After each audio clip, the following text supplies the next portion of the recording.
British civil servant. This video is purely for entertainment and does not infringe on copyrights or laws. The rights to the novel and image belong to the original author. We do not claim ownership. Don't like waiting and want to listen to this fanfic in full now? Subscribe to our Patreon, where you'll find the best fanfics. Chapter 501 Bombarding Hollywood. The dark yellow water overflowed from the Krishna River, and the trees on the riverbank sank into the water, being caught by death. The soldiers who could not break free from the siege stared at the yellow water. Their eyes were frozen, as if they were nailed to their faces. As one of the largest rivers in South India, the Krishna River is not as wide as the Ganges, but it is not something that can be crossed by one person. The so-called good water skills are a minority in any group. After a few days of fighting, the Hyderabad private army finally achieved a symbolic victory. Not all British officials in India have been evacuated. The plan to replace British officials with Indian officials is in accordance with the steps. There are still British officials from the British India period serving in the Indian government. With the existence of this group of people, although no one could figure out the situation for a period of time, since the beginning of the war, after the initial chaos, everyone has a general understanding of the current situation. Thanks to the existence of these British officials, although it is not very convenient, Alan Wilson still clarified the situation of the Indian subcontinent after careful care. With the sunrise, the whole of Calcutta gradually woke up. A nest of ants began to stir. Peter Morgan thought, dull, anxious, fearful of God, and painful. It was already 7 o'clock in the morning, but the dusk-like morning light appeared. The clouds on the horizon were stagnant, covering the sky above Calcutta. Although the hardware of this long-term center of British India and the largest city in eastern India is still very perfect, after the partition of India and Pakistan and religious hatred, only he, the vice-consul, knew that the vitality of this major city in the subcontinent was gradually disappearing. The morning sky of the city showed a kind of morbidity, making those white people who were not used to the climate of Calcutta look pale and ugly after waking up. Peter Morgan was looking at himself in front of the mirror at this time. Peter Morgan, who was heading to the consulate, began to rush. After all, he was not a member of the famous American family. He stayed in India only for the good treatment. On the road, several women were sprinkling water everywhere. The dry dust was wet by the water and stuck to the ground, emitting the smell of urine. He came from Lahore, where he had been a vice-consul for a year and a half. Later, because of something going on, he was transferred from Lahore. The diplomatic authorities in Calcutta thought that was a headache. He was waiting for arrangement here. However, there was no movement for a long time, which seemed quite troublesome. Let him continue to wait in Calcutta. His office work was some sorting and classification, which was arranged for officials like him. The official residence he lived in was reserved for officials waiting for transfer in Calcutta. The biggest change was the end of British India. Compared with him, who was still waiting, other officials had found a way out. So after several changes, Peter Morgan became one of the very few British officials who stayed in India. Contact the Los Angeles consulate and inform New Delhi that the negotiations with the Portuguese governor's office had failed. The attack on Hyderabad is not going well. At present, the situation is in a stalemate. Patel's purpose in entering Goa was to persuade Portugal not to be hostile to India and to abandon its colonies and leave India. This is something the Portuguese could never agree to. Since India's independence, Goa's status has been similar to that of Hong Kong, becoming a bridge controlled by Europe next to a big country. This almost exclusive status, the Portuguese will certainly not give up. The two large battleships docked at the port of Goa and the Air Force base in the country gave the Portuguese confidence, and the governor's office in Goa heard a rumor that the country was preparing to buy an aircraft carrier from London and join the Indian Ocean Fleet. How long has it been since the Portuguese Navy had such a large fleet? The Portuguese on the subcontinent almost forgot. London naturally would not consider it, and House Salazar called for austerity and tapped internal potential to come up with such an aircraft carrier. Anyway, as long as he lives one day, he will defend Portugal's overseas territories and fight to the end. At the United Nations General Assembly, the Indian ambassador to the United Nations has protested, accusing the Portuguese of being the remnants of colonialism, occupying Goa and holding military exercises, while India is dealing with internal affairs, which is a crude trampling on India's internal affairs. The sincere words were touching. The assistant next to Alexander Cadogan whispered, "Ambassador, how should we express our stance? From the perspective of traditional friendship, we should stand on the side of India, but the traditional friendship with the Portuguese should not be harmed. We certainly sympathize with the feelings of the Indians, but from a legal point of view, what the Portuguese do in their overseas territories cannot be blamed. It is true that we should respect the Indians, but we must also maintain the unity of European countries." Alexander Cadogan looked at his assistant, pondered for a moment and said, "The Salazar government is negotiating with the country about the Goliath-class aircraft carrier. Any statement we make here may hurt our friends' hearts, which is very difficult to deal with." Regarding the accusations of the Indian representatives, the Portuguese also made a well-reasoned rebuttal, stating that when Goa was in the hands of the Portuguese, the Mughal Empire did not exist, and it has nothing to do with the current Indian government. Some independent countries believe that they have the right to inherit all the colonies of the mother country in the region. This is a wishful thinking. Even if the mother country leaves all the land to independent countries, they will not be thanked. As soon as the Portuguese ambassador finished speaking, several ambassadors, including the French ambassador, gently tapped the table to express their support, and the atmosphere of this conference became anxious. It's going to quarrel again. Alexander Cadogan looked in the direction of the Soviet ambassador and made a judgment in his heart. Not all countries in Europe have caught up with the colonial wave. Many Eastern European countries have not benefited from it, so they are naturally unwilling to be criticized by colonialism. Not to mention that these Eastern European countries are under the influence of the Soviet Union. As expected, the most common situation since the establishment of the United Nations has appeared again. Eastern European countries and Western European countries have quarreled again on the issue of colonies. It is also not surprising that the US ambassador to the United Nations, as always, has a vague policy on this issue and is unwilling to stand beside the allies who keep saying so.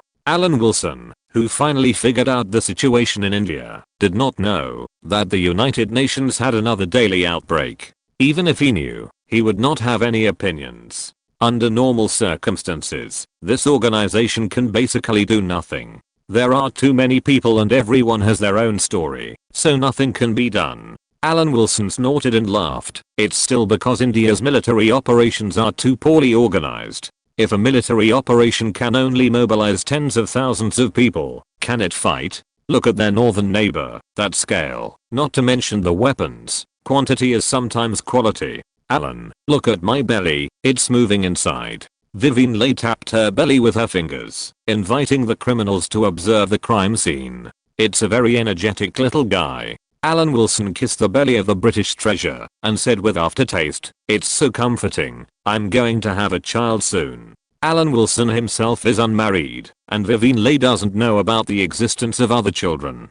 He directly showed the joy of being a father in front of Vivian Leigh. Alan Wilson's mood improved again because of the clear situation in India. Of course, he knew that New Delhi could not always tolerate the existence of a country within a country and would look for opportunities to take action against Hyderabad. But if he failed this time, could he guarantee a few years of stability, even if it was only 1 year? They are all fighting. Look at East Asia and South Asia. East Asia has almost conquered the entire subcontinent in half a year. South Asia spent the same amount of time fighting in Kashmir, but finally stopped when it saw the good results. This is the difference. Maybe the whole country is liberated, and Hyderabad is still alive and well. It's all uncertain. Turning on the TV, it happened to be his friend McCarthy, who was questioning Reagan, the chairman of the Hollywood Actors Guild, who was invited to perform a double act. Although Reagan had a progressive heart at this time, he was still not good enough in front of McCarthy, the senator. The protagonist is of course McCarthy himself, and the future US president can only play a supporting role. McCarthy aggressively questioned the cultural invasion of American citizens by the hidden pro-Soviet element in Hollywood. Reagan showed the quality of a professional actor, changing the subject talking about other things, on the one hand, shaping his image as a weak person, and on the other hand, showing his guilty conscience about this issue. Mr. Arnold, you can't take a protective attitude just because of personal friendship. You know, this matter is extremely important to the United States. McCarthy shouted righteously, we must protect this free country. Any weakness will be exploited by the enemy. Dear Senator, isn't it too radical? People who engage in art may just be idealistic and don't realize the dangers. Reagan took a step back and defended Hollywood. Maybe they are not alert to these dangers, but they will never have the intention to subvert the great United States. Thank you, Mr. Arnold. McCarthy said to the gathered reporters, I don't mind being the villain, because I can't sit idly by and watch the country in danger. Some dangerous ideas have been embedded in Hollywood, which was once the pride of the United States. This is a very dangerous fact. Bang bang. In front of the TV, Alan Wilson applauded with admiration, proud of McCarthy's determination to safeguard the interests of the United States. Chapter 502. Lure the tiger away from the mountain. This man is going to take action against Hollywood. Vivian Leigh was very familiar with McCarthy's voice. After all, he was her lover's friend. What is he going to do to Hollywood? Endless political censorship? But Hollywood is already difficult to survive, and now it is severely squeezed by television. If it faces endless political censorship at this time, won't the industry environment be even more difficult? You can't say that, Vivian. Alan Wilson put his hand on Vivian's belly and tilted his head to rub his ears. What happens in a democratic country cannot be called political censorship. This is all to protect the safety of the majority of citizens. Sometimes we have to do things that go against our conscience. The large palm stroking the belly made Vivian a little hot, but this will destroy the already difficult film industry. Isn't that better? How can these country bumpkins subtly guide people to think Europe is the origin of modern civilization? What is the United States? It has long been nothing more than a place for producing fakes. Alan Wilson dragged out the sound. These crude and simple-minded country bumpkins are mysteriously confident and speak loudly in Europe. Isn't this shameful? If it is said that the citizens of European countries have long regarded themselves as highly, then the current status of the United States in Europe can be regarded as a preliminary experience of the taste of colonies for European countries. Although it is not completely appropriate, it is almost similar to the impact of the King Army that bullied and dominated the market in East Asia after the Opium War. The reason why it is similar is that the impact of the Opium War was not that great. Any dynasty was basically in a state of disgrace after 200 years of its founding. The King Army was defeated for the first time and was just confused for a while. Europe is now in a state of confusion. It is more appropriate to describe it as being at a loss. As the United States infiltrates Europe more widely, most European countries will get used to it. Even in another 20 years, Britain will almost get used to it. Probably when Wilson was Prime Minister, Britain had completely given up treatment, because before he came to power, the Conservative Party had passed the Nassau Agreement when it was in power and handed over Britain's independent nuclear weapons. Can you use public opinion to guide the attack on Chaplin? Alan Wilson still wanted to help his friend McCarthy, so he asked Vivian Leigh, who has a better relationship with the media. I don't deal with the media very often. Joan Crawford and Bette Davis are the ones who come into contact with the media most often. Vivian Leigh said softly, Chaplin is a comedy master. This is not good. There's nothing wrong with it for the sake of the free world. Alan Wilson stood up and said with a sense of justice, besides, we didn't wrongly accuse a good man. His movie did over criticize the class contradictions in the United States. He himself has a great influence, so it's more appropriate to use it to scold the later generations. Sometimes, Alan Wilson didn't want to disturb other people's peaceful lives, but he repeated the same mistakes under the pressure of reality. Regarding the matter of applauding for love with Joan Crawford, he really showed up again out of a sense of justice and conscience to help. Will Vivian be sad if you do this? Joan Crawford, whose body seemed to have been fished out of the water, sighed with satisfaction. Young people are so energetic, it's really joyful. Joan Crawford was very satisfied with this applause for love, but she said with some embarrassment, Chaplin is a comedy master after all. Although I'm familiar with many media, I still dare not offend him. My dear, the environment has changed. Chaplin is a thorn in the eyes of many people. His movies were boycotted last time. You should know that. Then I will be honest with you. United Artists is supported by Chaplin. People like David Griffith were all capable in the silent film era, but now they are no longer able to do so. Alan Wilson said meaningfully, but United Artists is still one of the 8 major film companies. If it can be handed over to trustworthy people, such as Vivian and you, it can still play a role. After the release of Mr. Verne, the theaters showing Chaplin's movies were blocked, and no one in Hollywood dared to have any contact with Chaplin and his family. Chaplin published an article titled "I Declare War on Hollywood" in a Paris newspaper, accusing the world of the persecution he suffered. But Hollywood severing ties with Chaplin was far from enough in Alan Wilson's view. It could go one step further. It would be even better if Chaplin could be forced out of the United States. You want United Artists? Joan Crawford covered her mouth and exclaimed, "That was founded by a group of film masters. It is also the only relatively independent company. It will also be an independent company in the future.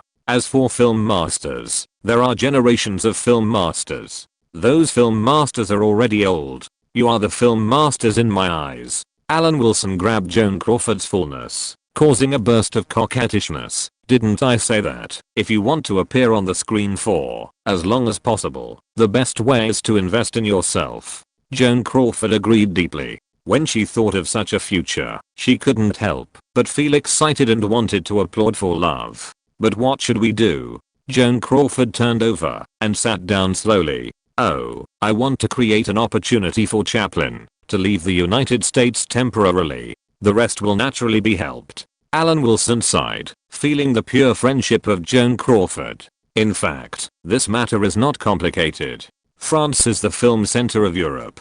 The Woodpecker Film Company, founded by Ingrid Bergman and Hedy Lamarr, is also strongly supported by the Paris and even French governments. At this time, Ingrid Bergman only needs to arrange it and invite Chaplin to Paris in the name of the Paris municipal government. He thinks Chaplin will definitely go. Comedy masters are masters, and masters also have human emotions. Otherwise, Chaplin would not have married many times, and each time he would specifically pick out almost adult actresses. As long as Chaplin leaves the United States can take advantage of the situation to prevent Chaplin from entering the country, because Chaplin retains British nationality. This is what the United States did in the original Time and Space, and now it is just 2 years earlier. Once Chaplin was unable to enter the United States, the value of his shares in United Artists would be greatly reduced, because United Artists had lived up to its glory in the silent film era, especially under the impact of television, which was not well capitalized.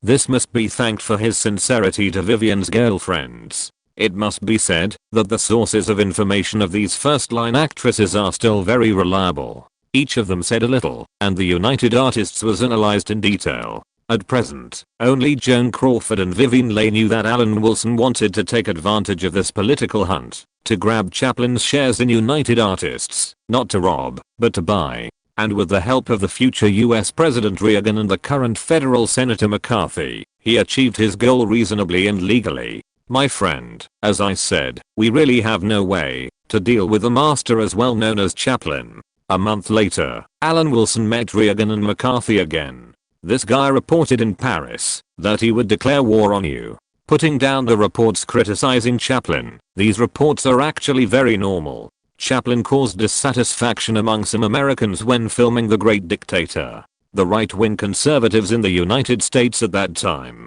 in their view, Chaplin's speech was Soviet propaganda. This is not about Germany, this is about the United States. So it is natural that Chaplin's The Great Dictator was about Germany, but it made American conservatives very angry. Is there any way to make him disappear? Reagan shook his glass and said in embarrassment. Alan Wilson was shocked and looked Reagan up and down. "Mr. Arnold, you don't want to kill him, do you?" "Of course not." Reagan waved his hands hurriedly. "Mr. Allen, you misunderstood me. I want him to leave the United States. That's not without a solution." The long preparations finally paid off, and Alan Wilson said with relief, "We can ask a European country to invite Mr. Chaplin to visit." Speaking of this, I remembered that Vivian's good friend Ms. Ingrid has established a film company in France. Paris attaches great importance to it. If we think of a way from this aspect, we can get him to leave the United States temporarily, but he will have to come back eventually. Can he come back? It's just a directive from the Ministry of Justice. McCarthy was a judge, and it was easy for him to find a breakthrough point. As long as you, Alan, can help get Chaplin to leave the United States, I can immediately make him never enter the United States again. This. Alan Wilson also looked embarrassed when the time came. Chaplin is British, and I have to take certain risks in this matter, Joseph. This makes me very embarrassed. Alan, my friend. This is all for the order of the free world. McCarthy said solemnly, this is not a problem between Britain and the United States. This is a problem for the entire free world. Okay, I'll talk to Vivian. Helpless Alan Wilson could only put aside his admiration for the comedy master and abandon his selfishness to operate this matter for a greater ideal. Joseph, this favor must be returned. Of course, we are friends. McCarthy patted his chest and raised his glass with his other hand. Bang. The sound was crisp and pleasant to the ears. Chapter 503 Invitation to Cans. Friends are tested by alcohol. Alan Wilson also drank happily. I can't describe Joseph's current state in words. I can only say that I wish you more opportunities to benefit society. Of course, I have made full preparations for this. McCarthy's appetite was opened. He is now a prominent figure in the Republican Party and can even be said to be the most prominent person. Both Taft and Dewey look at him differently, which is completely different from a year ago. When he was in high spirits, McCarthy was of course willing to share with his friends. It must be admitted that McCarthy got a lot of useful advice from Alan Wilson. Alan Wilson said that gold will always shine. The current situation requires both sides to work together to maintain world peace and not be threatened by evil forces led by the Soviet Union. Reagan sat quietly at the end, watching the two rude men who love alcohol talking about the special relationship between Britain and the United States. He couldn't help but feel a little contempt in his heart. 30 years in the East and 30 years in the West. Don't bully the poor young. Reagan may have forgotten that Alan Wilson is much younger than him, and don't bully the poor young. It doesn't apply here. Dusk was approaching, and the faint twilight enveloped the Valley Avenue. In summer, the night in California was refreshing. Vivian Leigh dragged her inconvenient body and tiptoed to wipe the face of the hung man. She didn't really understand what the man was pursuing. In fact, their hobbies were very different. She was just interested in Alan Wilson. As for her interest in the international situation mentioned by the man, it was just pretending. One hand gently stroked the abdomen. Feeling that the man's face seemed to relax a little, the big British treasure couldn't help but sigh. Why do you have to get yourself drunk? Because it will make McCarthy feel a sense of accomplishment. Do you think this is easy? Alan Wilson's eyes suddenly opened, and he was full of pride at the little tricks of experiencing a woman's care. My dear, the way you wiped my face just now can't help but make a man moved. You scared me. Alan Wilson spoke suddenly, which scared Vivian Leigh, and then she covered her abdomen and smiled bitterly. If you scare my child, I will never let you go. That's my child too. Alan Wilson looked apologetic and pressed against the woman's bulging belly. With McCarthy's help, I think United Artists will fall into your hands in at most 1 year, so I will be a little relieved in terms of material things. It's not that I don't like money, but I'm satisfied now. It's good to see you often. Feeling the life in her belly, Vivian Leigh's face was full of maternal radiance. I know you are worried, so you value material things. In fact, I don't want too much. Compared with you, material things are not important. Don't make excuses for me, Vivian. Sometimes men value money, not for the money itself, but because the world measures value by money. What I want to hold in my hands is this sense of security. Alan Wilson's eyes were no longer drunk. For this goal, I can do anything. I don't care about the fate of others. McCarthy and Reagan currently just hope that Chaplin will leave the United States and never come back. They will be satisfied, and it can be regarded as an explanation to the conservative groups in the United States. But Alan Wilson thinks this is not enough. The two Americans just want Chaplin to get out. As a British man, his attitude towards this great compatriot is simple. He wants Chaplin to die. Of course, this must be done after the shares of United Artists were acquired. As for the safer way, of course, it would be best to make it look like an accidental death on the surface, but if you look closely, you will find that the death is suspicious. The candidates are ready-made, and there are many candidates in northern Rhodesia who are suitable for this kind of thing. If it were the former Alan Wilson, he would not wait for a day. Even if the action was a year later, he would find an opportunity to go to northern Rhodesia now to make advance preparations. But McCarthy's drunken truth made Alan Wilson more cautious.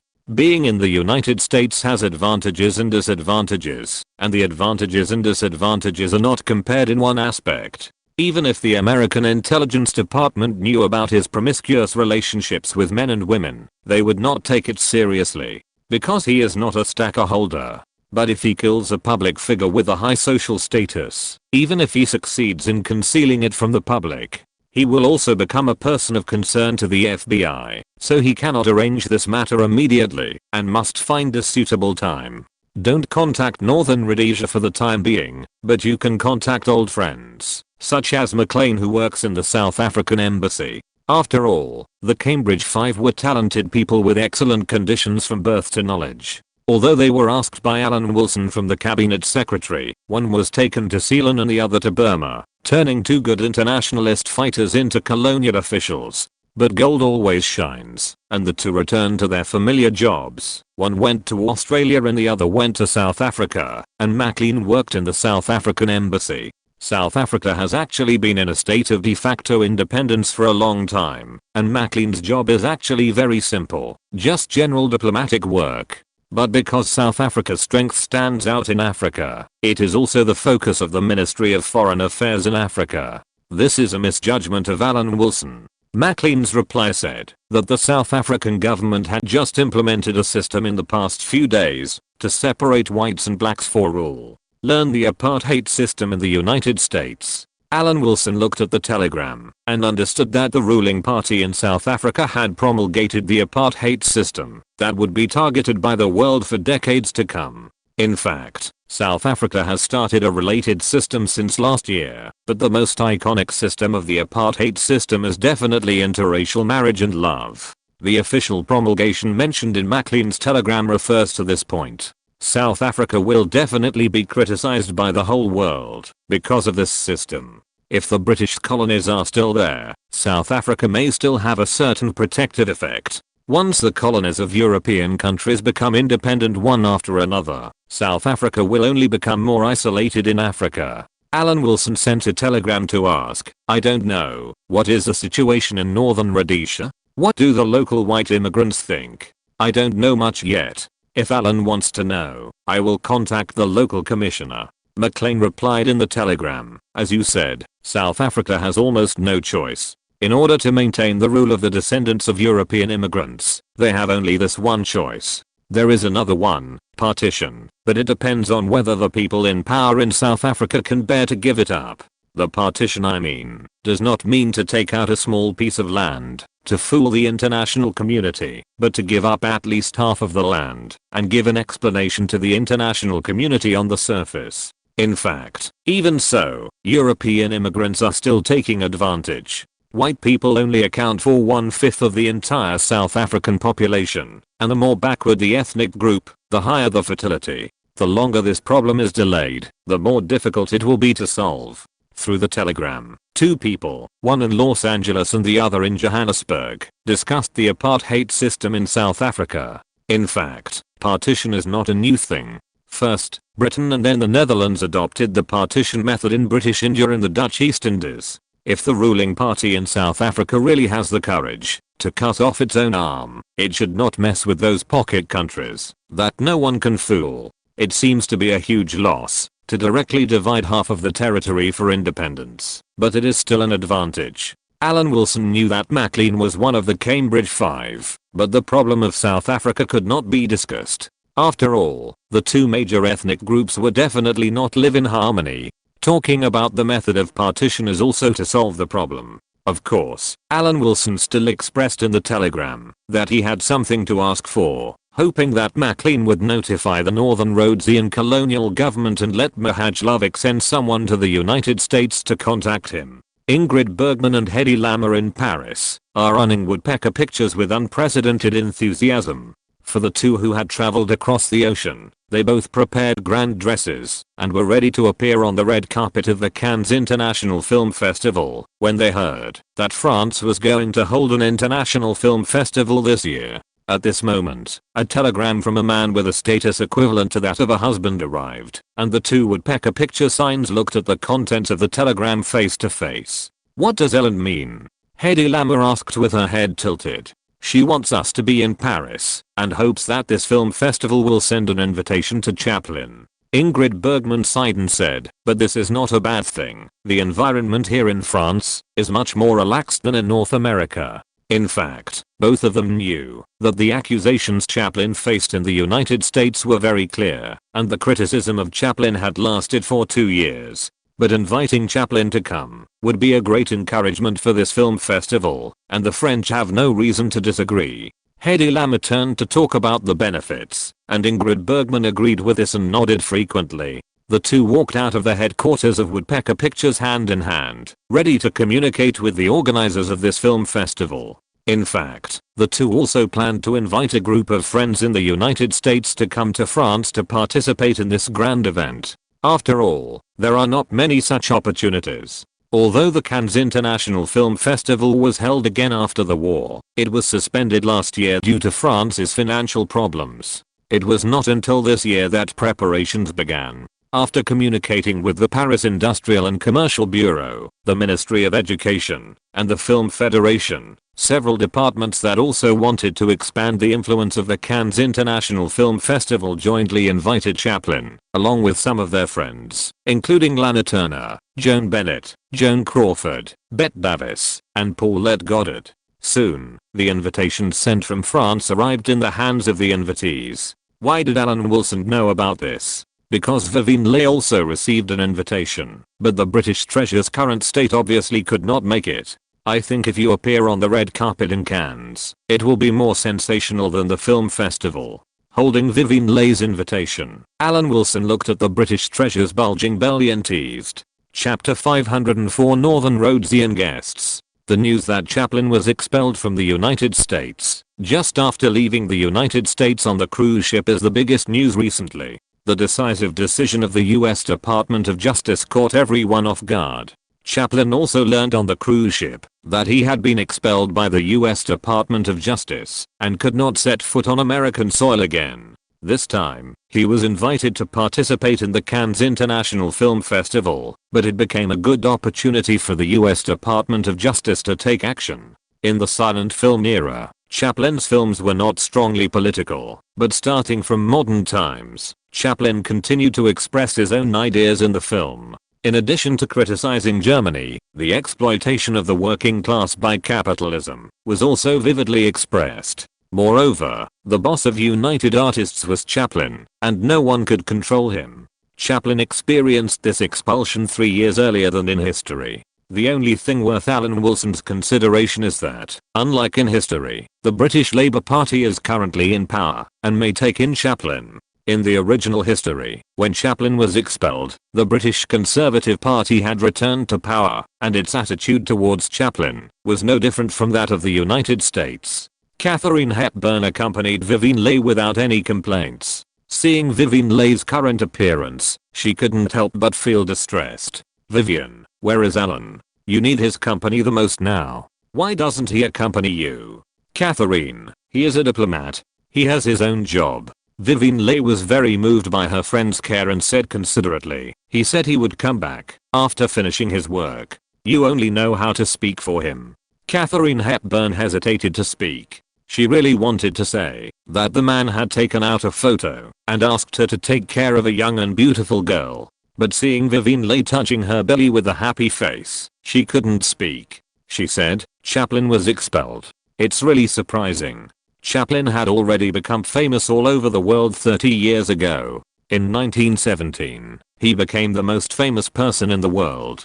Such a person had just left the land of the United States and was ordered by the Ministry of Justice to not enter the country. Because of political reasons, many filmmakers dared not associate with Chaplin, but they were just angry, but dared not speak. Well, Catherine, we don't have the power to deal with this matter. Vivian Leigh was somewhat evasive. Others didn't know that she knew in her heart that the mastermind behind Chaplin's expulsion was her man. Vivian Leigh knew that Alan Wilson was still trying to snatch United Artists. Now that Katharine Hepburn's sense of justice had exploded, she instinctively wanted to avoid the topic. That's right. In your current state, it's best not to think about these troubles.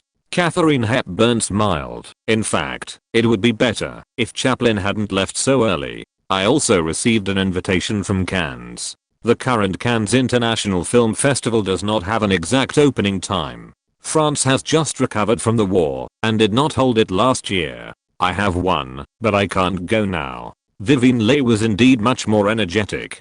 Hedy and Ingrid helped the French invite a lot of people this time. It's good to go. The market in the United States is not very good. Maybe I can seize a good opportunity in another place, even if I just go out to relax. You must take good care of yourself after giving birth. Image is still very important. Katharine Hepburn joked. At the same time, on the coastline of Los Angeles, Alan Wilson walked side by side with a man of similar age. His formal suit was out of tune with the cool seaside outfit. Grace, compared with the people in Nuremberg, you who escaped are still very lucky. Alan Wilson stopped and lit a cigarette and handed the other party one and continued, isn't that right? Almost all the German supporters in Europe were liquidated, even Germany. After the German soldiers on the Western Front surrendered to the US military, they were imprisoned in a prisoner of war camp near the Rhine River. This was one of the 200 US military prisons that held 4 million defeated Germans. Whether it was rainy or sunny, they were placed outdoors and were given half a ration of food and a glass of water every day. Countless of Willer's companions who escaped the heat of North Africa and the cold of Russia died in the prisoner of war camps. Americans called Germans war criminals. Thank you for your help, Mr. Allen. My father always mentioned you. We Serbs are not ungrateful people. So after receiving the reply from South Africa, my father asked me to come to the United States to visit Mr. Allen. Grace Mihajlovic, his father was the leader of the Chetniks. According to his father's wishes, Grace left Northern Rhodesia and came to the United States. In terms of time, it can be said that it was a long journey. You can just use this kind of nonsense to fool other people. What you did in Northern Rhodesia was indeed kept secret, and it's no wonder that you often do this in the Balkans. But as the person who sent the telegram at the time, how could you hide it from me? Alan Wilson smiled, stopped, and waited for a while, before saying with some disappointment, don't you have anything to say? Grace shook her head. It will be disadvantageous for both of us to expose this matter, Mr. Allen. We will be blamed by the whole world, and you will not be able to get rid of suspicion either. So it's better for us to pretend we don't know. That's what I said. If I can reach a position to help cover up, one day I will definitely erase all traces. Alan Wilson nodded to himself. Of course, it also requires the support of some people. You know what I mean. Northern Rhodesia naturally welcomes Mr. Allen very much to play a greater role within the British Empire. Until this time, Grace breathed a sigh of relief, relaxed all over and said, about that chaos, that was absolutely unexpected and no one wanted to happen. It will become the basis for us to help each other. In essence, I don't care how many people die in a colony, but once this happens, I'm afraid that someone will take advantage of it one day. We certainly don't want that day to come. But it's not too much to be careful. Alan Wilson stopped asking about the riots in Northern Rhodesia and asked another question. What do you think of the apartheid implemented in South Africa? Don't you want to imitate it? That system of looking ahead and behind is just a last resort. Grace laughed undisguisedly when she heard it. They want to enslave black people, but they want it to be reasonable and legal, but they don't dare to cleanse them directly. How can I comment on it? I have no comment. Can it be suppressed for a while, but can it be suppressed forever? Grace looked down on South Africa's apartheid system anyway. This was also the consensus of the Slavic high-level officials in Northern Rhodesia. The leaders of the Ustasha and the Chetniks believed that this system would not work sooner or later. I have suggested to the South African embassy that we follow the partition of India and Pakistan, but who would give up half of their territory when they are in a strong position? Alan Wilson shrugged and asked, is the ethnic ratio problem in Northern Rhodesia serious now? Blacks are definitely a minority. Grace answered firmly. I can guarantee that. I will assume that what you said is true, and then immediately apply to the Colonial Office through Commissioner William for a census of all the people in the country. At the same time, we must be vigilant against mobile tribes. First of all, we must create the impression that white people are the majority in the world. Alan Wilson pondered. Of course, my suggestion is based on the reality of what you said. Of course I didn't lie. The census can start at any time, and we can even invite officials from London to supervise.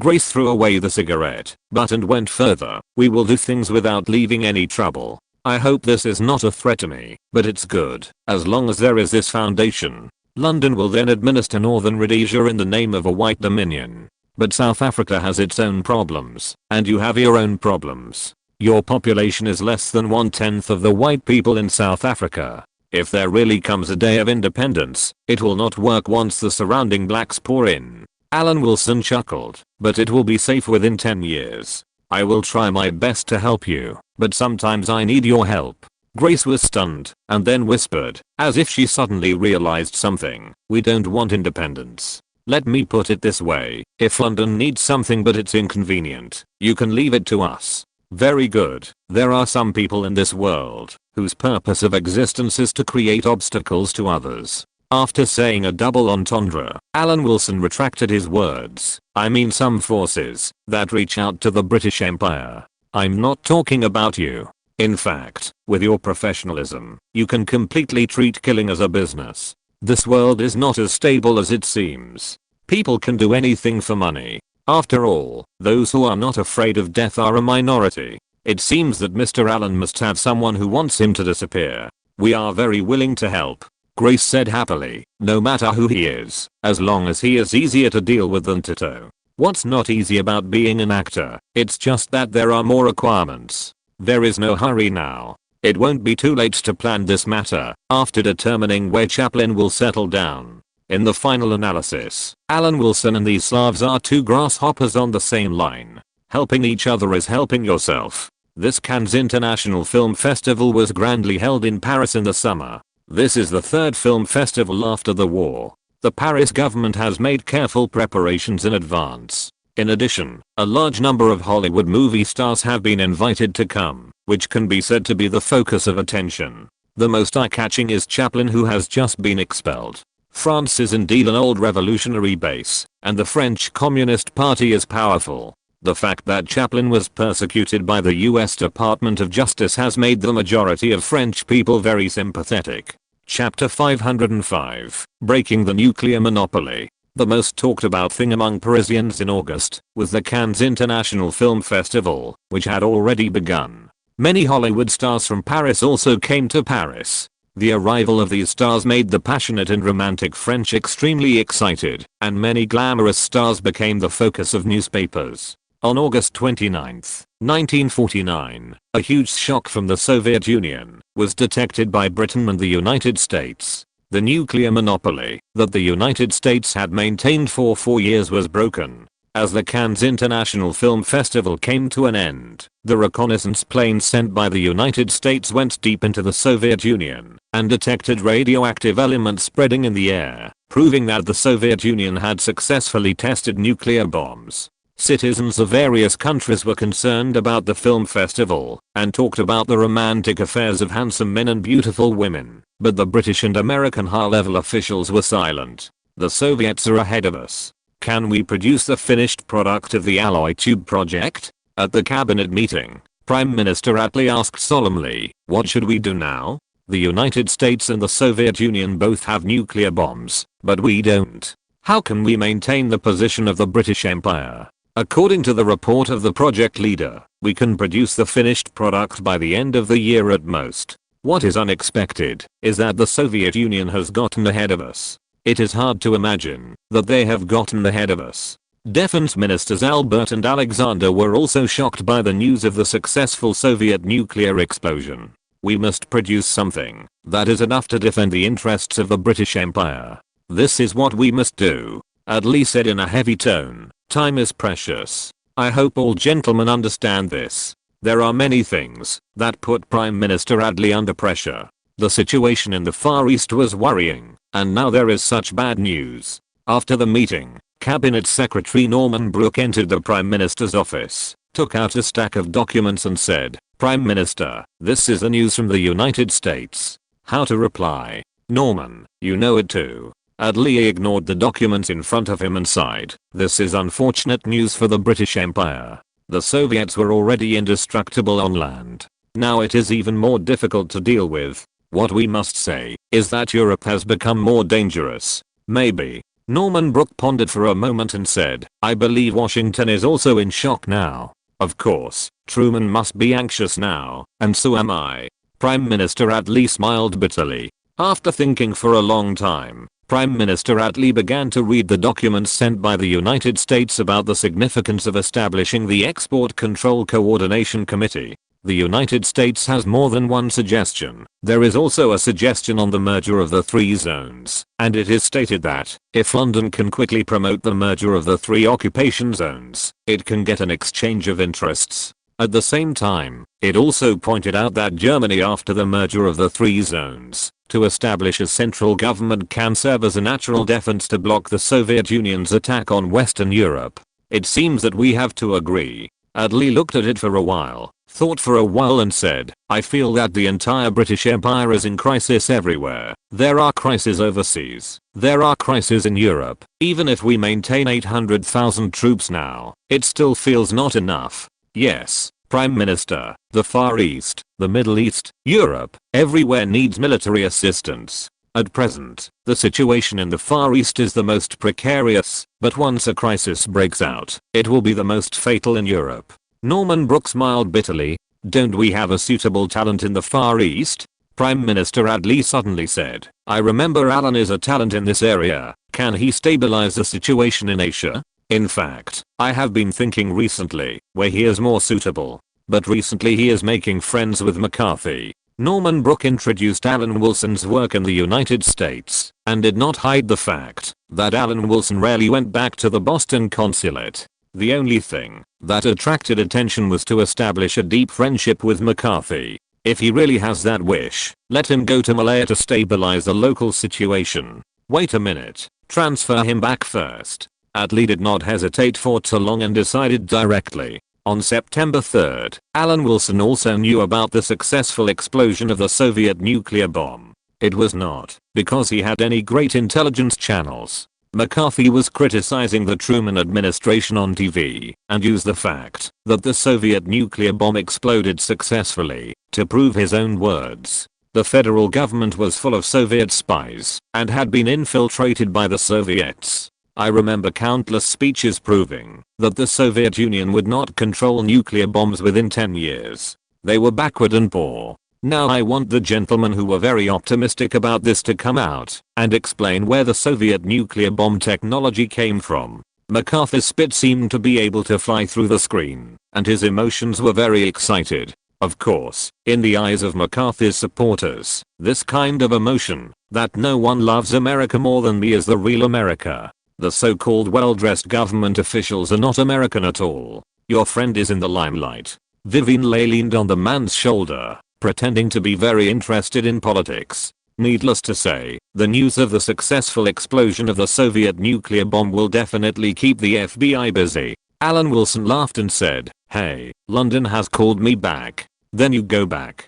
Vivian Leigh looked at Alan Wilson sympathetically. "I'll come to you after I give birth to the baby. I'll hand over my work. It won't be too late in a few days." Alan Wilson touched the belly of the big British treasure. "I have to hand over the work. It won't be too late when the new Boston consul arrives in the United States." He wanted to wait until Vivian Leigh gave birth to the baby before going back, because he wanted to have a farewell ceremony with his American friends. McCarthy was also mentioned in the telegram. What is the Americans actually panicking about?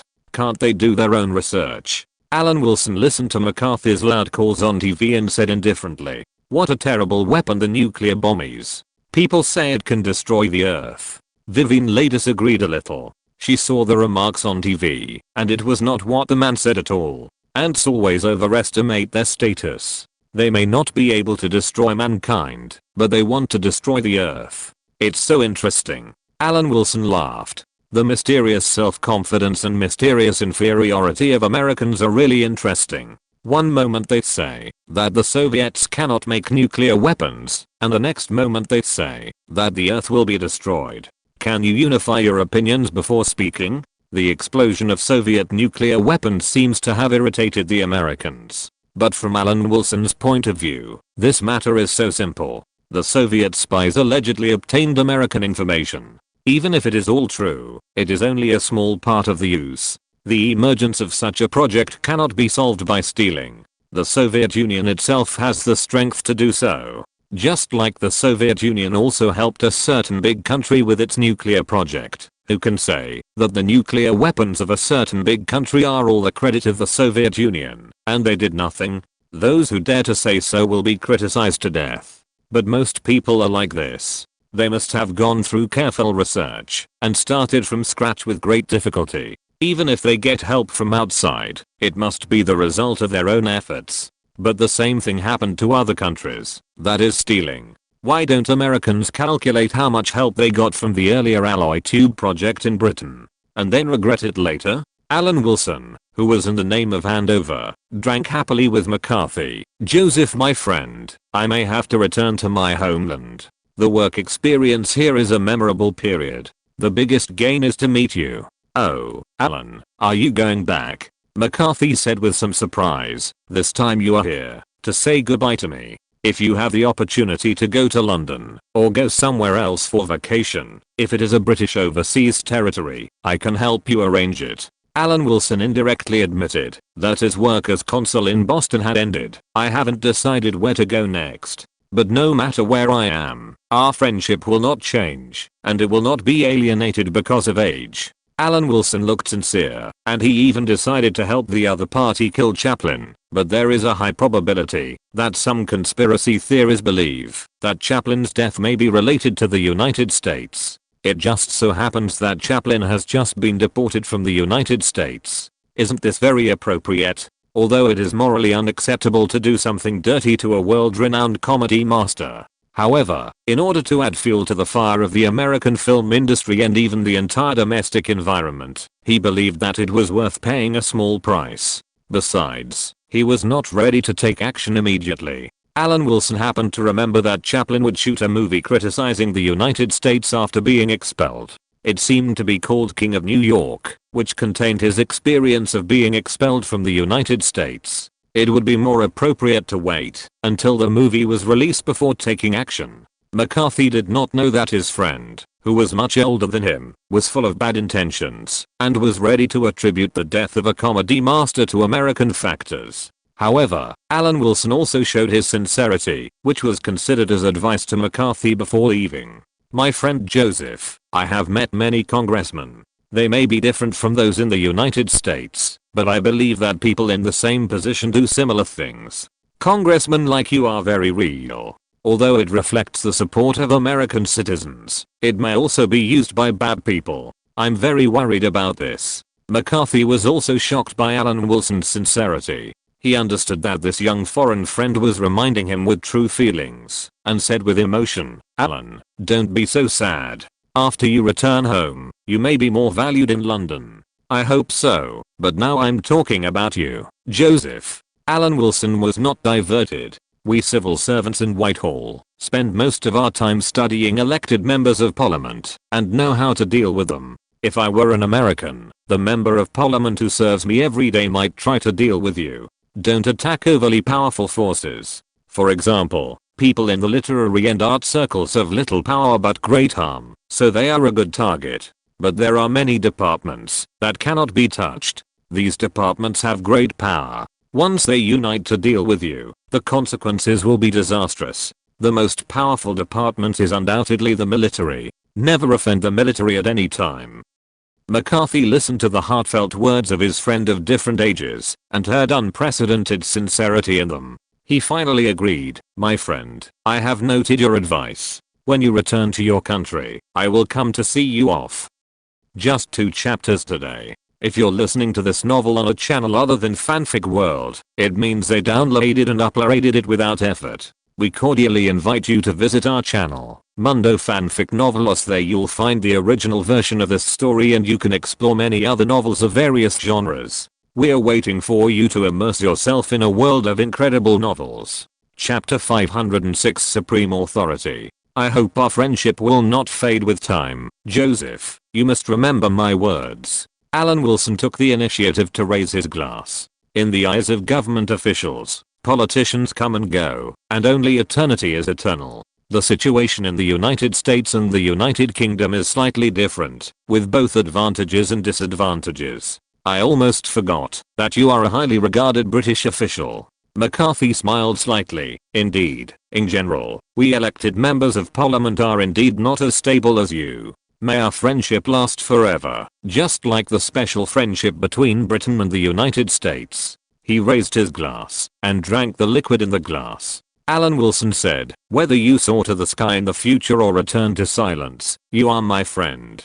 Don't be so sad. I hope everything goes well for us. McCarthy's brain was gradually occupied by alcohol, and he became more sentimental. He was a rare and real politician, and said some very touching words. I would rather hope you were a little cunning, but this won't work. Alan Wilson sighed. McCarthy repeatedly assured that he had absolutely listened to his friend's words, and the two of them ended the topic. In fact, Alan Wilson did not know what work arrangements he would have after returning to London, and his immediate superior did not reveal anything.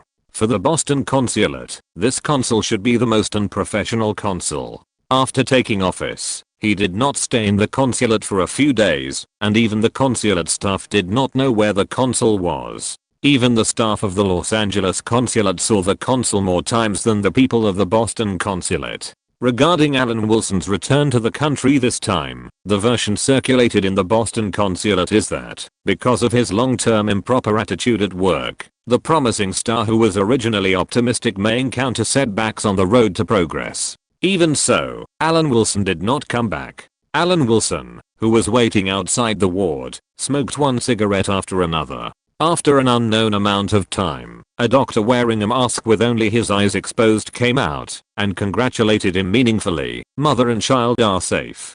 Thank you. Alan Wilson accepted the doctor's look. It was a coincidence. It seemed that the last time Garbo came to give birth, it was also the doctor. How could there be only one doctor in such a large hospital? Sir, I'm so enviable. As a doctor who specializes in serving wealthy families, he cannot be unprofessional. Alan Wilson nodded in agreement, took out some banknotes, and stuffed them into the other party's hand, and said, "Can I come in?" Of course. The doctor's face behind the mask changed slightly, and his tone of voice became much softer. Anyway, Alan Wilson still delayed Vivian Leigh to give birth. After entering the ward, the British treasure had a tired face, but smiled after Alan Wilson came in. Alan. Borrowing the hand that was extended, Alan Wilson was a little at a loss, and whispered, "It's hard to describe my mood now, but it's true that I feel a sense of accomplishment. I always thought that apart from being interested in being an official, I was relatively indifferent to feelings. I was wrong." After speaking, Alan Wilson lowered his head and kissed Vivian Leigh on her red lips. "I don't know what to say except thank you." "No need to say anything. I'm very proud." Vivian Leigh's eyes were full of heat. "This has delayed your trip. I'm sorry for this. In front of an elf like you, I feel like a devil." Alan Wilson looked ashamed. "At this moment, I don't even fear death." "You are not afraid of death, so you should live well." Vivian Leigh stared at the man with a pair of smart eyes. "I don't understand political matters, but life can't be smooth sailing. I think it's the same in politics. Just do your best. Try your best may not be enough." Alan Wilson said with a smirk, "I don't have any big ideals anyway. I just hope that the country I live in will develop better, and the people I love will live better. As for what is good, it's not good now anyway. I'll go back to Europe when I recover." Vivian Leigh changed to a happy topic. "I'll also settle in Paris. You said the air in London is not good, especially for young children. In Europe, Paris is undoubtedly a livable garden city. Although the citizens of London may not accept it, it is a fact." Alan Wilson nodded in agreement. "Do you want me to go back and find a property for you? Farewells are all superficial projects. For example, Greta Garbo, after hearing that Alan Wilson was going back to his country, did not move her hand holding the water cup, lowered her head, and glanced at him with the corner of her eyes, meaning is there anything else? Just pretend I didn't say anything. Alan Wilson smiled bitterly and put clothes into the suitcase. They've all been washed. Check carefully. Don't stuff any women's products in them. It will be hard to explain later. Greta Garbo leaned against the door frame and explained in a tone that had nothing to do with me. There's no need to send you off. It's not an excessive request for others, but I know it's a bit excessive for you. After packing his suitcase, Alan Wilson walked to the door and said goodbye. I'll find time to see you. At the New York dock, Alan Wilson and McCarthy said goodbye reluctantly. Happy times are always so short. It seems that God doesn't want the United States to harvest both the dragon and the phoenix at the same time. You can come to the United States on vacation. I'll take you around. You don't know how big the United States is. McCarthy grabbed Alan Wilson's shoulders and expressed his reluctance. That's a pity. Alan Wilson sighed expressionlessly. Why do these countries all say this? Indians like to say this, and China likes to say this too. Before leaving, he and McCarthy had a farewell hug, patting each other on the back, and Alan Wilson turned to board the ship. Greta, why are you here? Katharine Hepburn had sharp eyes and immediately recognized her contemporary rival who was hiding his face. You have to get out and move around once in a while. Greta Garbo glanced at Katharine Hepburn in the driving position, and then at Vivian Leigh behind her. What a coincidence. The United States is so big, and we can actually meet by chance. Is it a coincidence? Katharine Hepburn looked at the silent film queen who had almost no news at ordinary times, trying to see something from her face. Greta Garbo's mouth corners were slightly raised, and her eyes were a little provocative. What did she see? The journey on the sea was quite boring, and the consideration of wasting time, coupled with the fact that the North Atlantic was never calm, finally made Alan Wilson call for air support. After arriving in St. John's and let Comet 1 pick him up, with a gentle country by his side, he could have dawdled, but he would never choose to waste time on the road. Before boarding the plane from the Newfoundland airport, in addition to the blessings of the Newfoundland Parliament, he also had this issue of the Commonwealth Lottery in his pocket. I wonder if he has a place for the accumulated £10,000 jackpot. If science and technology are the first productivity, with the blessing of Comet 1, Alan Wilson arrived in London 4 hours later. When he got off the plane, he discussed with Captain Hunter about several latest improvements to the passenger plane. Hunter praised the modified driving experience and mentioned that Imperial Airlines had placed an order to start the Comet passenger plane to connect the major colonies. That's a good thing.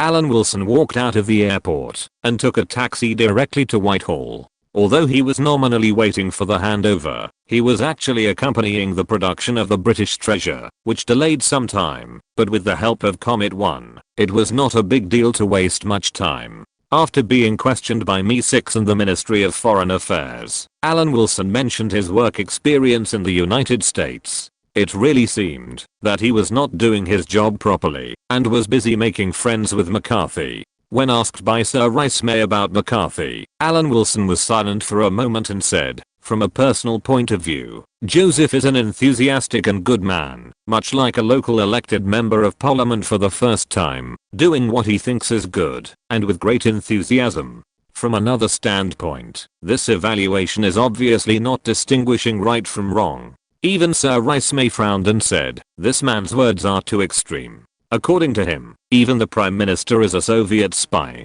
Sir Rice May, I just mentioned his role in the United States. I don't think there is anything wrong with McCarthy. Alan Wilson added, I'm absolutely standing on a neutral position and have no personal prejudice. Honey to me may be poison to others. Is it wrong for the Americans to clean up the Soviet agents within the government? After leaving the Foreign Office building, Alan Wilson went to the Cabinet Secretary's office, which was not far away from each other in one block. Alan, long time no see. The moment he pushed the door open, Norman Brooke spoke without any surprise, pointing to the chair opposite the table and asking Alan Wilson to sit down. Your work experience as the chief executive of Newfoundland and the consul in Boston proves your work ability, and your colleagues have all seen it. This is what I should do, my dear sir. Alan Wilson lowered his head slightly, which was definitely not cowardice, but bowing to the supreme authority. Every time I feel the glory of the empire, I'm full of energy. Very good. Norman Brooke nodded approvingly and asked irrelevantly, what do you think is a major event in the world right now? I think we should also conduct research on nuclear bombs, but we were still one step ahead of the Soviet Union. This is definitely bad news. Alan Wilson sighed. After the successful explosion of the Soviet nuclear bomb, whether it will take military adventures is something to guard against. Now that the United States and the Soviet Union both have nuclear bombs, Britain is in a very embarrassing situation. Embarrassing is indeed an accurate word. Norman Brooke extended his index finger to express his approval of the word. Chapter 507 Industrial Transfer Report. The Soviet Union broke the US nuclear monopoly, which was of course a huge achievement for the Soviet Union and its allies. For the remaining half of European countries, it was not good news. After all, the United States was far away, and the Soviet Union was close at hand, and the deterrence of the two was completely different. Even an expatriate civil servant like Alan Wilson understood this truth, not to mention these local people.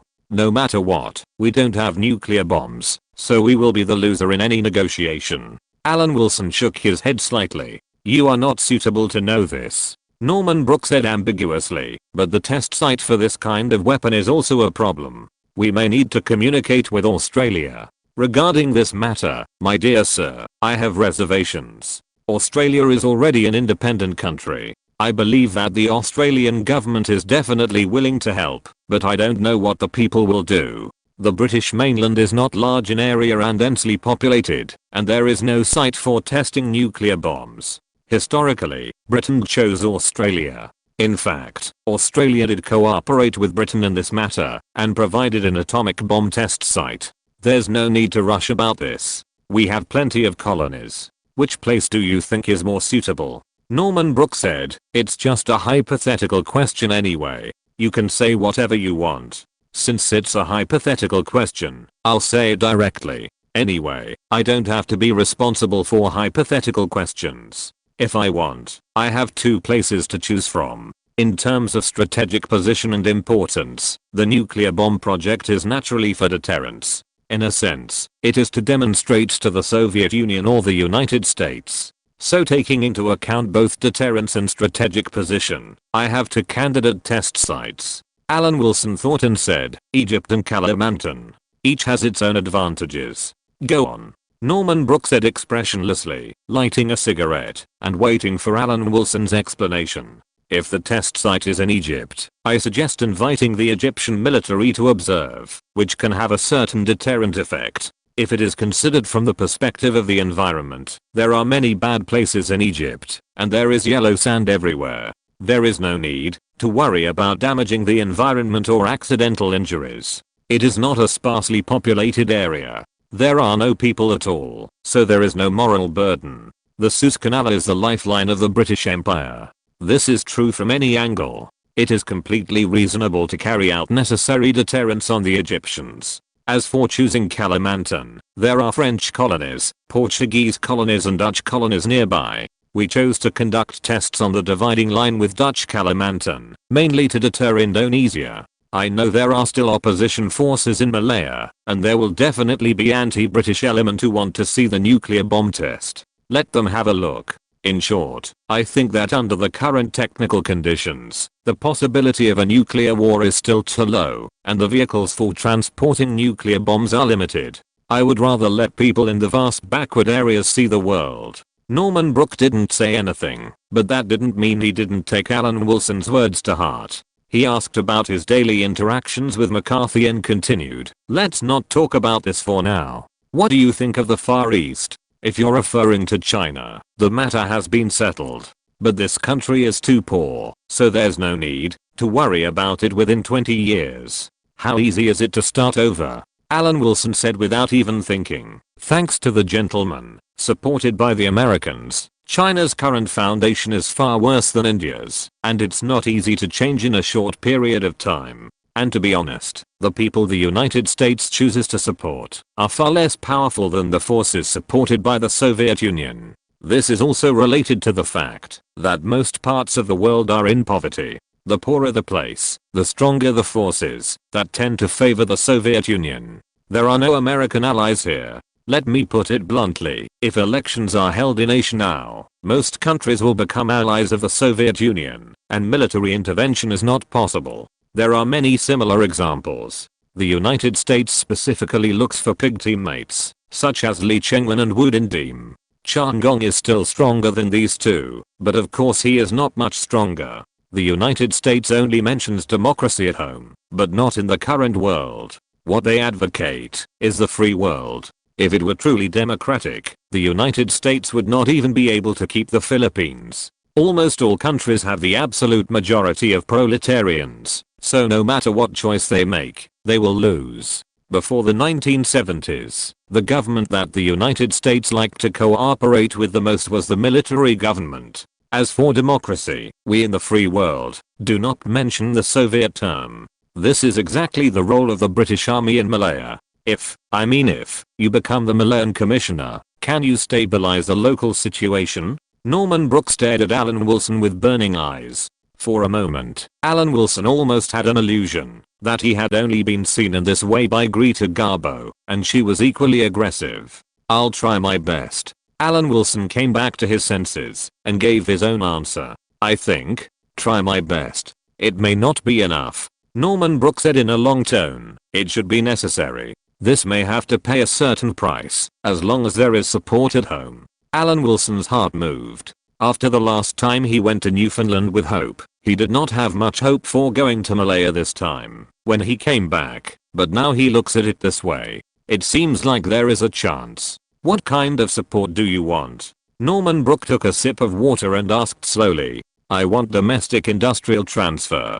Seeing Norman Brooke's eyes turned cold, Alan Wilson explained, Sir, the current situation is very clear. With 50 million local citizens, we can't compete with the United States and the Soviet Union anyway. This is asking a local citizen to produce the output of 3 Americans and Soviets. We must rely on an external force to help maintain our current status, just like the former British India. And there is no place with so many people anymore, so we must support this place more than before, and we must give up some things to share with Malaya. This will cause the loss of local jobs. Norman Brooke shook his head slightly. Alan, do you know how excessive your request is? Not at all, dear sir. Think about the cameras in the 19th century. Think about the cameras 20 years ago. Was there an aircraft industry in the 19th century? What about now? In fact, with the advancement of technology, the durability of industrial products has been declining. When Europeans were engaged in industry, only nobles and journalists could afford cameras, so a camera could be passed down for several generations, provided that there was still film to buy. When Americans were engaged in industry, people in developed countries could afford cameras, and a camera could be used for a lifetime. When Japanese were engaged in industry, cameras broke down after 10 years, but it didn't matter. The new models were better and cheaper. When Chinese were engaged in industry, what was a camera? Mobile phones were replaced every year. Alan Wilson said firmly, Sir, how can we rely on the textile industry to support all-round welfare? There are only so many processes for making a piece of clothing, and is the profit from manufacturing enough for the workers to share? If we put the textile industry in Malaya, the locals don't want welfare, they want jobs. Even if we don't promote it, keeping the textile industry will only cause local economic difficulties. Citizens will only want more and more welfare. We can't raise the price of a piece of clothing to a few months' salary and then sell it, but if we can't raise the price to that level, how can we provide welfare to textile workers? In some labor-intensive low-end manufacturing industries, workers don't need to have a high cultural quality, and they may even be illiterate. They only need to be able to do some simple repetitive labor. If we transfer some industries with low profits, we can not only quickly stabilize the situation in the colonies and reduce the cost of garrisons, but also reduce costs with the advantage of low costs. In this way, local citizens can enjoy the same services as before with less money, so there is no need to increase welfare. This can also greatly save government spending. It is to spend on more important things. Alan Wilson was excited and used the wrong words. It was definitely not to save government spending. Government spending is necessary. It's just that these expenses have become more visible, such as raising the salaries of civil servants. You make a report first. Norman Brook pointed at the table with his finger. First of all, Jared Edward, the High Commissioner for Malaya, has done a good job. His term of office will not end until February next year. It is not certain whether he will be reappointed. In addition, we also need to judge the situation in the Far East and whether the new regime can be contacted. In the short term, you should pay attention to the negotiations in Paris first, and your work will be arranged at that time. I will give a report immediately. Alan Wilson stood up and promised, and then left the cabinet secretary's office. This is not difficult. Just follow Japan's example. After the Korean War, with the support of the United States, Japanese companies borrowed money from the United States to buy machinery and equipment, cotton, and then exported cotton textiles to the United States to repay debts with foreign exchange. Japan's exports grew rapidly. In 1951, Japan's share of American cotton textile imports was only 17%, but it increased to more than 60% 5 years later. In 1955, cheap Japanese-made shirts sold for only $1 appeared in New York. Of course, the first trade war between the United States and Japan broke out in 1956. But Alan Wilson didn't care. At least in name, the connection between Britain and Malaya was much closer than that between the United States and Japan. At least Japan was still an independent country in name, while Malaya was a colony. Chapter 508 Arrival at Hawkson. Long before the famous Plaza Accord, the United States had fought a trade war with Japan. Together with the Long-Arm Jurisdiction Bill, the United States had launched a total of 11 attacks on Japan before the Plaza Accord. The trade war began in the 1950s, including but not limited to textiles in the 1950s, steel in the 1960s, automobiles in the 1970s, and semiconductors in the 1980s. The subsequent attacks lasted until 1997. At this stage, Alan Wilson only needs the textile industry, and the population of Malaya is far less than that of Japan. There is still half of the population of peace religion. Even if it is dumped in Europe at full speed, the impact on Europe is within a controllable range. Of course, Malaya is not entirely superior to Japan. The Dodge Plan is the United States support policy for Japan in the early post-war period. Since the US military occupied Japan, it has spent a total of $1 billion. However, as long as the door to trade restrictions on Japan is not completely opened, there will be no way out for the Japanese economy, and there will be no talk of real stability, revival, independence, and development. Malaya's population and population quality are not comparable to Japan's. The advantage is that Malaya already has pillar industries. Britain does not have the financial resources of the United States, but Britain has the resources of the colonies. At this stage, it can also use the imperial preferential system to help Malaya develop. In general, there are pros and cons. After all, Malaya loses points in terms of total population and population quality, but it has an advantage in land area and resources. As for funding, it is not that there is no way. Who is the richest in Britain now? Pamela Mountbatten may not be the richest, but after the discovery of iron ore in Australia, she did receive huge financial support. The reason why Japan can undertake a large number of industrial transfers from the United States is that they have the technical foundation of industrialization, especially in terms of talents. Although the war destroyed Japan's tangible facilities, the talents that had been cultivated and the accumulated industrial technology have preserved the spark for Japan to quickly recover and develop from the trauma of war. This intangible wealth is also an important reason why old European capitalist countries such as Britain and France can return to industrial powers again with the help of loans from the US Marshall Plan. The military supply economy brought about by the outbreak of the Korean War and the Vietnam War also accelerated the transfer of industries from the United States to Japan. Norman Brook did not rush Alan Wilson to submit his report, and the negotiations of the Paris Coordinating Committee had not yet begun. During this period, he and his fiancée, who had returned to London, experienced the feeling of being reunited after a short absence. Imperial Airlines has ordered the Comet airliner, which is the first big order. Alan Wilson took the initiative to bring red wine and congratulated Pamela Mountbatten. Without your guidance, everything would not be so easy. Pamela Mountbatten winked at her fiancé playfully and said with a rosy face, "I really hope you stay longer." "I hope so too. My name is among the delegates to the conference in Paris." Alan Wilson and Pamela Mountbatten touched each other and said, "We've been going around in the past few days. Plan the industry well. Sir Norman has asked me about Malaya affairs. Maybe I will go there as a commissioner." "Are you sure?" Pamela Mountbatten asked with concern. "It's not stable there. I heard that there are anti-British armed forces.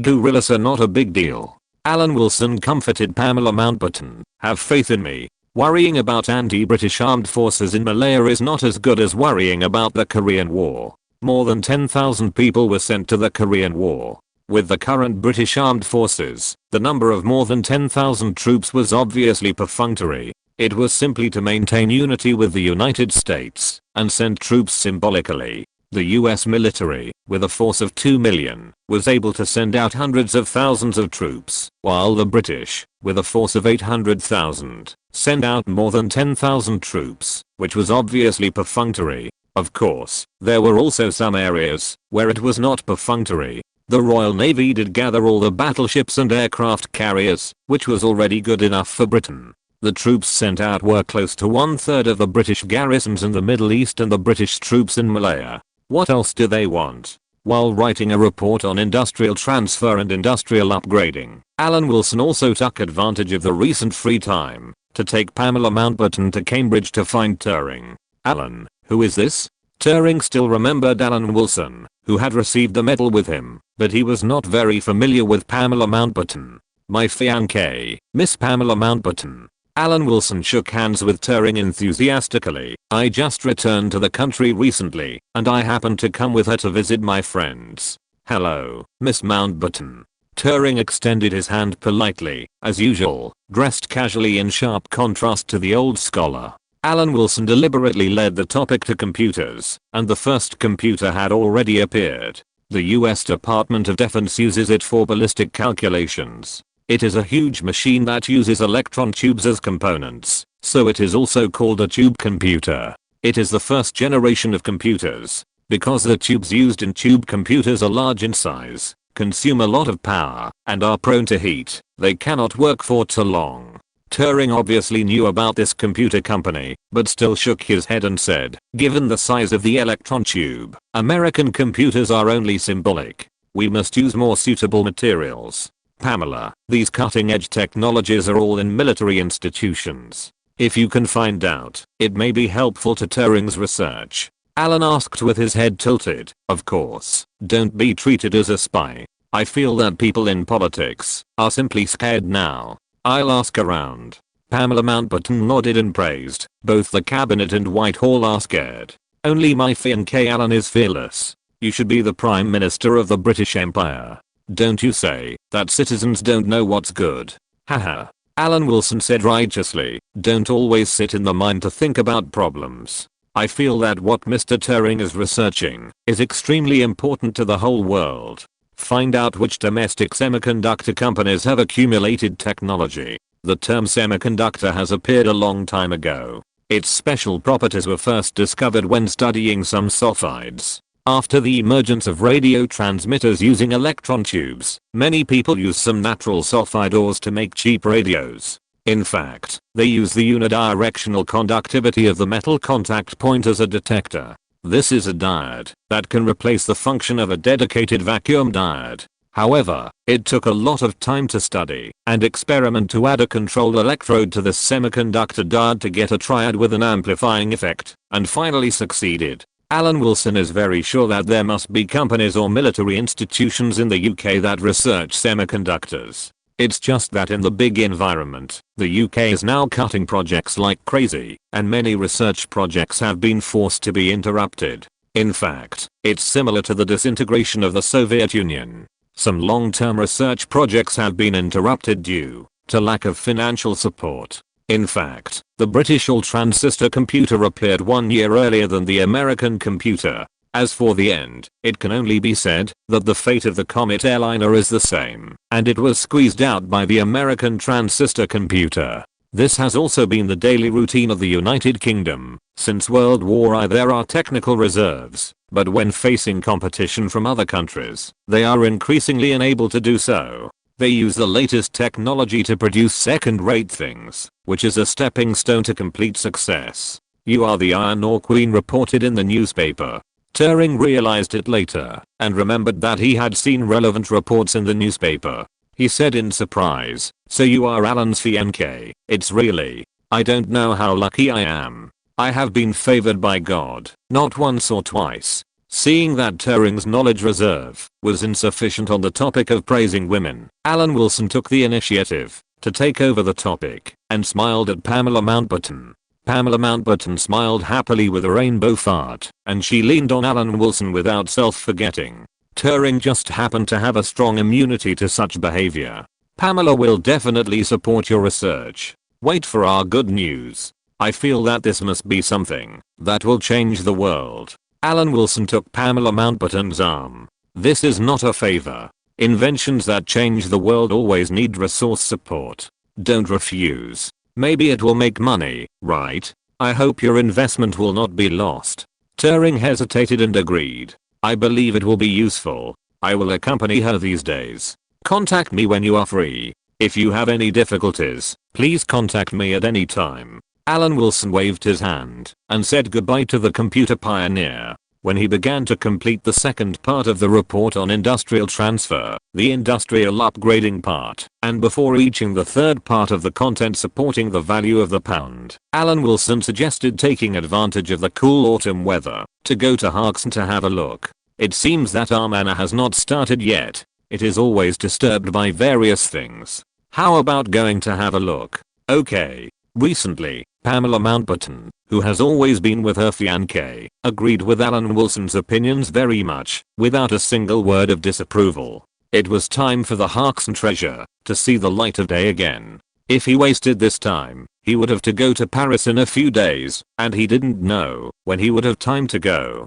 Although the local residents had been evacuated and the conditions were quite simple, the two decided to stay. When they arrived at Harkson, they experienced the rural life in the Victorian era. After sleeping soundly in her arms all night, Pamela Mountbatten slowly turned around. When she looked up, she saw Alan Wilson looking at her. She was very embarrassed. "You woke up. Why didn't you call me? It's such a happy thing to hug the woman you love. Why should I call you?" Alan Wilson said confidently. "Hateful."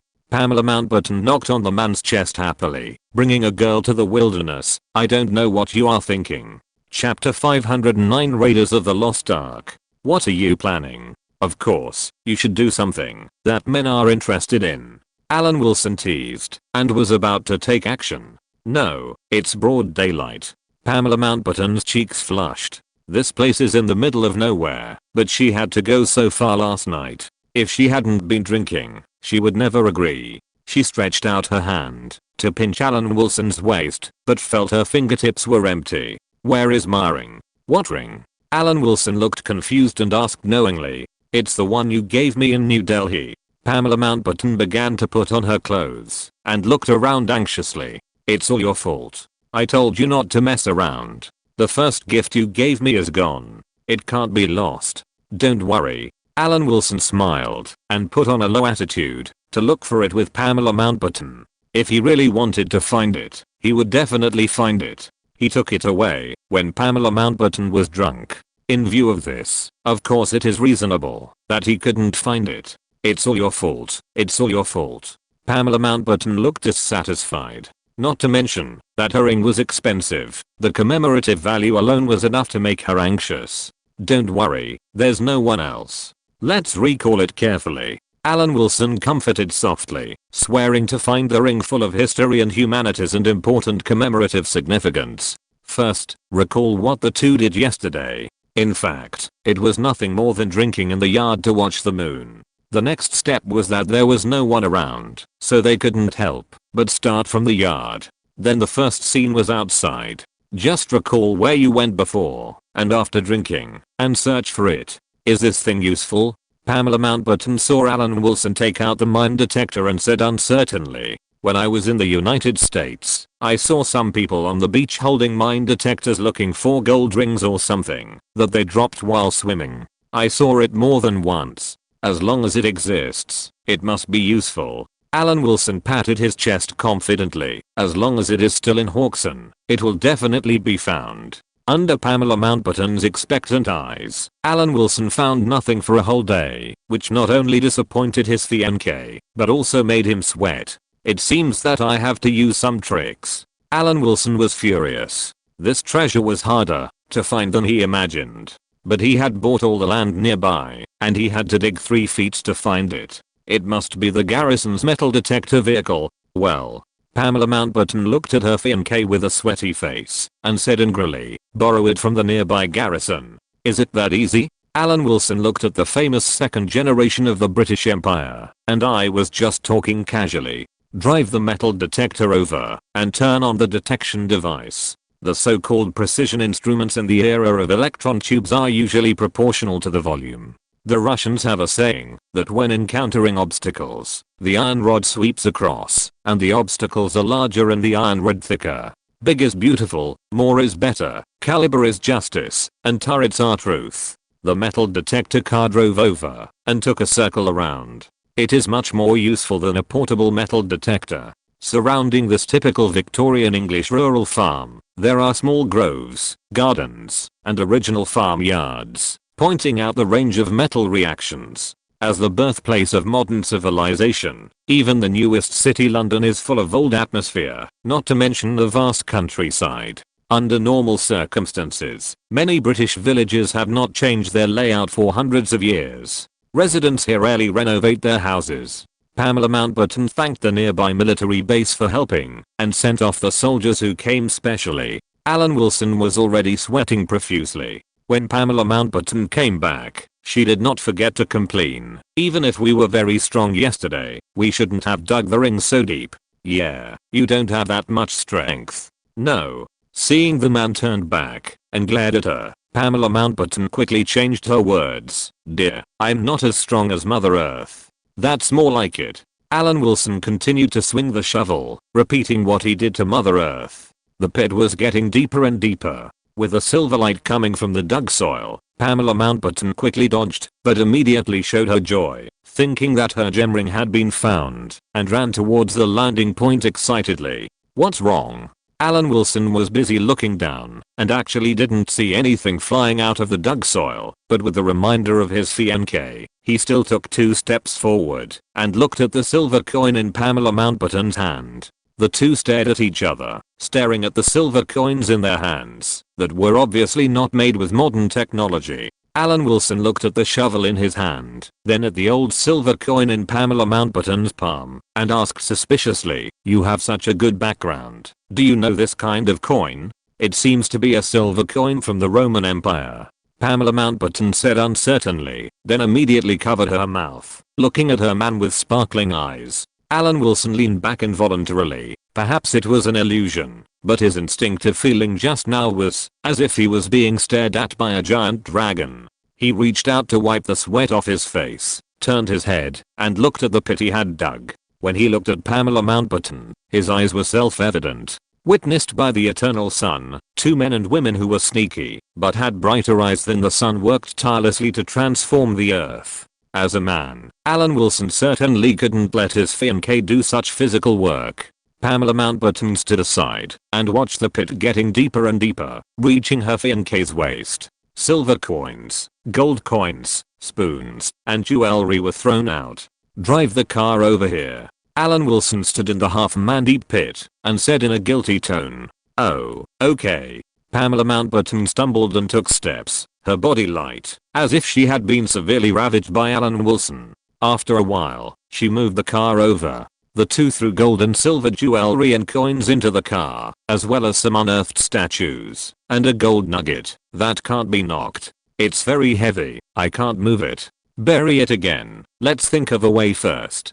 Pamela Mountbatten grabbed the man's reddish hand and whispered. Now the two of them were like a pair of great thieves, and they had never thought of handing over the treasure to the British Empire. When they entered the house, Alan Wilson, who was somewhat tired, took off his clothes and lay down directly on the bed, but he turned over with a frown, reached back and grabbed Pamela Mountbatten's ring, and exclaimed, "So it's here? The owner of this treasure must have a prominent life experience." After taking the ring and putting it back on her hand, Pamela Mountbatten reached out and touched her face, which was very hot. "It's probably equivalent to your family's background at that time." Alan Wilson launched a fierce attack on the water in the cup. His body was already full of sweat, and he felt a wave of soreness. "Pamela, come here. What do you say we should do with this treasure?" "I don't know." Pamela Mountbatten snuggled in the man's arms.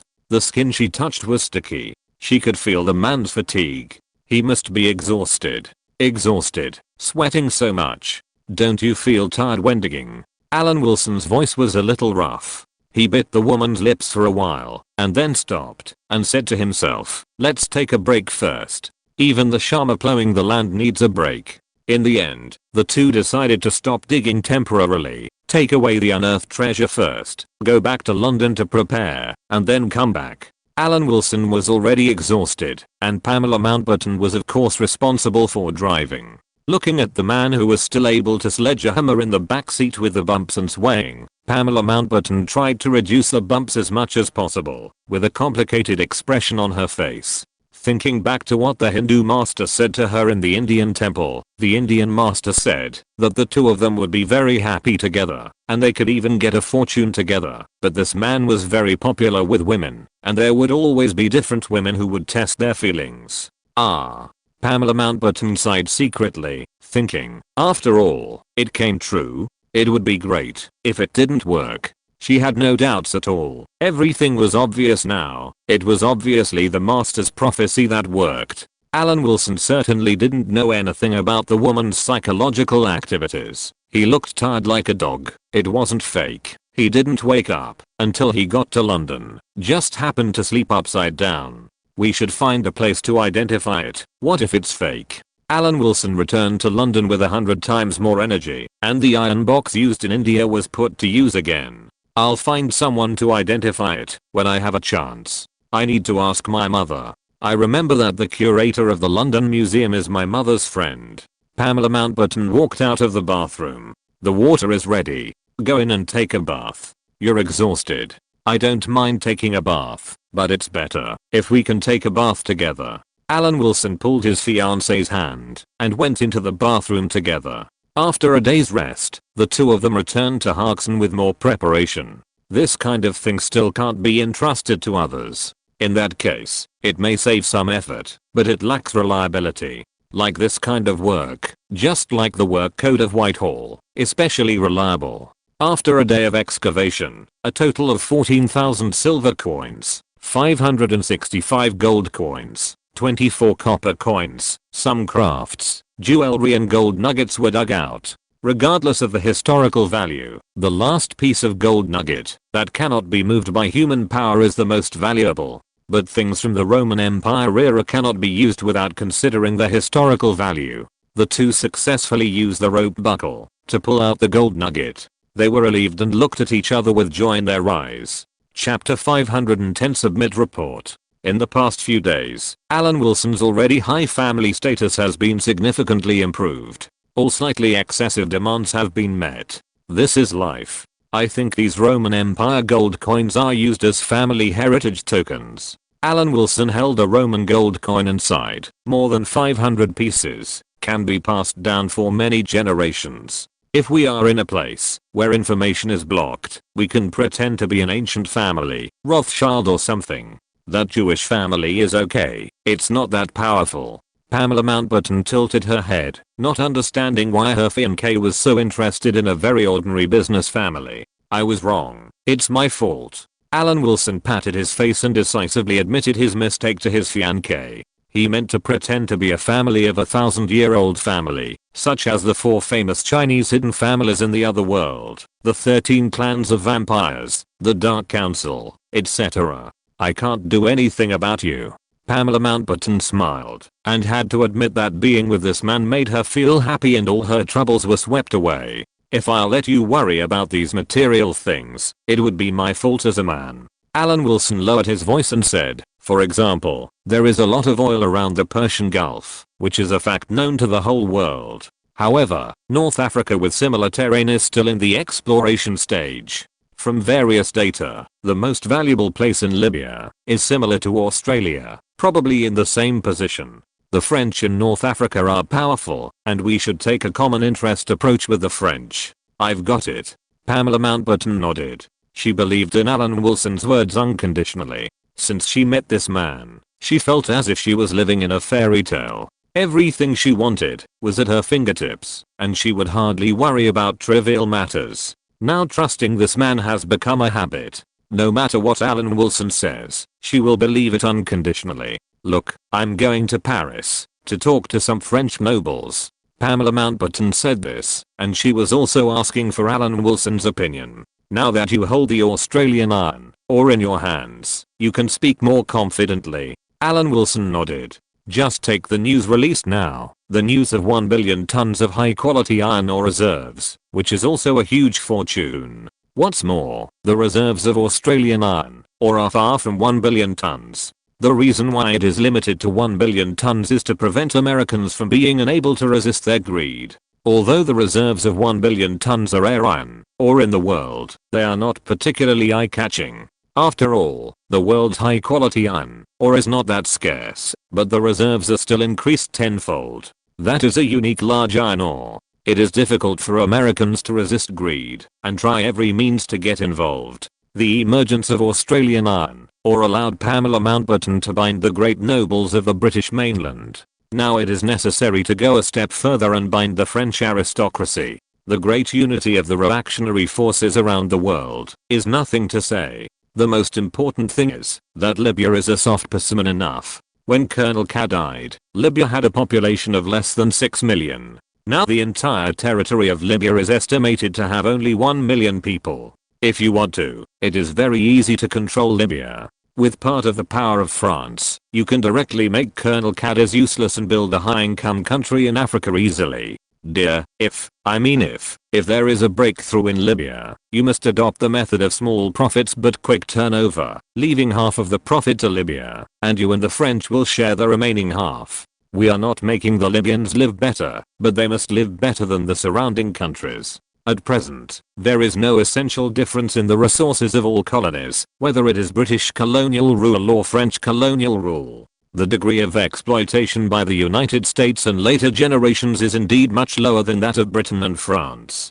The United States does not exploit these oil-producing countries, but uses these oil-producing countries to kill its competitors. Now the British oil companies in the Persian Gulf have left nothing for the locals, but almost nothing. Alan Wilson hopes that Pamela Mountbatten can change this model and leave enough benefits to Libya to support the framework of the welfare state. Anyway, Libya's population is small enough. I'll listen to you. It seems that I must hold the majority of shares in order to suppress the French opposition. Then we'll talk to the Libyans. Pamela Mountbatten understood what Alan Wilson meant, that is to set up a multinational joint venture, right? On one side is me and the French, and on the other side is a Libyan royal family. Just follow the Australian model and give half of the profits to the Libyans. But when negotiating the contract, it's best to set up a moral framework so that the Libyan royal family can use the profits to provide welfare to ordinary people. Alan Wilson instructed Pamela Mountbatten, you must restrain your greed at this time. You must know that Americans are much richer than us. The British Empire does not lack colonies at present, but what it lacks is channels for monetization. It seems you are going to Paris to negotiate as well. Pamela Mountbatten asked, tilting her head. Alan Wilson nodded and admitted, my negotiation is not easy. The general framework is fine, but for some conditions, we still have to stick to the British position for the sake of interests. The Americans are also good at choosing places, and the French are just at the upper limit. In fact, the French technology blockade in the 21st century is not looser than that of the United States. It is just as strict, but the Americans have a strong presence and have covered up France. It is also a major feature of France to keep secrets internally and block externally as a country. France is the country with the strictest technology blockade in Europe, but the United States has a strong presence. Unlike German machinery and Japanese electronics, France is good at nuclear technology, large aircraft manufacturing and aerospace technology, arms, and robots. Unlike other NATO countries, it has been fighting with the United States and has withdrawn from NATO for 40 years, so the industrial chain and military industry system are more independent. Moreover, after the Suez Canal crisis, France was threatened by the Soviet Union's nuclear weapons and decided to invest in nuclear tests and military industry wholeheartedly. As the third force independent of the two major camps during the Cold War, French scientific research is destined to have serious confidentiality. Naturally, the United States turned a blind eye to France during the Cold War. As soon as the Cold War ended, the United States began to retaliate. After the disintegration of the Soviet Union, France was directly set as a strategic competitor.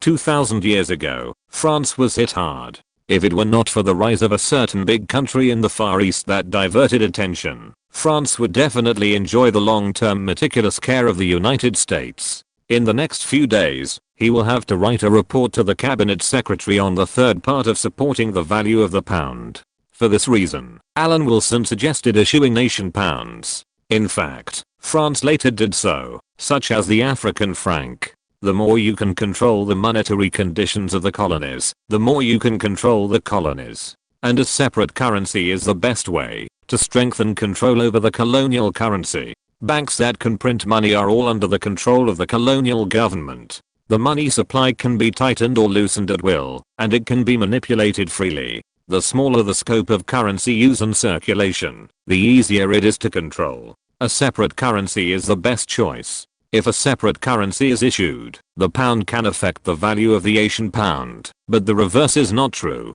If the colonial government tightens the money supply, uses an independent currency plus controls the exchange rate, then it is really tightened.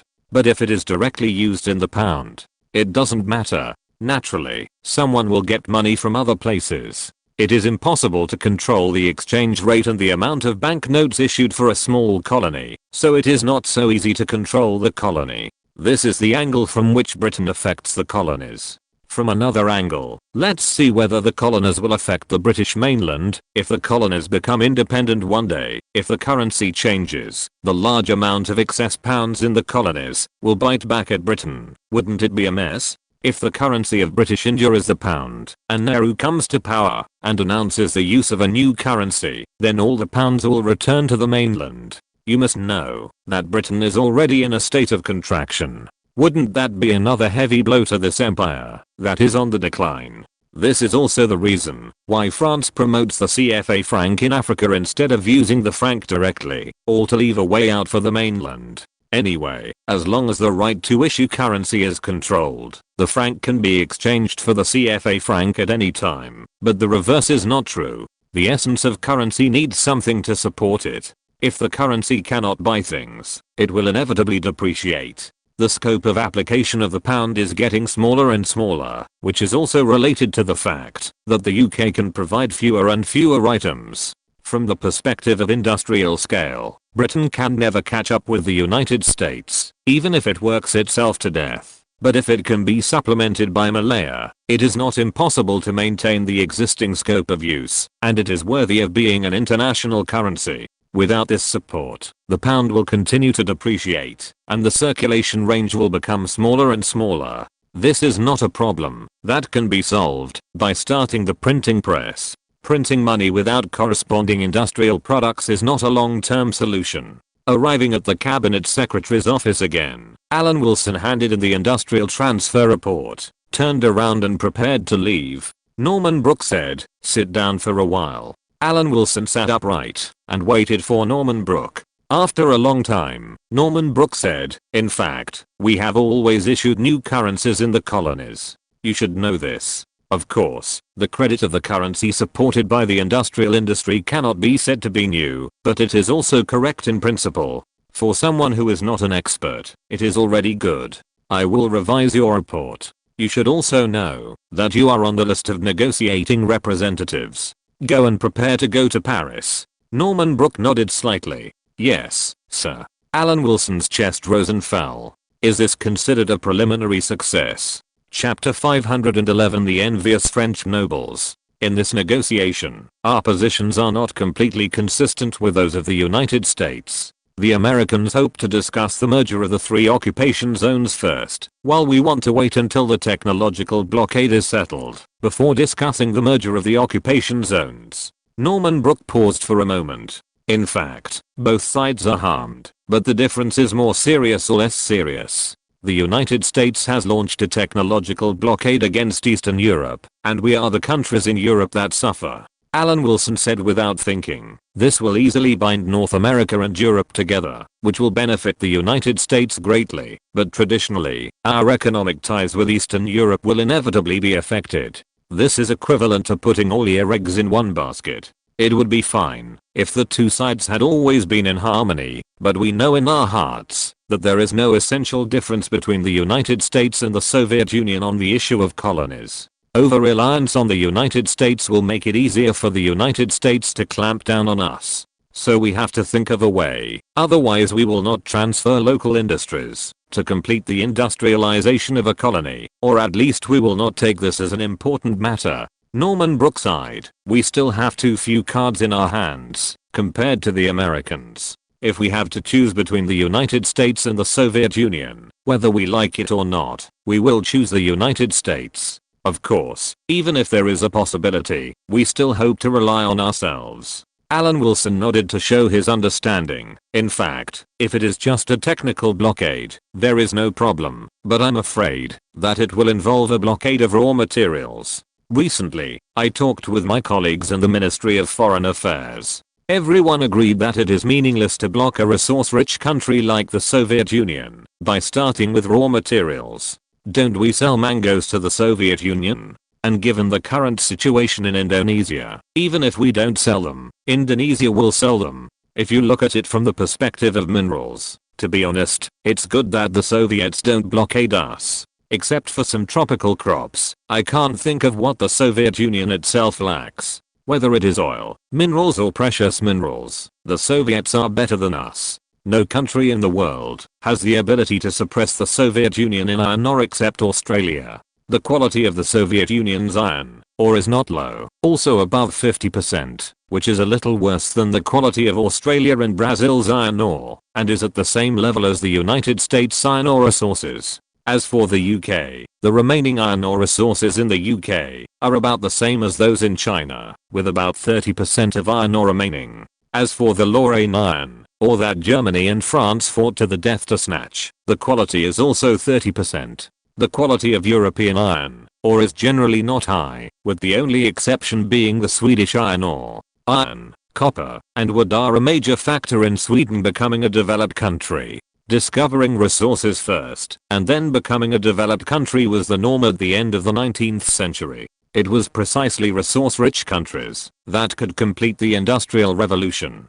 Coal and wool to the UK, Lorraine coal and iron to Germany and France, Bohemian coal to Austria-Hungary. The first rich regions in Europe are all places rich in coal, iron, wood and textile resources. Places without these resources, even a political power like Prussia, are still industrially backward regions. Of course, Sweden and the UK have a good relationship. In history, after France established the European Community, the UK also tried to win over Sweden to establish a free trade zone to compete with it, but it was true that it did not succeed. Talk to the Americans calmly, at least we still have the support of many colonial countries. Norman Brook finally let out a little bit of the air. At this meeting, the UK is definitely not without allies. Completely severing relations with Eastern European countries, not to mention Britain's unwillingness, few European countries are willing to do so.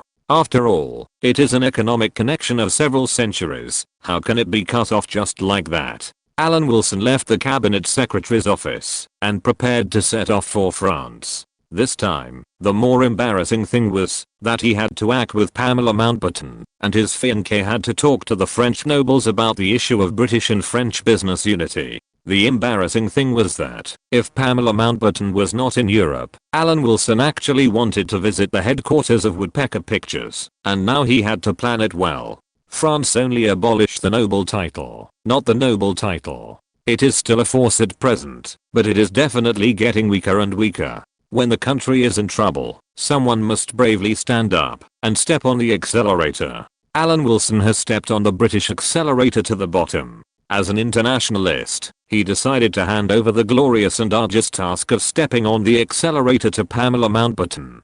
Finally, Alan Wilson, who arrived in Paris, found an opportunity to sneak into the headquarters of Woodpecker Pictures and come to ask about Ingrid Bergman and Hedy Lamarr, who were in the early stages of their careers. So you're back to London to take up your post? Ingrid Bergman was not in the headquarters building. After she came back, she saw Alan Wilson and was about to be affectionate with Hedy Lamarr and was about to take the next step. There is a meeting involving many countries about to be held. If Pamela comes to meet with the French aristocracy, I will come with her. Alan Wilson answered very frankly. The Iron Queen? Hedy Lamarr had seen relevant reports and asked if it was this person. It's not wrong. Alan Wilson pondered for a moment, mainly struggling with whether the word queen was appropriate. Pamela Mountbatten's father, General Mountbatten, was Prince Philip's uncle. The Mountbatten family itself is part of the royal family, but this is not important. The main reason is that Charles Brooke, the king of the Kingdom of Sarawak, has been found by Pamela Mountbatten. It is unknown when he will go to the Colonial Office to buy back his kingdom with £500,000 at 2.5 times the price of the kingdom. In fact, Alan Wilson does not know whether Pamela Mountbatten can get the legal system of the Kingdom of Sarawak from Charles Brooke, but if his fiancée is really determined to get this status, then there is a chance of success. The Iron Queen in the mouths of Hedy Lamarr and Ingrid Bergman is entirely due to the relationship with Australian iron ore. Although the two actresses are working hard to start their own careers, they are now in the initial stage and are not very strong in terms of capital. Naturally, there is some envy in their words. There are many industries in the world that can make money. Even if you make movies, you can hire professional managers and run some other industries. Isn't Vivian doing well? Alan Wilson's words are not without comfort. Who makes him such a person? He is born to be unable to see women, especially beautiful women, troubled. I heard that Vivian had a child. Ingrid Bergman rolled her eyes at the man, who was talking nonsense. How can you sit here and express your concern for us with a clear conscience? Do you expect us to be your mistresses like Vivian? I just hate this word. What's wrong with me? Alan Wilson was frustrated. I just want to maintain a friendly relationship with beautiful women. Is this a mistake? Do you think you are not beautiful enough? Ingrid Bergman had a new understanding of men's shamelessness today. She said sarcastically, you say you love me just by moving your mouth. The cost of love is too low. If Pamela Mountbatten was not in the same city, Alan Wilson would have had some concerns. He would not have ended the topic so easily today. He went straight to the point and said, how do you want me to prove it? I haven't thought about it yet. Ingrid Bergman felt guilty for no reason when she saw the man's serious expression. She pulled Hedy Lamarr and said, I want to measure up with Hedy. Don't pull me, I haven't thought about it yet. Hedy Lamarr broke away from Ingrid Bergman's request for help and said angrily, I have experienced a failed marriage, but I haven't decided to be someone else's mistress. It's a matter of time, there's no need to be so anxious. Alan Wilson said with a smile, you can think about it slowly. You know I won't refuse any beautiful lady who needs help. You two can take a look at this script. The script about the beautiful legend of Sicily was directly stuffed into Hedy Lamarr's hands. Do you have the talent of a screenwriter? Hedy Lamarr looked suspicious and her tone was full of distrust. Usually I write cabinet reports for the Prime Minister, not this kind of thing. Alan Wilson showed a humble look. Whether it works or not depends on how you judge it. A grand cocktail party was being held in the St. Germain Castle. Unlike in the past, the host this time was a British. Pamela Mountbatten attended the party in a gorgeous dress, shuttled through the cocktail party, and talked about her investment experience with the shareholders of the exploration company. As soon as she opened her mouth, she was talking about old Versailles. The noblemen and women who attended the cocktail party had only envy in their eyes. On the one hand, Pamela Mountbatten discovered a huge reserve of iron ore, which would inevitably be accompanied by rolling wealth. On the other hand, they envied the British aristocratic status. France is already a republic. Although the aristocratic status is recognized, it is already boundless water and the influence is no longer as great as before. Unlike the British aristocracy, the French aristocracy was deprived of political power by the king during the kingdom period. With only the privilege of tax exemption, the French nobles no longer had armies and territories. They could neither protect the king nor themselves. Rather than being medieval lords, they were more like modern public intellectuals, with only eloquent words, but no real authority. When facing British nobles like Pamela Mountbatten, the French noblemen and women pretended to be envious on the surface, but they were really envious in their hearts. Chapter 512 Agreed in principle. Now in the eyes of the French nobles, Pamela Mountbatten is simply the supreme treasure who came on a colorful cloud. No matter how much she is welcomed, it is not excessive. This is the fact, and there is no exaggeration. Although Pamela Mountbatten is not the most beautiful woman in the world, she has just dug up the treasure of the Roman Empire in recent days. She is in high spirits and radiant. In addition, the aristocratic etiquette she has been exposed to since childhood makes everyone admire her. In fact, these French nobles knew why they did it in the first place. The royalists of the Third Republic have an absolute advantage. From parliament to government, the royalists occupy a large number of positions. Under normal circumstances, the Third Republic would not appear at all. However, they quarreled over whether to support Napoleon or Bourbon, orthodoxy, or collateral. They would rather let the minority Republicans establish the Third Republic than let the person supported by the other side be king, so they ended up like today. As long as the national system changes, although the Republican atmosphere is extremely fragile at the beginning, it will always be reflected on them over time. However, it was also because of the French Revolution that the British aristocracy was reminded that, as long as the king exists, everything will be fine. Once the king really falls, everything will be over.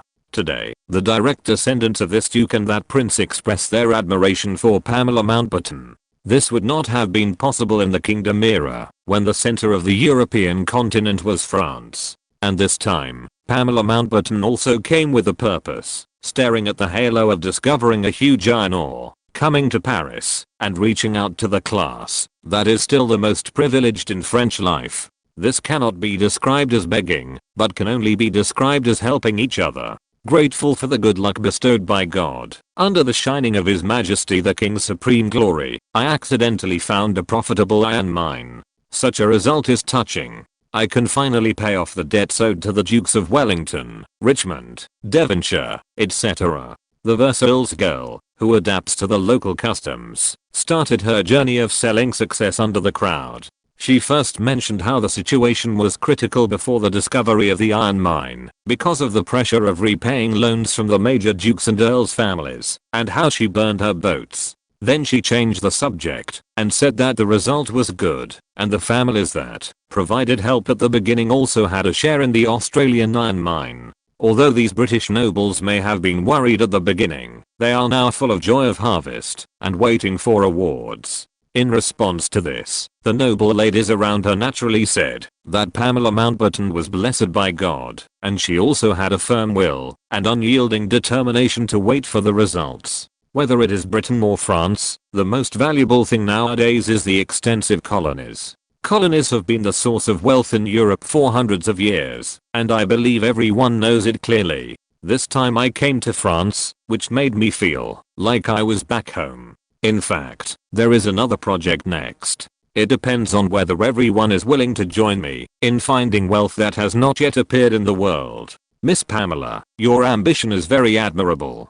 I wonder what kind of project it is. Immediately, a middle-aged man in his 40s, who can still be regarded as vigorous, answered with a look of great interest. This is like a signal. For these French nobles who already have a sense of crisis, they are of course interested. Otherwise, they would not come here and treat a British noble lady like a star.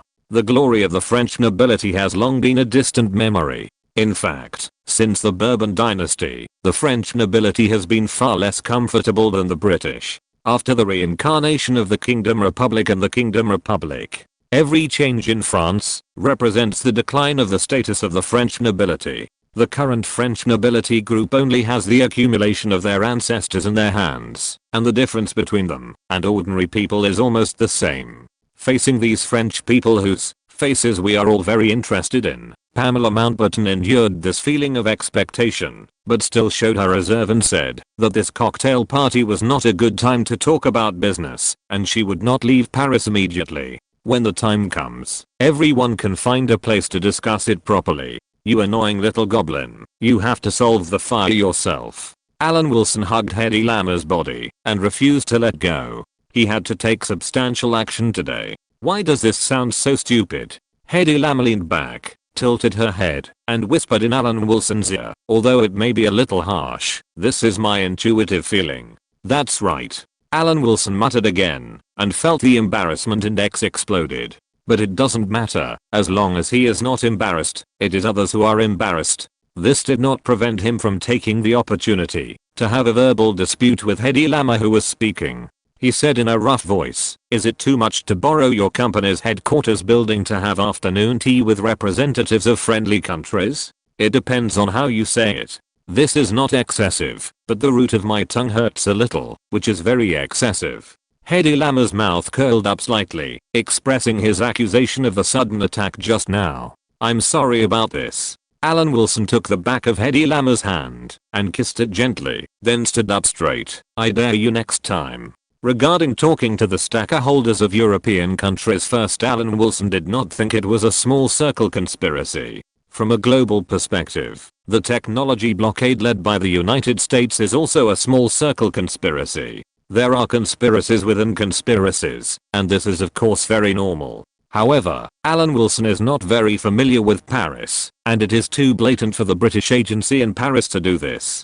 Although this matter itself should be done, it should not be too publicized. The only thing left was to choose a location. He couldn't drag a group of representatives serving the country to follow Pamela Mountbatten to attend a noble cocktail party. That kind of place would be even more crowded and noisy. It would be better to be here at Hedy Lamar's place. While the two were communicating, Ingrid Bergman came out of the bathroom in a bathrobe. The Nordic goddess who had just taken a bath was refreshed. After hearing this, she was a little surprised and said, it does look like an intelligence transfer station. Hedy, are you going to take a shower? Okay. Hedy Lamer got up and heard Alan Wilson muttering behind her, I want to take a shower too, and I want to take a shower together. Turning back and glaring at the shameless man, Hedy Lamer gave Ingrid Bergman a look to keep an eye on the man. If you don't object to this, Ingrid, I will use this opportunity to communicate with representatives of various countries. In fact, there are many benefits for you. We should know a basic truth. That is, the fastest way to get rich is to maintain a good relationship with the government. This is the truth. No matter what system a country has, the help you and Hedy have given today will surely be well rewarded in the future. Ingrid Bergman nodded in agreement, listening to Alan Wilson's classic quotations, from the rise of the Boston Consortium led by the Adams family to Mellon's tenure as US Treasury Secretary, leading Mellon Grand United to become a wealthy company. What he said was completely reasonable.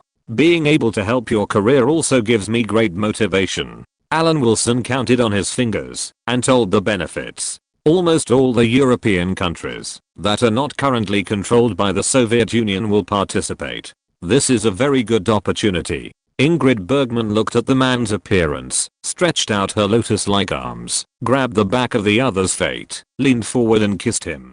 If he was not so lustful, this man would really be a very suitable candidate for a lifetime. Don't bribe me, thank you. Alan Wilson felt the lingering fragrance on his lips and teeth, and said righteously, I'm completely doing official business, without any personal feelings. Holding a meeting here is just to save costs. I'm just doing a favor for a friend. There is no personal emotion involved. Ingrid Bergman listened to Alan Wilson's statement, and her beautiful eyes were full of the shadow of a person. Regarding the technological blockade, you asked Alan Wilson if he agreed. Of course he agreed, because it involves interests, and is of great benefit to Europe itself. The disagreement lies in preventing the United States from mixing private goods in it. This is not because we do not trust the great ally America, but that America always does this, and keeping a hand is also out of love for the rebellious son. In the 21st century, the United States always issued a ban, and then found an excuse to open a backdoor for American companies, and then kept a close eye on European companies to prevent European companies from violating the ban, so that American companies made money in the past. Although it is only 1949, there is no guarantee that the United States has not had this idea. The rebellious son has already come out and is no longer the little guy who was played around with before World War I in the conference room of the Woodpecker headquarters. Representatives from Britain, France, Italy, Belgium, and the Netherlands all agreed in principle that they should support the United States idea. Alan Wilson certainly agreed.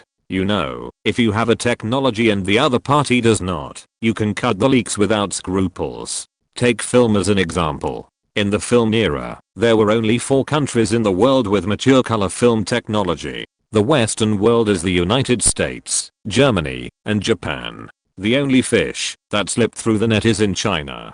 China's name is Lucky, and its technology is actually different from the first 3. But if Lucky sells for 15, Kodak will hardly sell for more than 30 in China. In the Soviet Union, this price is 100. Then the net welfare loss of the Soviet people at this price is 70 yuan.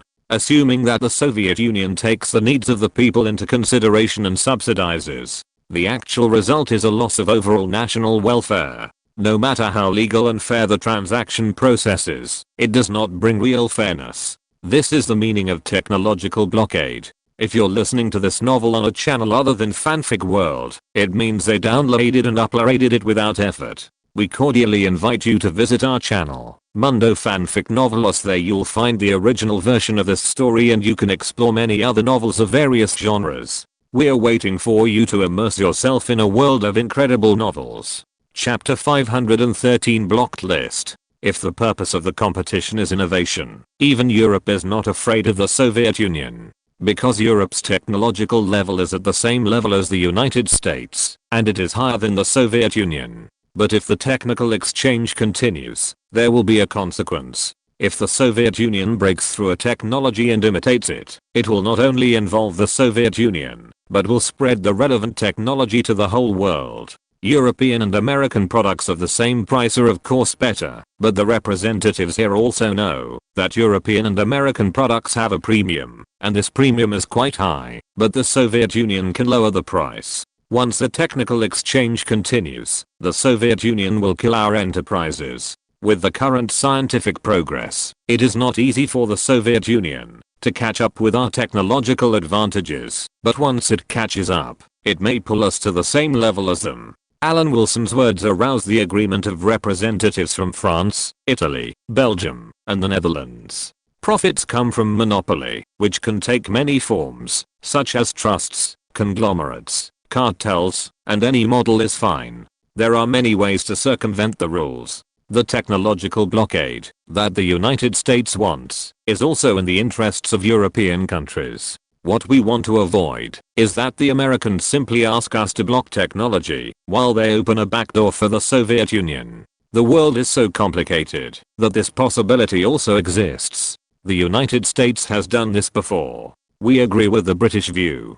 Claire, the French representative in charge of the negotiations, agreed deeply. The United States has not only supported the Soviet Union, but also Germany. Everyone knows this, so don't repeat it. After all, we still need the help of the United States. Alan Wilson coughed softly, indicating that now is not the time to talk about this.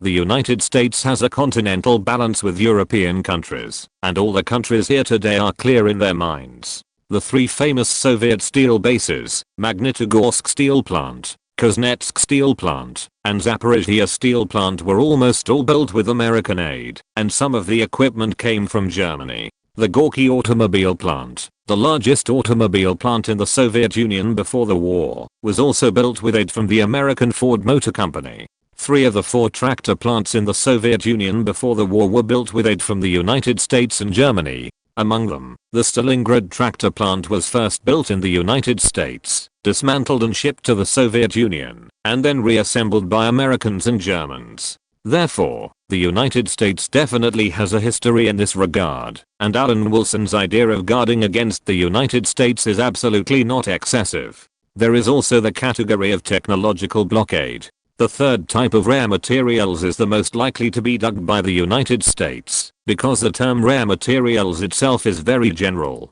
In any case, Europe is geographically integrated, and Western Europe and Eastern Europe cannot be completely isolated. If we get serious about the third type of rare materials, it is not certain whether Europe will block the Soviet Union or the Soviet Union will block Europe.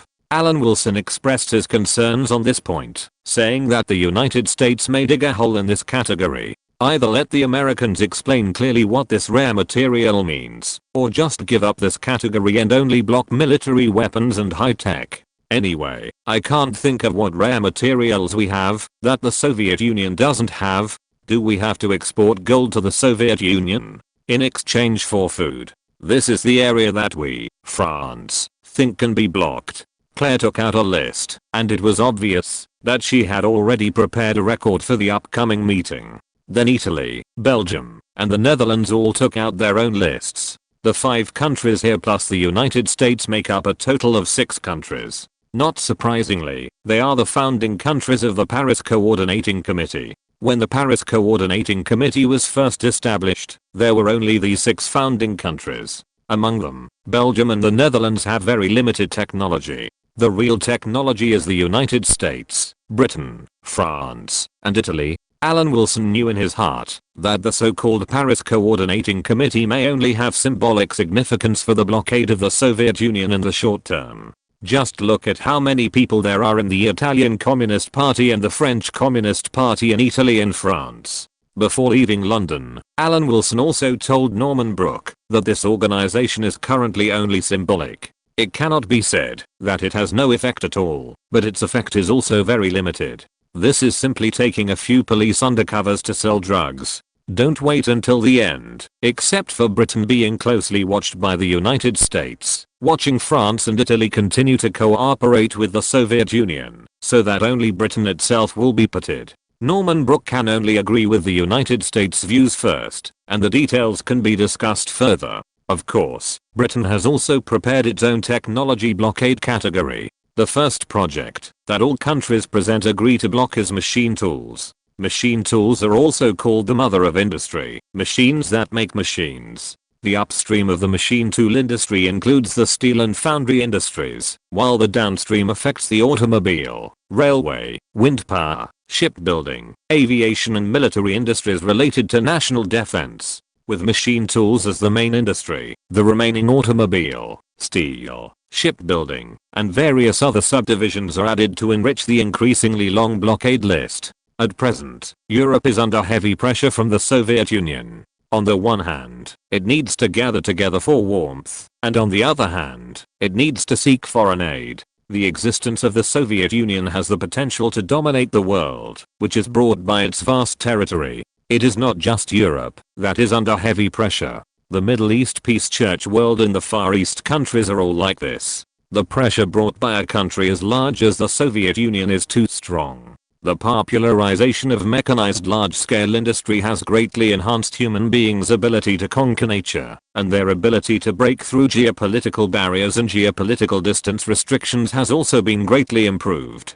This has greatly changed human beings' understanding of geography. Before the era of mechanized large-scale industry, humans understood land based on the level of primary industry and farming technology, which limited the geopolitical radiation and expansion capabilities of various geopolitical forces. The advent of the mechanized industrial era has further strengthened the Soviet Union's geographical advantages. The Soviet Union's geographical advantages and geopolitical expansion capabilities have been greatly improved, and it has initially been able to cover the Eurasian continent. What's more, the Industrial Revolution has already gone through 2 rounds. What if there is another one? The Soviet Union, which is not very technologically advanced now, has already been like this. After the next Industrial Revolution, how can imperialism survive? Although once the Soviet Union wins, all countries will certainly emphasize that we in the Soviet Union have lived in harmony since ancient times.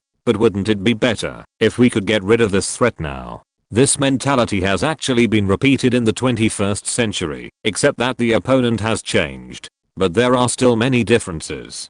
The Soviet Union is the first socialist country, and using class as a weapon has great symbolic significance. It is naturally another beacon in the world, and a certain major country does not have this ability. The Soviet Union can pull a bunch of countries into all-round confrontation, and a certain major country may not have such influence. So the United States is trying hard to pull out the second Cold War again, and few countries agree. At least for the countries on the European side, they do not agree to launch a second Cold War. The two countries should not affect other countries in a one-on-one fight. So from a historical perspective, the Cold War between the United States and the Soviet Union was highly ideological, and the latter confrontation was just an ordinary confrontation for hegemony. Apart from the historical significance, the Cold War between the United States and the Soviet Union was a group fight, and the latter one was more like a one-on-one duel. Okay, let's wait and see what the United States thinks.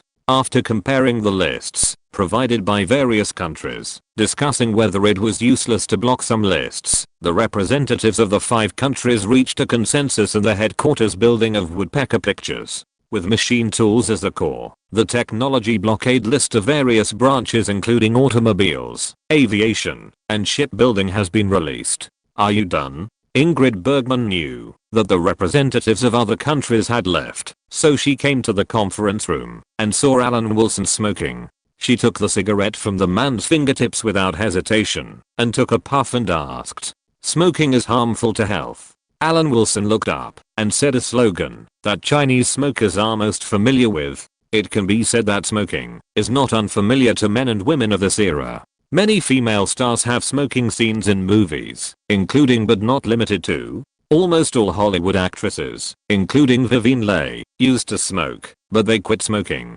because they were closely monitored by Alan Wilson during the British Raj in India. "You're talking as if you were my husband?" Ingrid Bergman rolled her eyes at the man, but she still put out the cigarette. Alan Wilson looked at the half-smoked cigarette with some pain. This wasted half-smoked cigarette made his already tight financial situation even worse. This time when he came to Paris, he had nothing but a Roman gold coin. Pamela Mountbatten went to develop her career, and he had been eating and drinking at the embassy these days. Isn't it also because of the consideration of being a gigolo that he came to Woodpecker Pictures to beg for alms? At this point, Alan Wilson had nothing to say. He didn't feel embarrassed to ask the Nordic goddess to compensate for half a cigarette, so he picked up the half-smoked cigarette butt and took 2 puffs to show his thrifty spirit. "I'm doing this to experience the goddess's taste," Alan Wilson said confidently, explaining that his behavior was just to achieve the purpose of indirectly kissing Ingrid Bergman, and he was definitely not reluctant to give up half a cigarette.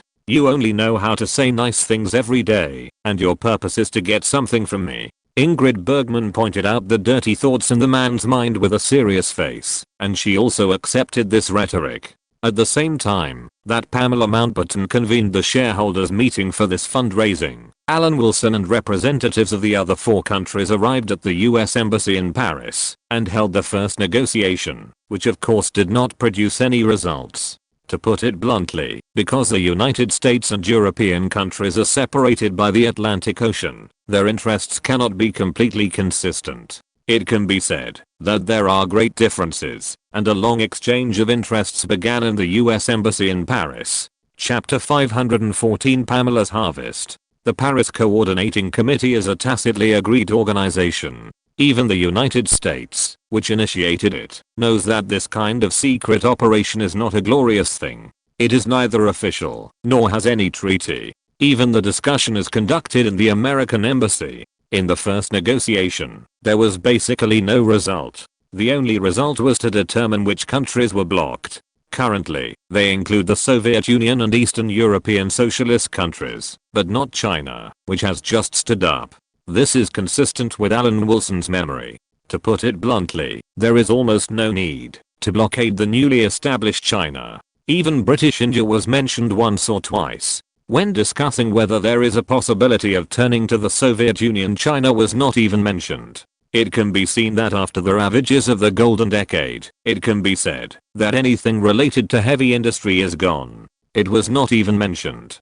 He remembered that China appeared in the Paris Coordinating Committee, mainly because the United States lost a lot of people in the Korean War. The United States temporarily added China into it before the Korean War ended. Regarding the situation in the Far East, the interests of Britain and the United States are different. Alan Wilson did not need to remind the Americans that it was the United States that supported the Cannon Party in the Civil War, but Britain did not. Prime Minister Attlee also persuaded the Americans to admit the reality, but the Americans did not listen. Besides, why should Britain remind the United States that the total assets in China amounting to £250 million are there? If they are confiscated, will the Americans make up for it? £250 million is not a small amount. Although Britain wanted the United States to take over its enterprises in China after the 3 major battles, the Americans were not stupid. How could they take over at such a dangerous time? Naturally, the British-funded enterprises failed to get rid of them. Although there were no results, Alan Wilson and representatives of other European countries also understood that it was not so easy to achieve the goal in any negotiation. After exchanging opinions, everyone was still optimistic. It is true that European countries need the United States at present, but this need is mutual, and one party cannot unconditionally agree to all the requirements of the other party. Compared with the supply of the embassy, Alan Wilson still hopes for the life of Woodpecker Pictures more. The ownership of United Artists Pictures can also be discussed. At the Cannes International Film Festival, Ingrid Bergman received Chaplin as a half-host. At that time, the news that Chaplin was expelled from the United States had spread throughout Europe. In an environment far away from the United States, many stars participating in the film festival did not need to deliberately alienate Chaplin. Ingrid Bergman also specifically asked Chaplin about his future thoughts. He could not return to the United States and what plans he had. Chaplin will never return to the United States. I can guarantee that. Without Chaplin, the performance of United Artists will decline greatly. The United States will not allow satirical films like Chaplin to grow. Alan Wilson said in an affirmative tone. In fact, I want to buy Chaplin's shares in United Artists through Vivian. This is not only good for her, but also for you. Europe and North America will take care of each other, and the foundation will be better. This is not entirely true. The United States actually allows alienated satirical films to appear, such as the simple folk Gotham City, but it focuses more on the non-ideological level. It is not possible to seize various contradictions like Chaplin and continue to play "You're so nice" to Vivian. Ingrid Bergman's mouth tasted a little sour, and she didn't even notice it herself. That's one of the 8 major film companies in Hollywood, and it's Chaplin's life's work. His life's work is destined to be lost. Do you think anyone can touch politics? Not to mention a comedy master. Even someone with greater influence will definitely get hurt. Alan Wilson touched Ingrid Bergman's hand and took the opportunity to show off. But Ingrid, I will definitely protect you. In my eyes, you are all goddesses who have fallen to the earth. Do goddesses who have fallen to the earth now need to be protected by the devil? Ingrid Bergman turned her head away, as if she didn't see the man's aggressive gaze. You are a very bad villain, but you always think about the people you like. You are such a contradictory person. That's called standing in the darkness to protect the light, but given your environment, it's hard to understand this sentence. Alan Wilson straightened his back. For the sake of all living beings, I, who should have been an ordinary person, have sacrificed too much. Anyway, Ingrid Bergman only needs to know that United Artists should be in a plan that is bound to win. It is not known when the next crisis of a major film company will occur. Otherwise, he will go to Elizabeth Taylor in person and bankrupt 20th Century Fox. But Elizabeth Taylor is only 17 years old. As an outstanding master of time management, Alan Wilson shuttled back and forth between Woodpecker Pictures and the British Embassy in France, and did not forget to keep a close eye on Pamela Mountbatten's movements. Fortunately, Pamela Mountbatten's trust in him has been at an extremely high level recently, because of the treasure of the Roman Empire. If expressed in numbers, the absolute favorability is 100. Pamela Mountbatten has nothing to hide from her fiancé. She usually makes a schedule and sends it to Alan Wilson if she can contact him. This is also the case of the closer you are to the red, the closer you are to the black. Alan Wilson, a Whitehall civil servant, writes reports when he has nothing to do, which leads to Pamela Mountbatten following suit and planning her life very carefully. The biggest benefit of this is to avoid misunderstandings. Alan Wilson is very grateful to his fiancée for maintaining transparency. Pamela Mountbatten, who has discovered the Australian iron ore, has the aura of the Iron Queen, and can achieve results much faster than Alan Wilson. After all, a group of French nobles are not difficult to deal with compared to the American state machine. Before Pamela Mountbatten returned to the British Embassy, Alan Wilson had already rushed back to wait for his fiancée to come. He listened to her talk about how she felt like a star among the French aristocracy and patted her from time to time. After listening to Pamela Mountbatten's vision for fundraising, Alan Wilson said, "It's best to convert it into pounds. My dear, you should also know that the franc has been devalued 3 times. The situation in France is the same as that in Britain. That is, the national strength is not good enough to support the value of the currency. If you have to say, it is actually more serious than the situation in Britain. After the war, the pound depreciated once, from £1 to $4 to £1 to $2.50. The trend of the franc is even more worrying than that of the pound. In December of the year, when the war ended, the first crisis of the franc after the war occurred.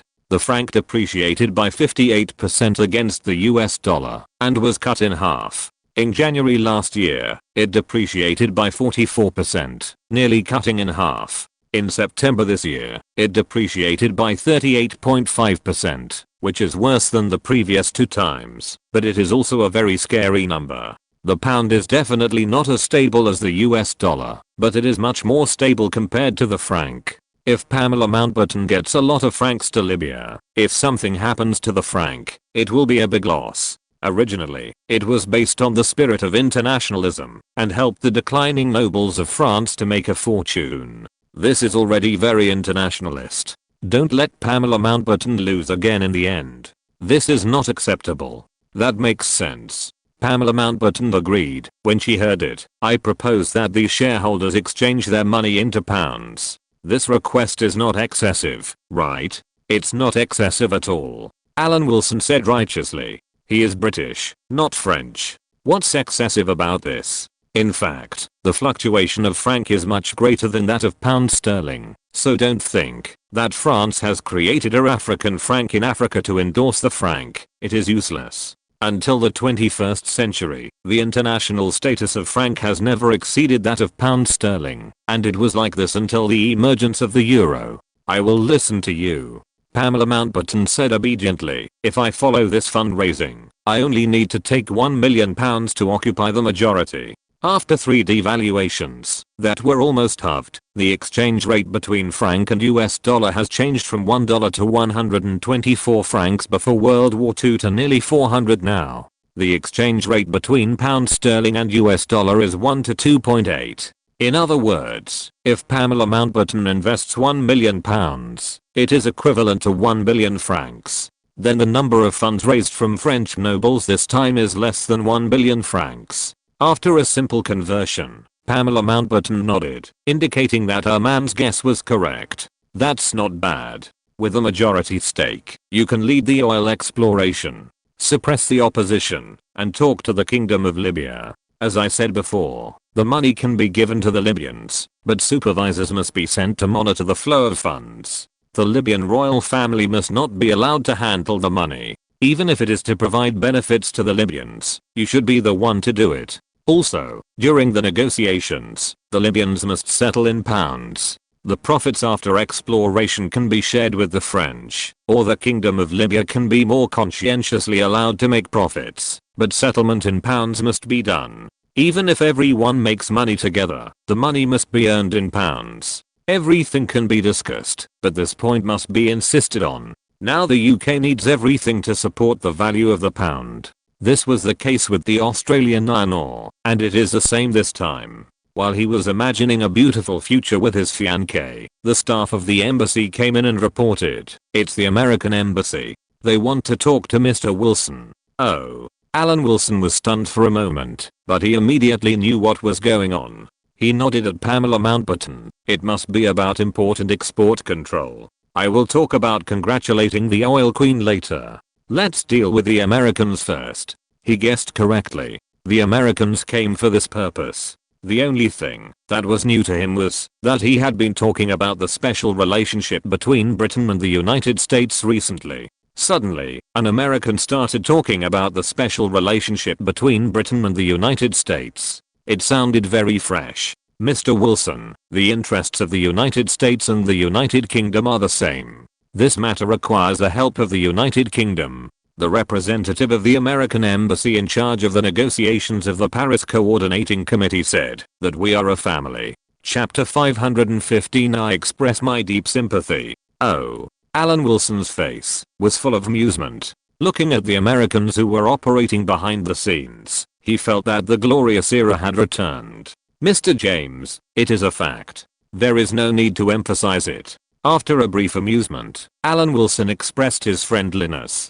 Who in the world doesn't know the close relationship between Britain and the United States? If I deny it, then there is no doubt that I'm lying. Alan Wilson's words were full of his father's love for him. He said that he had always hoped that this rebellious son would have a promising future. As for the burning of the White House, it should not be mentioned at all. What was mentioned was the close battle between the two countries. However, James would not relax because of this. He conveyed the opinions of the country. The friendly relationship between Washington and London should not be tested again on the issue of the Soviet Union. What do you mean by this? Alan Wilson said indifferently. In principle, Britain has always supported the United States. You know this, Mr. James. It is really sad to hear you say this. Although I personally have reservations about import and export controls, I have never said it out loud.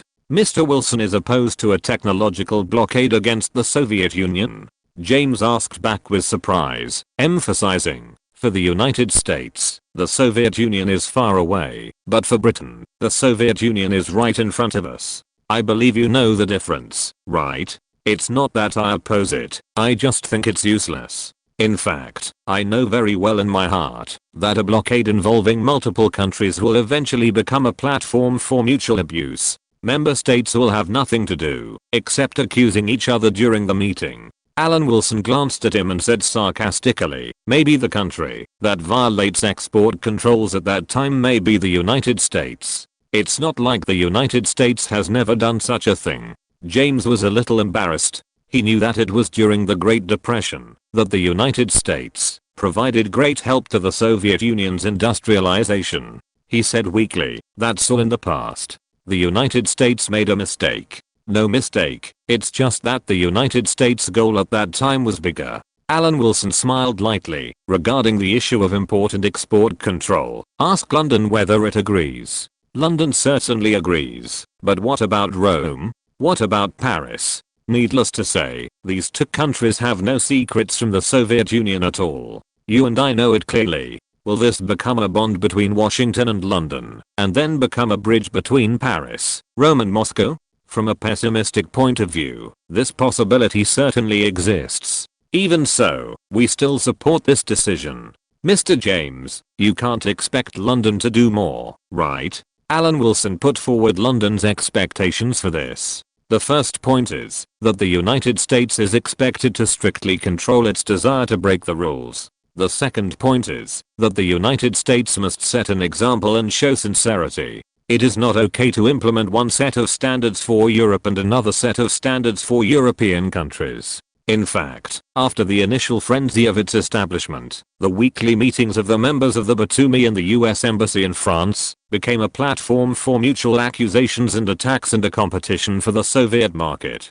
There is no such thing as common values. The Toshiba incident only happened in Japan. There are many quarrels between Europe and the United States. It's just that Japan is at the bottom of the US alliance system after all. It was focused on the Toshiba incident, and most of the mutual attacks between European countries and the United States will not be known. In addition, Alan Wilson changed his tone and expressed his firm support for import and export controls, saying that what he just mentioned were just details, which may require more discussions, to safeguard the vital interests of various countries, and avoid internal disunity in the future. This actually goes without saying. He also firmly supported it when he went to the US Embassy for the first time, and his attitude is the same as now. As for the United States wanting Britain to help put pressure on other countries, that is impossible. Alan Wilson said that he was not optimistic about this organization, but just gave the United States a face-saving support. It is impossible to use Britain as a gun. After expressing his firm support for the general direction, Alan Wilson took the initiative to send James out of the embassy and ended this private communication. Returning to the embassy, Pamela Mountbatten took the initiative to greet him. Seeing her man, she asked in a serious and low voice, "Did you send the Americans away? You look so serious." "It's just that I have a deep understanding of the current situation in the UK. If we continue to rely on the United States, we will still not be able to get rid of the pressure." Alan Wilson put his hand on his fiance's shoulder and sighed, "Dear, so this matter ultimately depends on the comparison of national strength. I hope that the UK can get rid of its dependence on American funds as soon as possible. To get rid of dependence on American funds, this important export control is still necessary. Although there are contradictions and differences among capitalist countries, everyone's overall goal is the same. They all try to curb the development of socialist countries and economic strength to defend the strategic heights of capitalism. After all, the imperialist wars of the past no longer exist. Instead, they are replaced by a life and death contest between two futures and two systems. This is not just what Alan Wilson meant. France, Italy, Belgium, and the Netherlands all mean this. Everyone's containment of the Soviet threat is the foundation, and the current dispute is just a matter of details. Alan Wilson still has a little doubt. That is, when he sees France and Italy, he always feels like he is looking at an undercover. "I'm really afraid that one day these two countries will say, I didn't have a choice before, but now I want to be a good person. You've worked so hard for the country." After getting out of the French aristocracy, Pamela Mountbatten quickly comforted her man's lonely heart after returning. "My dear, you've worked so hard too." Alan Wilson hugged the woman in his arms. Is the master of time management just a name for nothing? In essence, the significance of the Paris Coordinating Committee is nothing more than a loose cartel alliance. This is the biggest role, pursuing the high profits brought by monopoly. Although the United States is the most powerful among these countries, it is not a strict conglomerate. There may be no pattern to say this, but it is the fact. This is the biggest role of the Paris Coordinating Committee, which is similar to the role of OPEC. Speaking of the OPEC cartel alliance, of course it has not appeared now. If possible, Alan Wilson also hopes that Britain will join it, but the North Sea oil field has not been discovered yet, and it is difficult to join such an organization. If Britain comes up with an idea and the United States eventually joins, it will be more than it loses for Britain now. Now Alan Wilson is using Pamela Mountbatten to first establish an oil company that is more conscientious than any current oil company in the weak link among oil producing countries, and then slowly infiltrate the Persian Gulf countries after gaining a reputation. In fact, it is very similar to another thing, such as a certain idea, which first wins the victory from the weak link of imperialism, the Russian Empire, and then slowly spreads to the whole world. Starting from Libya is also for this purpose, joining forces with the French to gain a reputation and pry open the Persian Gulf where British oil companies gather. In the end, with the appearance of reform, the old oil company, that is too unreserved, will be ended. By the way, my love, send some exploration teams to Egypt, and then announce that there are no oil resources in the whole of Egypt. Alan Wilson remembered that his old boss, Sir Barron, was about to support the Cairo Conference of Arab Countries, and was ready to give a big gift. Egypt has nothing but yellow sand, and Alan Wilson knew this very well. After the death of Colonel Cadiz, the other country that competed with the Turkish Sultan for control of Libya was Egypt, which had no hair. "Why do you do this?" Pamela Mountbatten was puzzled and didn't understand what this meant. "Selling anxiety," Alan Wilson whispered. "This is good for the future of the British Empire." The days of cooperation and struggle continued. Pamela Mountbatten returned to London to borrow money. After plundering the French aristocracy, she returned to London to find the British aristocracy in the same way, hoping to achieve a win-win situation. Pamela Mountbatten, who was ready to win twice, worked tirelessly like a hard-working little bee. The representatives of the 5 countries, including Alan Wilson, were at the American embassy, listening to the Americans' loud roars. "I don't believe that the Chinese really dare to confiscate the assets of the United States of America. Absolutely not. Alan Wilson also expressed Britain's determination to stand with the United States. Britain should work together with the United States to put pressure and protest.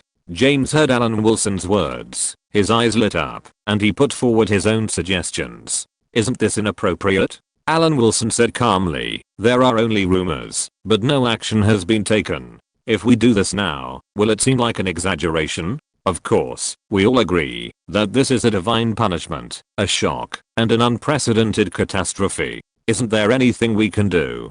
James looked at Alan Wilson with expectation, wanting to see if there is any countermeasure from the diplomat of the old imperialist country. In fact, there is. Alan Wilson said calmly, it's nothing more than a few attitudes. The first is to let it go, the second is to express regret, the third is to lodge a formal protest, the fourth is to suspend diplomatic relations, and the fifth is to formally declare war. Letting it go means that we have no way, and expressing regret means that we admit that we have made a fool of ourselves. As for lodging a protest, the other party may not take it seriously, and terminating diplomatic relations is meaningless at this time.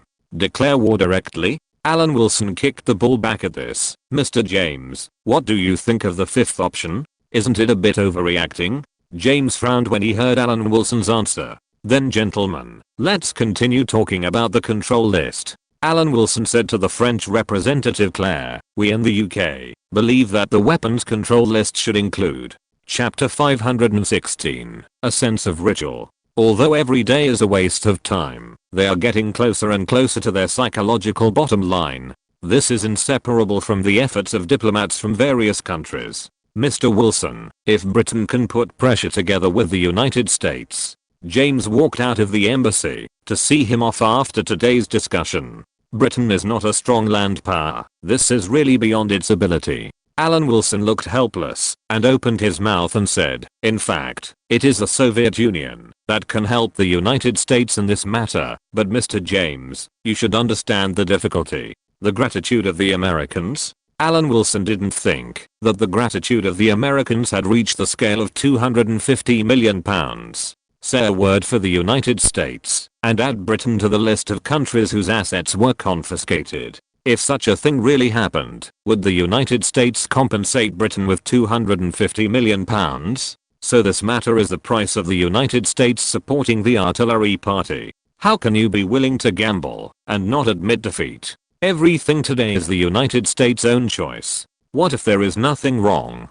Just shout about the special relationship between Britain and the United States. If there is something wrong, Britain still thinks that £250 million of assets are more practical. Besides, didn't he point out a clear way for the Americans to go to the Soviet Union? Although it may be useless, it is at least a solution. Maybe the Soviet Union has a fever today, and the desire to see the United States die today has faded. Alan Wilson has no time to deal with James. He must send a telegram to the United States today. Today is the birthday of the great British treasure. No matter what, it is not as important as Vivian Leigh's birthday. When Alan Wilson of the British Embassy took out the diary he carried with him, of course it was another one. Below Vivian Leigh's birthday was Hedy Lamar's birthday, 4 days apart. Go to the headquarters of Woodpecker Pictures to thank you. Alan Wilson instructed the driver of the embassy. It seems that the negotiations with the Americans will not have any results in a short time. Return the prepared fireworks. So the fireworks prepared to celebrate the transatlantic partnership were returned to the headquarters of Woodpecker Pictures by Alan Wilson. Several £100 a month. You are willing to spend it. Ingrid Bergman looked at Alan Wilson busying around, with a look of jealousy on her face. You are so busy. After sending the telegram to Vivian, we will prepare to celebrate Edith's birthday. The key is that your birthday has passed. Otherwise, if I happen to be in Paris, I would definitely give you an unforgettable birthday. Alan Wilson asked, have you edited Edith's classic shots? What floor is the recording studio on? But my voice sings. Is it a little bit? Ingrid Bergman hesitated. She didn't think she had any talent in music. I'm here to help you two partners of Woodpecker Pictures to increase the relationship. Alan Wilson frowned. I can't sing it, right? If this is discovered by Me5, it will not be a good thing for me. Okay. Ingrid Bergman also knew that Alan Wilson had difficulties and reluctantly agreed. In fact, songs that can be widely sung will not be too bad no matter what, even if they are Korean music. Although the level of lyrics in Korean music is really bad, there is no problem with the melody. Outside the recording studio, Alan Wilson was listening to the debut performance of Nordic goddess Ingrid Bergman. The English version of Kiss Everywhere was sung by Ingrid Bergman, which had a special flavor. Your careful kiss can turn the world upside down. A kiss can save a person. The body temperature you save will always be donated to someone else. A kiss can steal a heart. A kiss can kill a person. An inch of kiss is worth an inch of gold. A rugged journey. Alan Wilson sang along, and after Ingrid Bergman finished singing, she let the Nordic goddess listen to it herself, and then she added the harmony. Goodbye her. She kissed him. He kissed her, kissed him, kissed her. Continue the happy process. You and I are so happy. Next her. She kissed him. He kissed her, kissed him, kissed her. Continue the happy process. You and I are so happy. Alan Wilson sang the Chinese version, and when Ingrid Bergman came out of the recording studio, the two listened to the record effect together. He was also asked, which country's music is this? Music knows no borders. Alan Wilson laughed and sang Kisses Everywhere a cappella, with Heda's film editing. I believe she will be very happy on her birthday. Ingrid Bergman's face turned from sunny to cloudy. Although it was a bit inappropriate to think so, she was in a bad mood. There was no reason, she was just not in a good mood. It may be a good innovation route. Alan Wilson remembered that the main way to carry music at present is still film, not tape. In the 1960s, Philips of the Netherlands developed the world's first cassette tape, which was only 1/4 the size of the early Fedripec loop cassette recorder. Both sides of the tape were wrapped in plastic shells to protect the data in it to the greatest extent. Each side could hold 30 to 45 minutes of stereo music. Tape recorders are no longer a new thing. The emergence of tapes is an applied innovation. The current tape recorders have not eliminated film due to their size. The audience of film phonographs is still very large. The recording studio of Woodpecker Pictures has tape recorders, but there are also films for phonographs. American cameras invented the iron oxide tape, which made the output signal 4 times higher than the original German tape. But the early reel recorders were still large and expensive, and needed to be used carefully. If Philips could get through the road of miniaturization of tapes before him, it would definitely be a good way to make money. Tape is an application-oriented innovation, but although there were many formats of recording tapes at the time, Philips decided to release the license of the cassette format for free under pressure from Sony, which made it dominate the market later. In this way, application-oriented innovation became the market standard, completing an important leap, that is, from an ordinary company to a company that sets industry standards. This step is not a big leap. Thinking of this, Alan Wilson took out the diary on his body, and what came into view was a row of women's birthdays. He took the wrong one. Before Ingrid Bergman turned around, Alan Wilson had taken out the diary he usually took notes in, and recorded the content about the tape. He was not bragging. If his diary was lost, the loss would be greater than the loss of Edison. Although Edison was indeed a patent troll, it is undeniable that he really invented many things. In the conference room inside the US Embassy, James did not get so angry as he did 2 days ago, when the US Capitol was at risk of confiscation. Maybe he was used to it, because Alan Wilson already knew from the news from the Far East that some US assets had really been confiscated. This was really sad news. On the day he heard about this, Alan Wilson felt deeply about the special relationship between Britain and the United States and almost laughed out loud in his bed. As for British assets, whether they will end up like American assets depends entirely on whether the Korean War breaks out. He remembered that New China first struck a heavy blow against American capital, leaving a way out for British capital. This heavy blow was also restrained. If the Korean War had not broken out, the US capital industry might have been cleaned up and passed. But the Korean War eventually wiped out American capital. The fate of British capital should be similar to that of American capital, which was gradually liquidated, but the outbreak of the Korean War allowed British capital to survive. The emergence of a war has caused completely opposite effects on American and British capital. If everyone has no objection, then we will formally reply to our government on the 9th.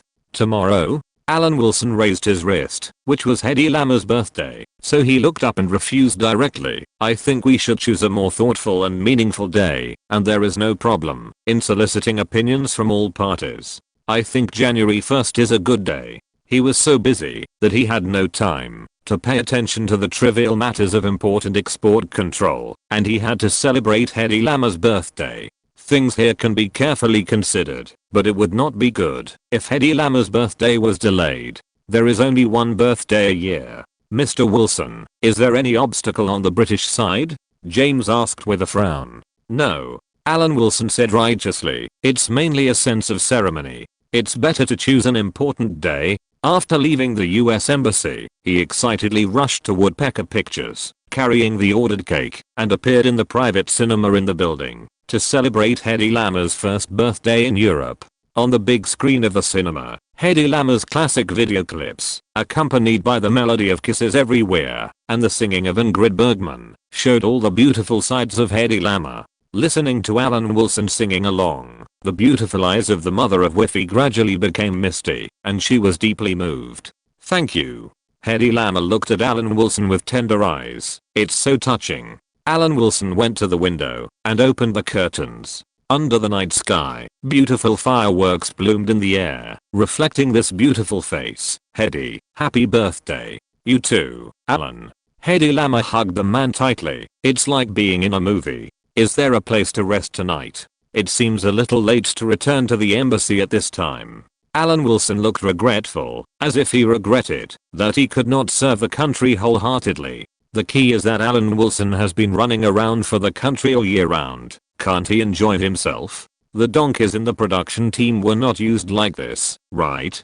Different people may have different interpretations of Big Day. Take the Labour Party for example. The recent Big Day refers to the Socialist International established in London. As the founding party, the Labour Party is undoubtedly the leader of the Socialist Party. This is also a preparation for the national election in February to boost support. This is 2 years earlier than the Socialist International in history. Chapter 517 Paris Coordinating Committee. Socialist organizations from various European countries gathered in London. Members of these parties held red carnations as a symbol of the reorganization of the Socialist International, marking the streets of London into a sea of red.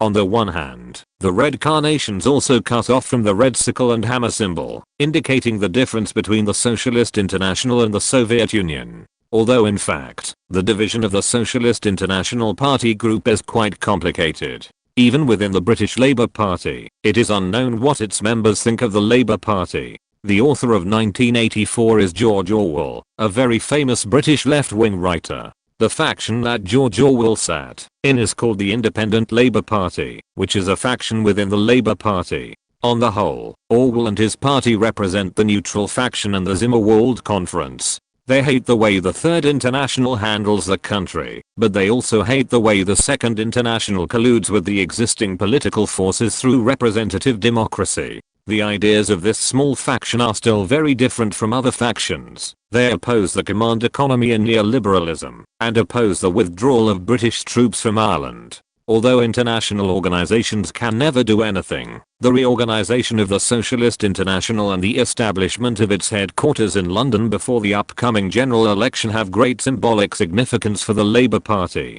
Alan Wilson believes that Prime Minister Attlee must have taken the election into consideration. Politicians value support the most. At least Alan Wilson has never seen an exception. Alan Wilson, who continued to argue with the United States in Paris, asked the cabinet secretary in a telegram what he thought of the emergence of the Socialist International when reporting to Norman Brooke. However, he did not get a reply from the current British civil servant leader. Norman Brooke is establishing a working group responsible for ministerial consultation and adjusting the structure of the civil service system, involving 60 committees, 47 regional committees, and 17 advisory groups. These committees are not all composed of civil servants. Only the Cabinet Committee completely excludes the influence of ministers. Of course, Norman Brooke does regard the Cabinet Committee as the core of the entire British civil service system. Norman Brooke personally presided over the work of the Economic Policy Committee, the Home Affairs Committee and the Legislative Committee.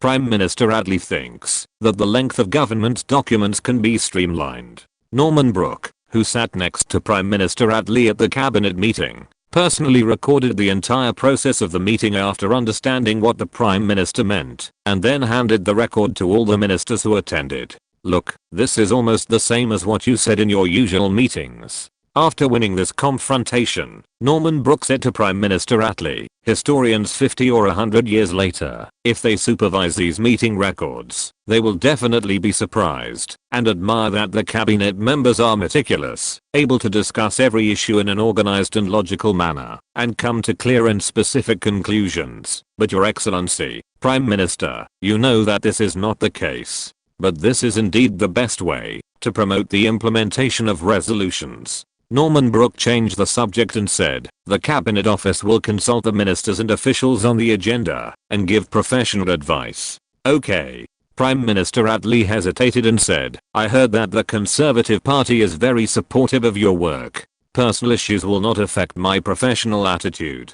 Dear Prime Minister, I have a good relationship with Congressman Churchill, and you know that. Norman Brooke said calmly, and I don't like all the conservatives. For example, Norman Brooke really dislikes Eden, the second in command of the Conservative Party. Although Alan Wilson was not in London, he also knew that Norman Brooke did not like the second in command of the Conservative Party favored by Churchill. Even after Churchill had a stroke in history, he still protected Churchill's prime ministerial authority from being replaced as a cabinet secretary, although Churchill at that time was completely like Brezhnev in his later years, who only knew how to read newspapers and drink afternoon tea every day. And from a historical point of view, Eden should not have found that Norman Brooke set obstacles for him, because when he was prime minister, Norman Brooke was still the head of Whitehall. It can be said that Eden has become an important figure in the Conservative Party since the late 1930s and became Churchill's successor when Churchill just became Prime Minister. 2 days later, Norman Brooke expressed his appreciation for Alan Wilson's negotiation work through formal channels and finally said, the Cairo conference has been scheduled for December. Sir Barron was your former boss. After handling the import and export control, you can go to Egypt to help. There is also your topic. If I remember correctly, it was your suggestion to separate Sudan from Egypt's legal rule. Cairo conference? Alan Wilson clearly knew that this conference in history did not exist, but he still said in the telegram, we can't lose oil. That would lose Britain's basic guarantee, not to mention Britain's influence in the Middle East and as a world power. For this, we will do everything possible, even war, but war is terrible and the result is unknown, especially with the United States and the Soviet Union watching from the sidelines. It is better to keep the situation under control. It is worth exhausting all means for this. I'm very much looking forward to the Cairo conference. The Suez Canal War, in fact, can be avoided or not. This war is actually completely unnecessary. Maybe it was the decision made by the then Prime Minister Eden due to his drug addiction. As long as they don't fight in Egypt, even if there is an anti-British trend in Saudi Arabia and Iraq, things can be saved. But not in Egypt. As long as Egypt can maintain its neutrality, everything can be discussed. If possible, he can even let Pamela Mountbatten help Egypt build the Aswan Dam at cost price without making a single pound. If that doesn't work, then intercept the Nile in Sudan and Ethiopia. For Egypt, nothing is more deadly than water. Water is Egypt's natural weakness. If Nasser really can come to power under his defense, then he will inevitably have to talk to Egypt about the Nile. The current situation is that the Israeli-Palestinian war in this world is slightly different from that in history. After the war, British public opinion is trying its best to shape Egypt into the role of the Arab leader. Now it depends on whether the Egyptian king can create this personality. Of course, Alan Wilson did not discuss with Norman Brooke on the telegram. After all, he has been back in Europe for quite a while, and he understands what kind of person Norman Brooke is. That is, Norman Brooke is loyal to every incumbent prime minister, even if he may not like the candidate in his heart. In the following time, Alan Wilson submitted the import and export control list to London and obtained approval. And he learned that other countries in the coordination committee had not been hindered in this matter. The United States also expressed satisfaction with the results of the negotiations in the past month. After the 6 countries communicated, it was officially decided that the Paris Coordination Committee would officially start operation on January 1st of the new year. The advisory group is the decision-making body of Batumi, and each member country will send senior officials to participate. Adjustment Committee. It will officially start operation after January 1st. It is the executive body for the embargo on the Soviet Union and Eastern European countries. Weapons and atomic energy materials are strictly prohibited. Alan Wilson actually has an opinion on this, because the Soviet Union's nuclear bomb has been successfully exploded. The quantity control catalog and the monitoring area catalog are the results of repeated discussions over the past month. The participating countries of the European Economic Recovery Program have held many meetings to discuss the issue of trade control against the Soviet Union. On the issue of establishing an East-West trade control organization, the United States initially envisioned linking it with military organizations and making economic security an integral part of Western political and military strategies. It then proposed to directly link the establishment of an international trade control organization with a mutual defense assistance agreement, but these plans were resisted by European countries. The North Atlantic Treaty Organization, which had already appeared, has not appeared so far. After finalizing the affairs of the Paris Coordinating Committee, the United States will focus on promoting the merger of the British, French and American occupation zones, which is all predictable.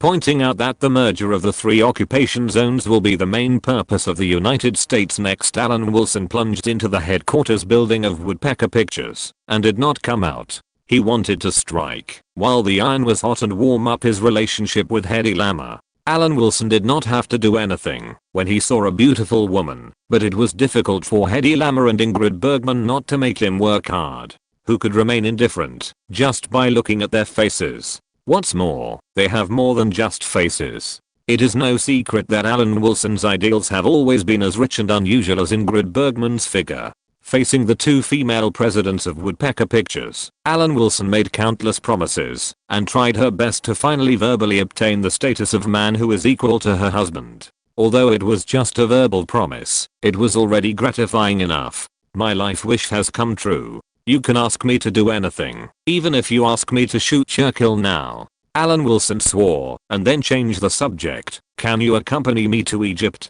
Don't get me wrong. I just want to take you to appreciate the scenery of the pyramids. I may not have time. I'm planning to shoot 300 Spartans recently. I really can't leave. Ingrid Bergman looked at Alan Wilson's expectant eyes and said reluctantly, maybe there will be a chance in the future. Then I'll go. Hedy Lamarr hesitated.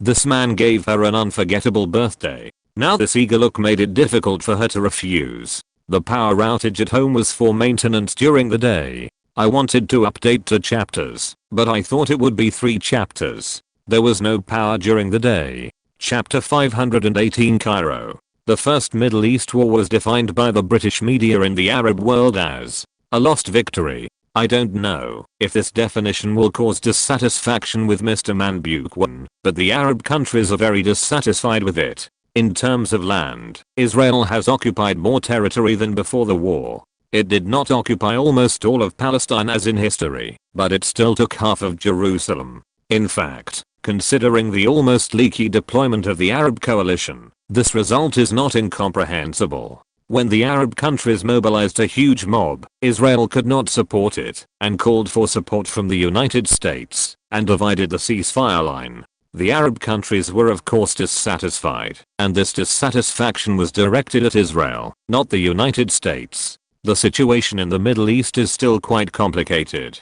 In this war, Israel realized 3 points. First, it should avoid a protracted war and lay a good foundation for the war. Second, the Arab world is its enemy, and it should insist on cooperating with major powers and seek their support. Third, it should attach importance to surprise attacks and maneuvers in combat. As for Britain, which is still powerful in the Arab world, it is natural to promote countermeasures. There are 3 points to deal with Israel's understanding, that is, to discuss protracted war, to adopt an arms race model for confrontation, and third, to promote the United States as a supporter behind Israel. Although Israel completed a 1:3 exchange ratio in the First Middle East War, the Arabs have a huge population advantage. If Germany had not cleansed the Jews, Israel could still confront for a long time. It's not like facing Qatar with 25,000 people, Bahrain with 70,000 people, Kuwait with 150,000 people, and the UAE with 90,000 people. Alan Wilson actually hates airplanes as a means of transportation, but because of his work, he can't always float on the sea. Although this broken ball is a speck of dust in the universe, it is still huge for him as a parasite.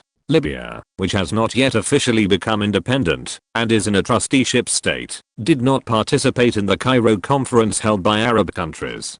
Pamela Mountbatten, who has started fundraising again in London, has just followed suit and obtained funds for exploration in North Africa. It's not that Alan Wilson couldn't help with the Libya issue, but Pamela Mountbatten had a better person to turn to, the Mediterranean Fleet Cruiser Squadron Commander Mountbatten. General Mountbatten was familiar with all the British and French commanders stationed in Libya, and played a greater role than Alan Wilson. He could only help his fiancée with some ideas and act as a cheerleader. After accompanying Pamela Mountbatten around the groundbreaking Harkson Manor, the two agreed to hold their wedding after the Emerald House was completed. My father said that the conditions in Cairo are very bad, except for the heat. It's certainly not a bad thing to be hot at the end of the year, but the conditions are really difficult. You have to pay attention to it. I will pay attention to all this. Alan Wilson, who felt concerned, couldn't help but have a verbal dispute, and then let go and said, I'll go and find out the bottom line of the Arabs. After you finish in Libya, you can think about how to squeeze into the Persian Gulf. If you can find Libyan oil, you will have the qualifications. My man, you've worked so hard. Pamela Mountbatten grabbed Alan Wilson's hand and shook it. I'll ask my father about the local situation. You can just go to Egypt to get the information directly. Thank you very much. It will save me a lot of detours. Alan Wilson expressed his gratitude, especially since this can distinguish the true and false of both sides. It is hard to say what impact this Middle East war will have on the Arabs, because the Arab countries participating in the war seem to be no different from before the war. The only difference is that they think they did not lose. If it were not for the pressure from the United States, the victory would have belonged to the Arabs. The impact on Israel was great. The Israeli army command structure was almost completely preserved after the war. The characteristic of this command structure is that the general staff has unified control over all arms of the army, navy, and air force. In Israel, the navy and air force have not yet developed into complete branches of the military. When their officers work in the general staff, they act more as individuals to represent their own troops. Since there is no commander-in-chief, the chief of the general staff has become the only administrative head who commands the entire army, navy, and air force. The chief of the general staff is the head of the general staff. The permanent members of the general staff are the commanders of the air force, navy, armored forces, and the commanders of the northern, central, and southern military regions. The general staff contacts the political heads of the cabinet through the chief of the general staff. The chief of the general staff is responsible to the Minister of Defense for all matters concerning the army. The Air Force and Navy are called troops, rather than branches of the military. Their official names are Maritime Forces and Air Forces.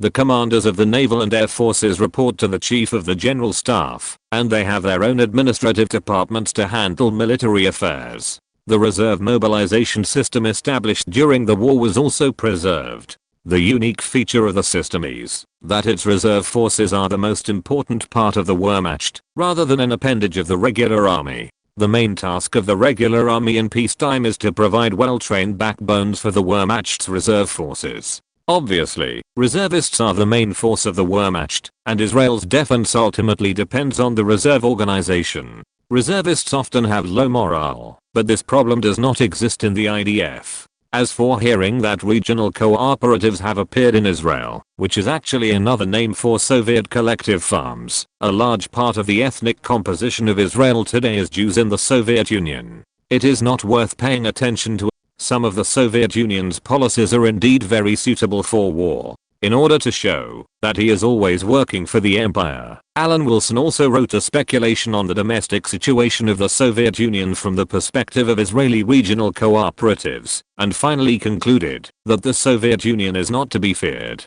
After the report was finished, Alan Wilson set off for North Africa to serve the empire. By the way, he picked up Hedi Lama in Paris and made necessary cover-ups. The two arrived in Cairo, the center of the current Arab world. In the past few hundred years, the center of the entire peace world has been Constantinople, the capital of the Ottoman Empire, which represents the pinnacle of the peace world before the Industrial Revolution. All-round advantage over the Christian world in the agricultural era. It is hard to imagine how European countries would break the situation of being surrounded on three sides if they had not discovered the New World. It was not until the First World War that the Allies killed the last great power in the peace world. But in the Arab world, Cairo has a status like a beacon. Since the reform of Ali Pasha in Egypt, Cairo has been like a cultural center in the Arab world and has a different influence on the intellectuals in the Arab world. This influence is natural, whether there is Nasser or not. In the past 100 years of history, Cairo University has played an important role in inheriting and carrying forward ancient Egyptian culture and Arab culture, and no university can compare to it. The disciplines of Cairo University are very complete, but the most distinctive ones are medicine, literature, and law. These disciplines are highly valued in Egypt and the entire Arab world. After arriving in Cairo, Alan Wilson expressed his desire to take Hedi Lama to see the pyramids and feel the charm of the cultural center of the Arab world. Alan, I'm Jewish. Hedi Lama sighed and said that she was willing to accompany him to Cairo this time, entirely out of emotional considerations, not because she had a good impression of this country that had just fought a war with Israel. This is my negligence, I'm sorry. Alan Wilson looked embarrassed and sincerely apologized. It's nothing. I won't interfere in your affairs. We will just pretend that there is no war. Hedi Lama turned and agreed easily. When you are done, we can also see the shocking Great Pyramids. Hedi, you are so considerate, so touching. Alan Wilson hugged the woman's body and spun around. This was not an easy job, and it was far less easy than hugging Vivian Leigh. Go and do your business. I'll be waiting for you here. Hedi Lama's face was a little hot. She couldn't imagine that she could say this. The current Egypt is not a colony, it should be a protectorate. Thanks to the legacy of the ancestors, Britain still has a strong influence in Egypt, but ordinary Egyptians may not like this very much. Sir Baron is the British Commissioner to the Persian Gulf, in a sense, the highest official in the affairs of the Arab world. When Alan Wilson came to the door, Sir Baron found it difficult to describe his mood. It was most appropriate to describe it as mixed feelings. On the one hand, Alan Wilson was a difficult deputy, and on the other hand, he was a little too capable. Dear Sir Baron, I have always thought about your teachings to me. Whenever I was in trouble, your decisive attitude in facing problems always guided me in the direction. Alan Wilson greeted with a humble look on his face. Although the two were on the same level, he was no longer a subordinate in British India. Alan, long time no see. Sir Baron said meaningfully, I didn't expect London to send you to assist me. Mainly because I have nothing to do recently, and I'm waiting for the opportunity to serve the Empire. So I was sent to assist you, sir. Alan Wilson expressed his respect for his old boss, just like he did in British India, then took out the intelligence obtained from the Mediterranean fleet, and went straight into work. There are still some issues to discuss with the Sir. The Cairo Conference is an attempt by Britain to maintain its influence in the Arab world. It is of great significance. Alan Wilson will naturally not take it lightly. Chapter 519 Cairo Conference. Actually, dear sir, the important purpose of my coming to Cairo this time is to serve as your foil. Alan Wilson also knew that when he was in British India, he was actually a little bit unqualified for the position of assistant commissioner. Of course, that was caused by many reasons. Alan Wilson essentially had no intention of disrespecting his superiors, but the situation was critical at the time, and the British Empire urgently needed to get out of the quagmire formed by World War II. It's better for others to do this kind of thing than to do it yourself, so he did it directly for others. In any case, British India, which persisted until the last moment with £200 million a year, still solved a big problem in the British mainland. Although there has been no improvement in the situation of the Cold War so far, there have been some changes in the details, which is a good thing for Britain. It's good to have this bud.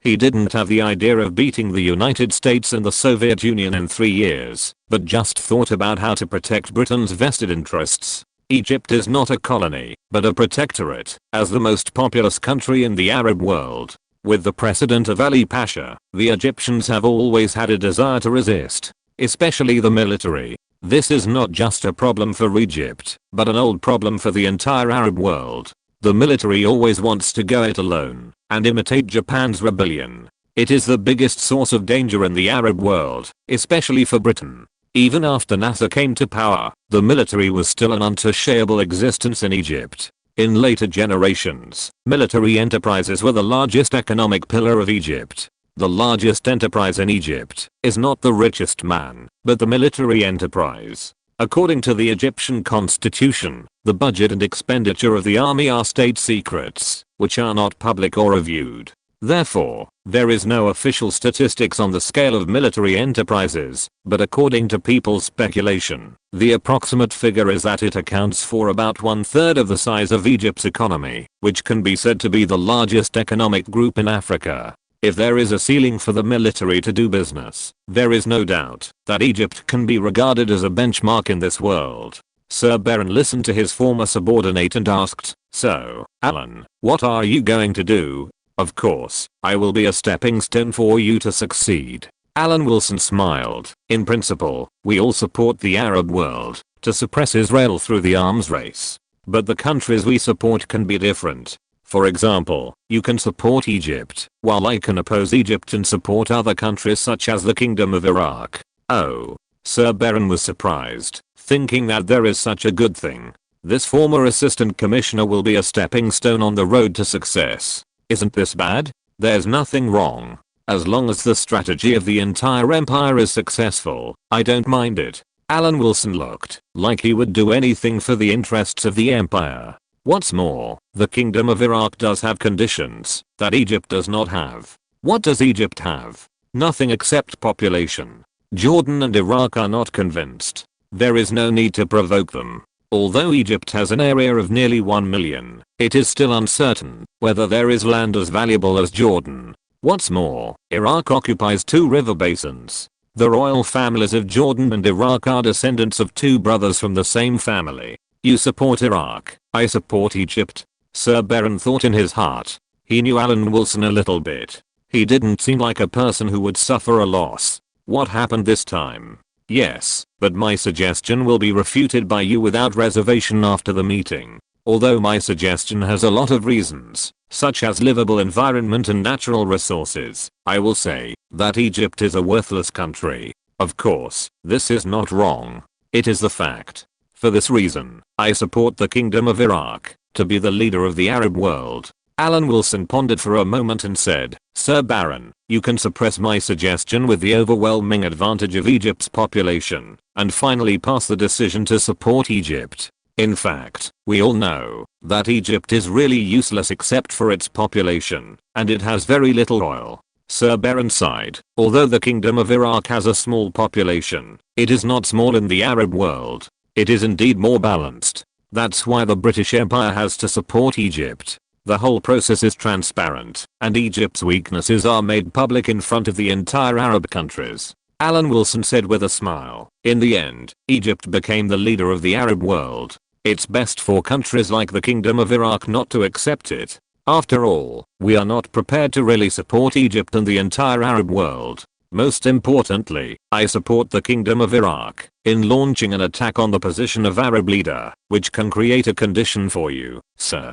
to take action and take the opportunity to remove Egypt's legal rule over Sudan. As long as Egypt's legal rule over Sudan exists, this country has the possibility of integrating the Arab world. Therefore, Sudan must be separated and made an independent country, no longer related to Egypt. Such Egypt is a country with nothing but population. Even if it sits on the position of Arab leader, its Arab countries will not accept it. It may make you sacrifice some, Alan, but it's all for the British Empire. After a long time, Sir Baron believed that this time Alan Wilson really came here to serve as a foil. Nothing. Alan Wilson nodded humbly. He still felt that cultivating feelings with Hedy Lamer was no less important than this Arab meeting. I think, before the meeting, in order to make the King of Egypt more host-like, you can try to suggest blocking the Strait of Tiran. After assigning roles with Sir Baron, Alan Wilson left the British Embassy. Alan Wilson is such a hard-working man.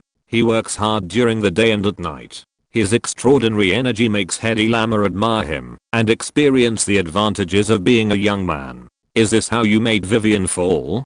Hedy Lamarr looked at Alan Wilson with scrutiny. Now you want to achieve the same goal with me? I don't even know if the goal has been achieved now. Alan Wilson was a little discouraged and did not hide his purpose. It's hard for any man to remain calm in front of you. This is not a despicable act. You are almost achieving your goal.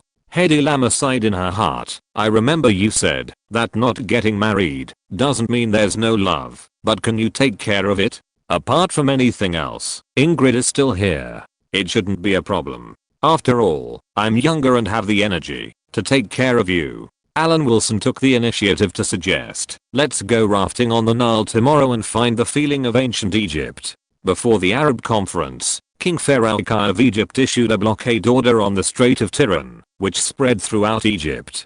Before the international conference, that was extremely important to the Arab world, the king, whose reputation had improved after the Israeli-Palestinian war, made such a bold decision, which made the Egyptian people extremely excited. Israel's subsequent protests, on the contrary, greatly increased Farouk I's support. The Egyptian news reported with the title Farouk I, the natural leader of the Arab world, praising Farouk I for setting a tough tone against Israel before this international event, which was the most exciting thing for Egypt since Ali Pasha. It would be even better if Israel let Mossad take action and kill 1 or 2 Arab kings. Alan Wilson, who had just returned from a rafting trip on the Nile, muttered quietly to himself as he listened to the sound of water running from the bathroom. Alan, don't you want to join us?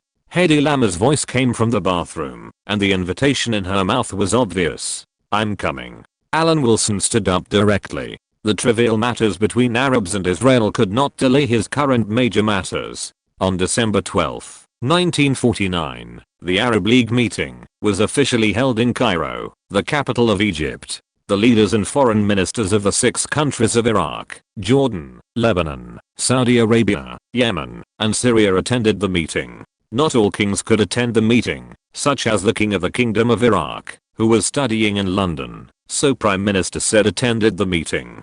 King Farouk I of Egypt first delivered a speech, welcoming the Arab guests who came to Cairo. After expressing his welcome, King Farouk I of Egypt changed the subject and said, Egypt will never recognize Israel's illegal occupation of Palestine. As long as I'm in power, I will take it as my responsibility to end Israel's aggression. You still have the ability to read from the script. Alan Wilson nodded secretly. His eyes swept across the faces of other Arab leaders and wrote down their reactions. From the expression of Prime Minister Said of the Kingdom of Iraq, it can be clearly seen that the Prime Minister disagreed with Farouk I's speech, which is consistent with the fact that the Kingdom of Iraq has a high opinion of itself in the Israeli-Palestinian war. King Farouk I of Egypt continued his speech. The Israelis should understand that compared with the vast Arab world, Israel does not have the ability to confront. Even if there is a hidden black hand behind Israel, they should know that the Arab people will not compromise their demands because of foreign interference.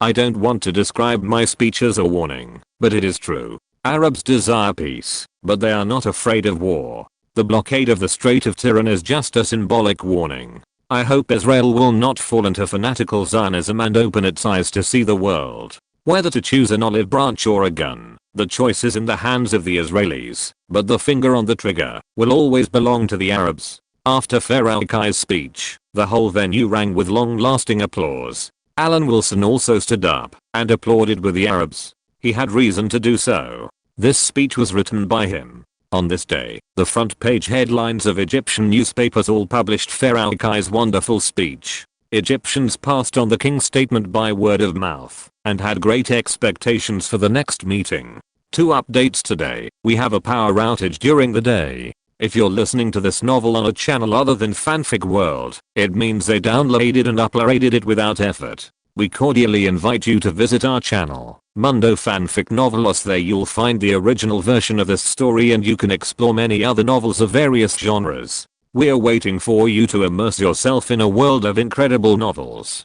Chapter 520, Fight for Leadership. Arafat's speech is worth copying. After leaving the venue, Alan Wilson bought different newspapers. It was obvious that all the major Egyptian newspapers highly praised King Faroukai's speech. Although it was not the gun and olive branch of the freedom fighters, it lost a little charm after the change, but there was no way to change it.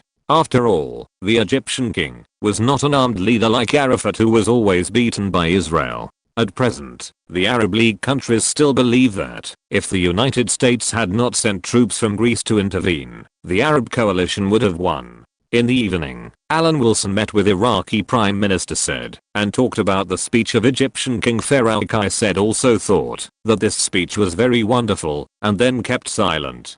Before Said came to Cairo, Princess Badiya had already informed him and knew that someone from the UK would discuss things with him in this meeting.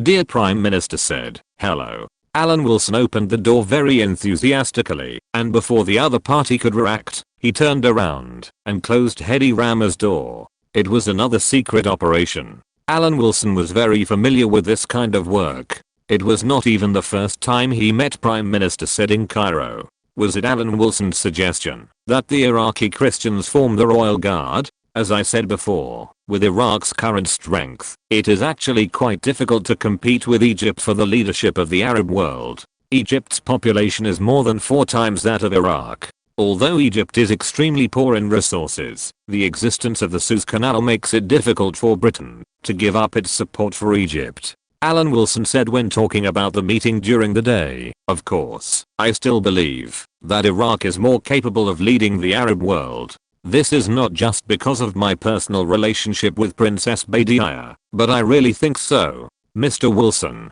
do you really think so? Prime Minister Nuri said, asked in disbelief. You don't just think so verbally. Look at the barren land in Egypt. Alan Wilson shook his head slightly with pity. The habitable land in Egypt is nothing more than the 2 sides of the Nile River. It looks very large on the map, but what's the use? The Kingdom of Iraq is different. It has the 2 river basins in its hands, oil and gas resources, and the skeleton of a normal country. Egypt really doesn't have it.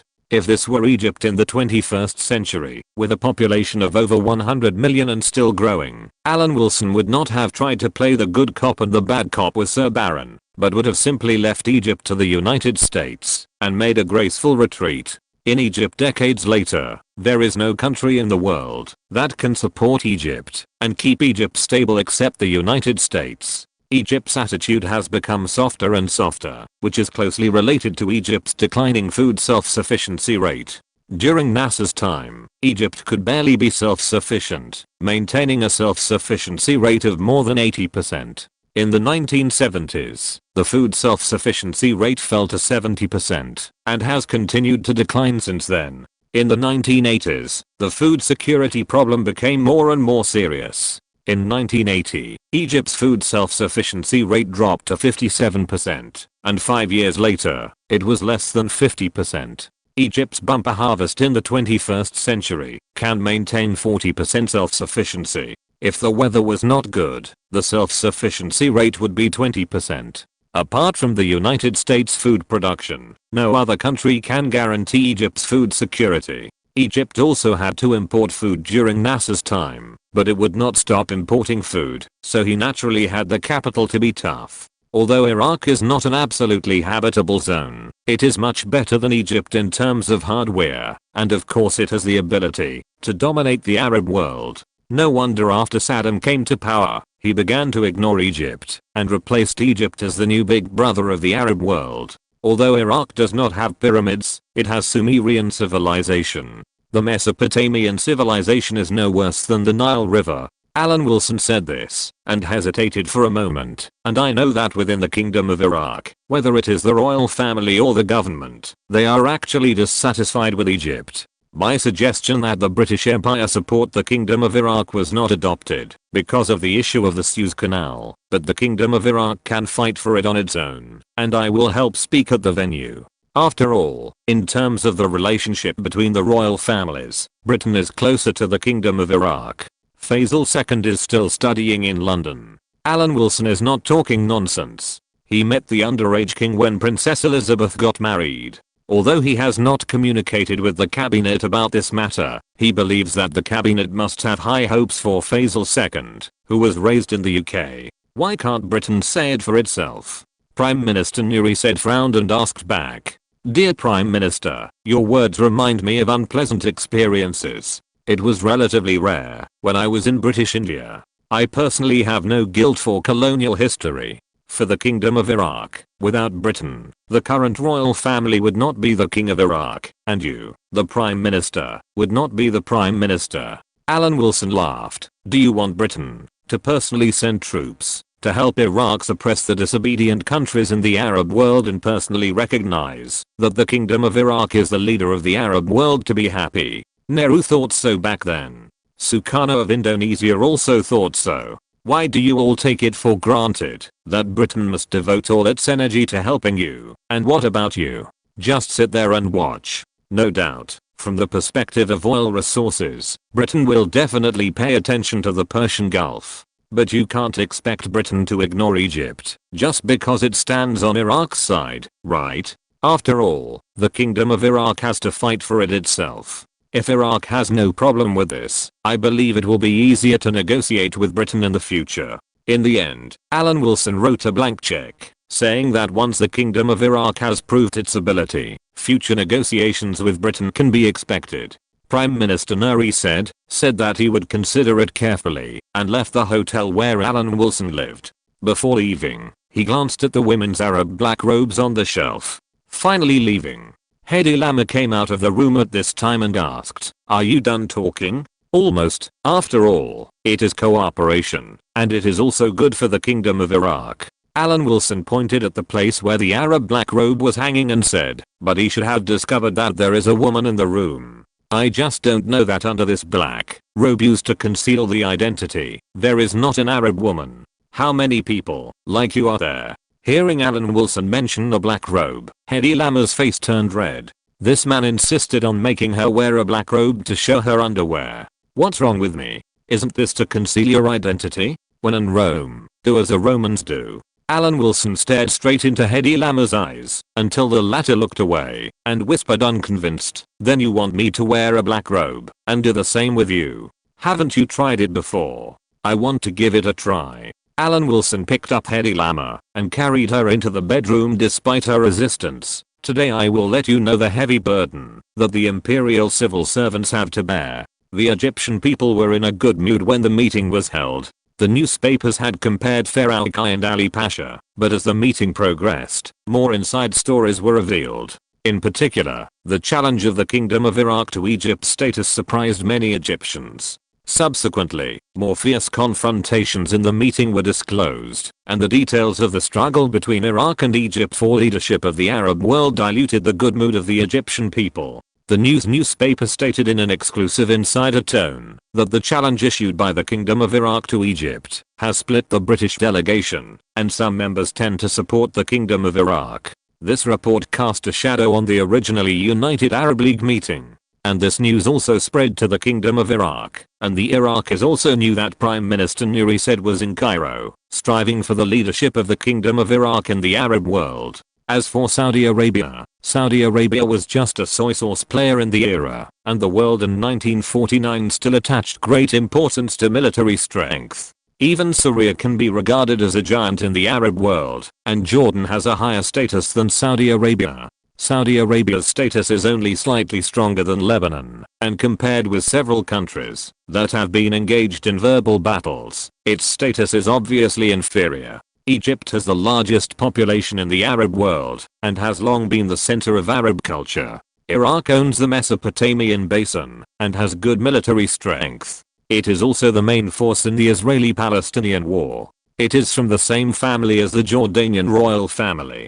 Compared with these countries, Saudi Arabia has little say in the Arab League. This is completely different from Saudi Arabia's status as a reservoir of petrodollars in the 21st century. The British delegation was inclined to a part of the Iraqi kingdom. In fact, Alan Wilson himself, who did not say much on the day when Prime Minister Nuri questioned Egypt's leadership. Then the news that Prime Minister Nuri took the initiative to find Alan Wilson was leaked out naturally and unsurprisingly. Britain has its own national conditions. Important news must be leaked when it should be leaked. Even an Egyptian staying in the hotel said that he saw Nuri said give Alan Wilson a young girl. TSK, those Egyptians don't know that Arab girls don't exist, but I really have a Jewish young woman here. Alan Wilson held the newspaper and teased Hedy Lamarr. Chapter 521 Two people in charge. If Pamela finds out, you're done. Hedy Lamarr threatened the man, indicating the seriousness of the matter. First of all, Pamela is still in London. Her next stage of work is to India, where she will take relevant talents to inspect medical and biological companies. So how could she read Egyptian newspapers in her home country? Even if she did, my name wouldn't be on it. Even if there was, I wouldn't admit it. This is all slander by the Egyptians. It's slander in the first place. You're not an Arab. Alan Wilson paused here, and even if she passed by Egypt, she would definitely send a telegram to explain it in advance. Regarding the trust issue between the two people, he had already instilled relevant ideas in Pamela Mountbatten. Although it can't be said to be the three obediences and four virtues, it can only be said that it is relatively biased towards the male position. He would not feel lost, because Pamela Mountbatten's appearance could not be compared with these female stars. Everyone will get old. Maybe these female stars will maintain their aging slower, but there will be a day when their glory will fade.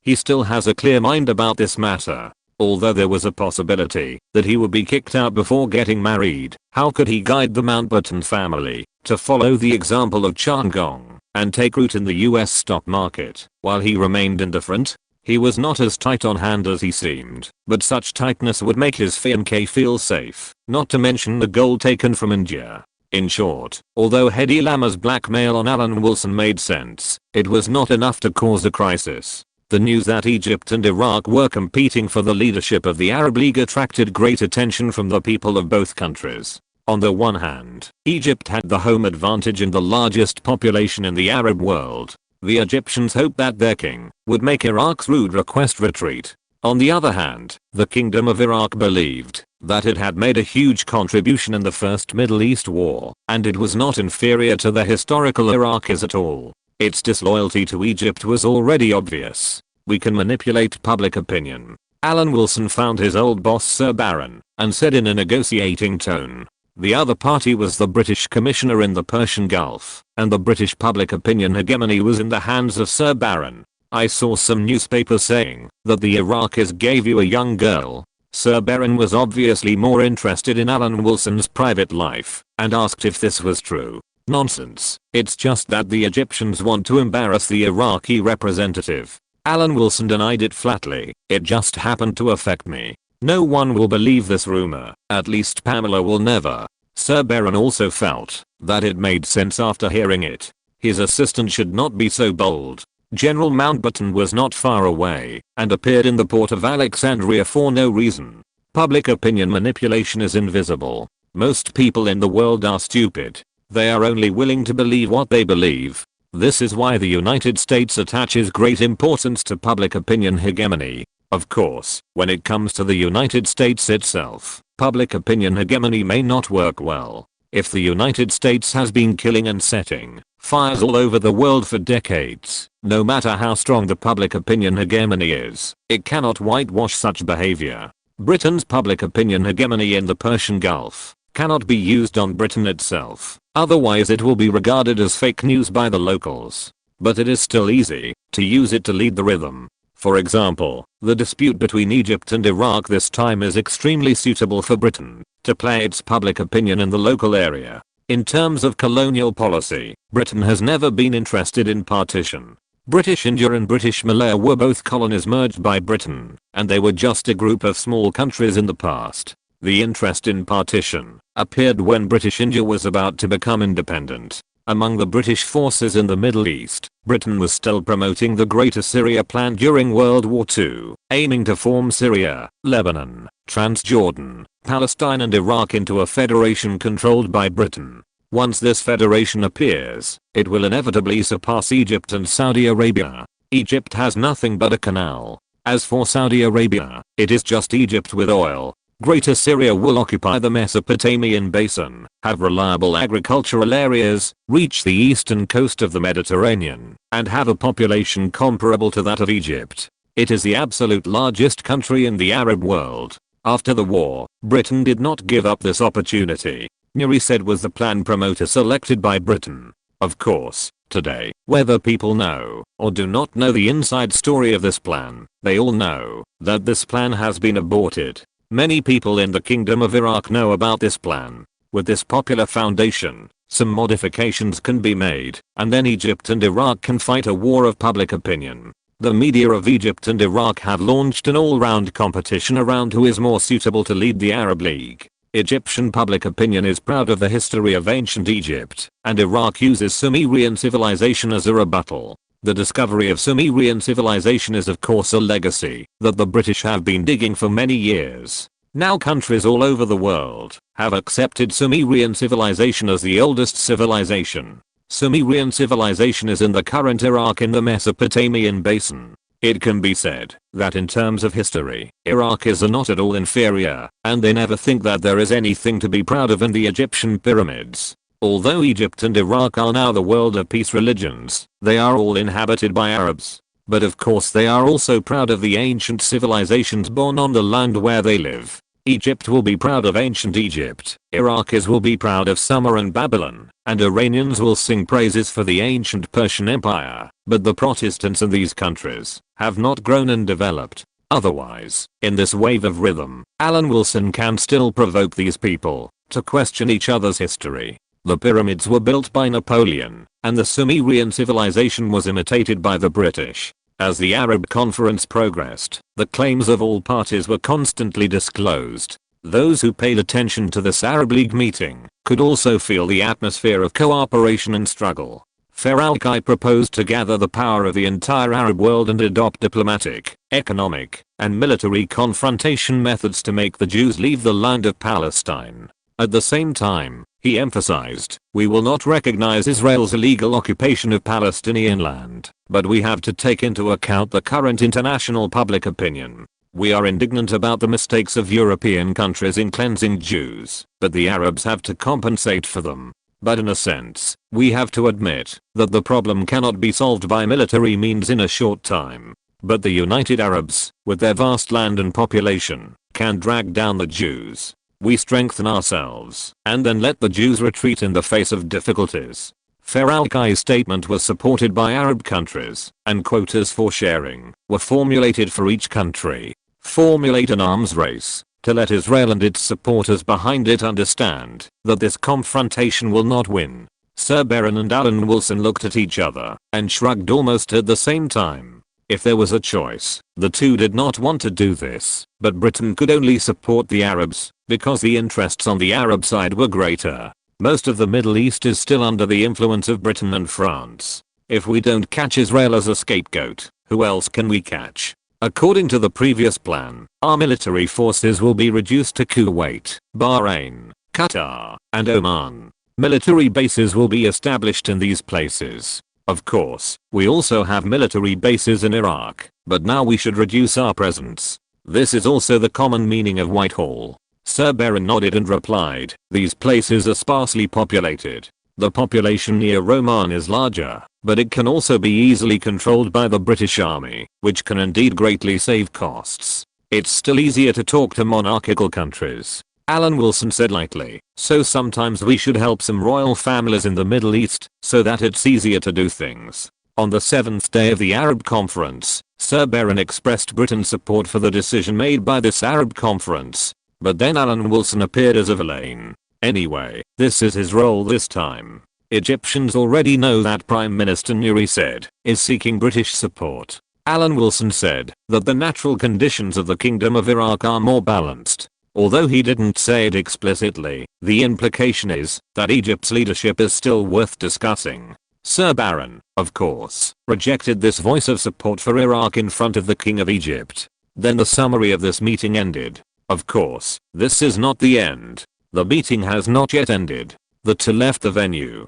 to watch the Egyptian public opinion. On the second day, which was actually the last day of this Arab League meeting, Alan Wilson formally put forward a more complete proposal and spent a long time describing the data of the Kingdom of Iraq on land and oil resources and military strength. Fight for the last chance for the Kingdom of Iraq. Simply put, there are two people in charge. Egypt can be legend, Iraq can be big, dear community can have two people in charge, which is more in line with the times. But Sir Baron, who has signed a statement with Farouk that Egypt will give up its right to rule the Sudan, naturally uses population as everything. Egypt is the largest in the Arab League, indicating that whether it is Iraq, Syria, or Saudi Arabia, the population is about the same. Only Egypt has a fraction of the reason to maintain the original attitude. It is very normal for countries to have different opinions. Everyone seeks common ground while reserving differences.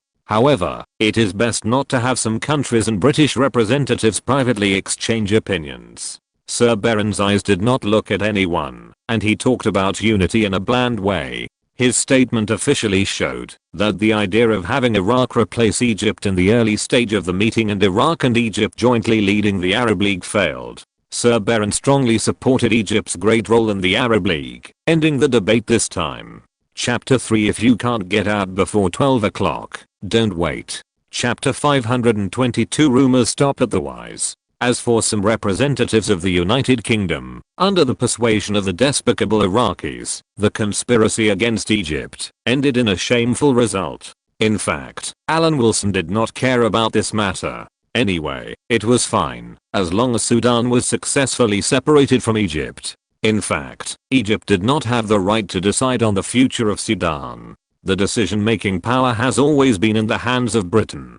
So no matter whether Farouk finally agreed or not, Egypt's legal rule over Sudan would end. Anyway, it had never existed. Alan Wilson even wondered whether to divide Sudan into North and South in advance. Anyway, since the partition of British India and Pakistan, Whitehall has reached a consensus to change the previous United States and turn to various divisions in order to ensure that no colony can surpass the British mainland in potential. Anyway, after Sudan's independence, Arabs and blacks will fight, so it is better to change the administrative division and make some adjustments. It's just that it may be a little inconvenient to plan this matter from Cairo, the capital of Egypt. Grace happened to have not arrived yet, so he accompanied Hedy Lamer to relax. Everyone knows that he has just been educated by his old boss at the Arab League meeting, and it is reasonable to take the opportunity to relax. Pamela Mountbatten knew that her fiancé had lost face at the Arab League meeting, so she sent a telegram through the British Embassy to inquire about it. The computer content expressed comfort. At the same time, she also stated that she was about to go to New Delhi to use her fiancé's medical license. Alan Wilson certainly supported this matter and asked his fiancée how she felt recently and whether she needed to accompany him. Pamela Mountbatten replied that it was okay. Although she heard about the slanderous rumors about Alan Wilson, she did not believe them. The relationship between the two was as unbreakable as ever. It seems that the shameful frame-up of the Egyptians still has some impact. Alan Wilson took the telegram and thought about what kind of explanation to use. Are you scared? But the content of this telegram is very strange. If it were an ordinary woman, she would have made a fuss a long time ago.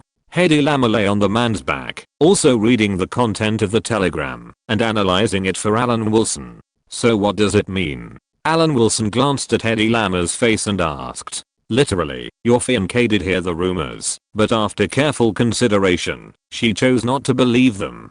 Hedy Lamer stared at the telegram for a few seconds. So my suggestion is that you just pretend you didn't see Pamela's hint. It's not that I don't dare to admit it, but I don't want to make Pamela sad.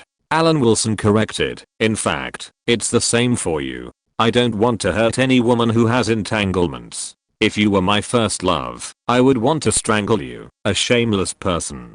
Hedy Lamer praised Alan Wilson's ear. You are so righteous, even when you are lying. Alan Wilson did not answer. What can he say about nonsense? He might as well make a contribution to Pamela Mountbatten's career. For example, he should get in touch with Prime Minister Nuri said, the evergreen of the Kingdom of Iraq. Regarding the dispute with the host kingdom of Egypt, he believes that it will definitely be beneficial to Prime Minister Nuri Said's ruling career. Without going to the Kingdom of Iraq, Alan Wilson could imagine that Prime Minister Nuri Said's argument for the Kingdom of Iraq would not have a negative impact. This is a good thing for Britain, and the reason is very simple. Iraq is a kingdom with a royal family and aristocracy. Moreover, the royal family of Iraq is not very powerful, and the national motto is proletarians of the world, unite. The Soviet Union, the mortal enemy of the aristocracy, is not far away. In this situation, ethnic and religious issues are minor issues, and Iraqi dignitaries including Prime Minister Nuri Said, will not make mistakes on this issue.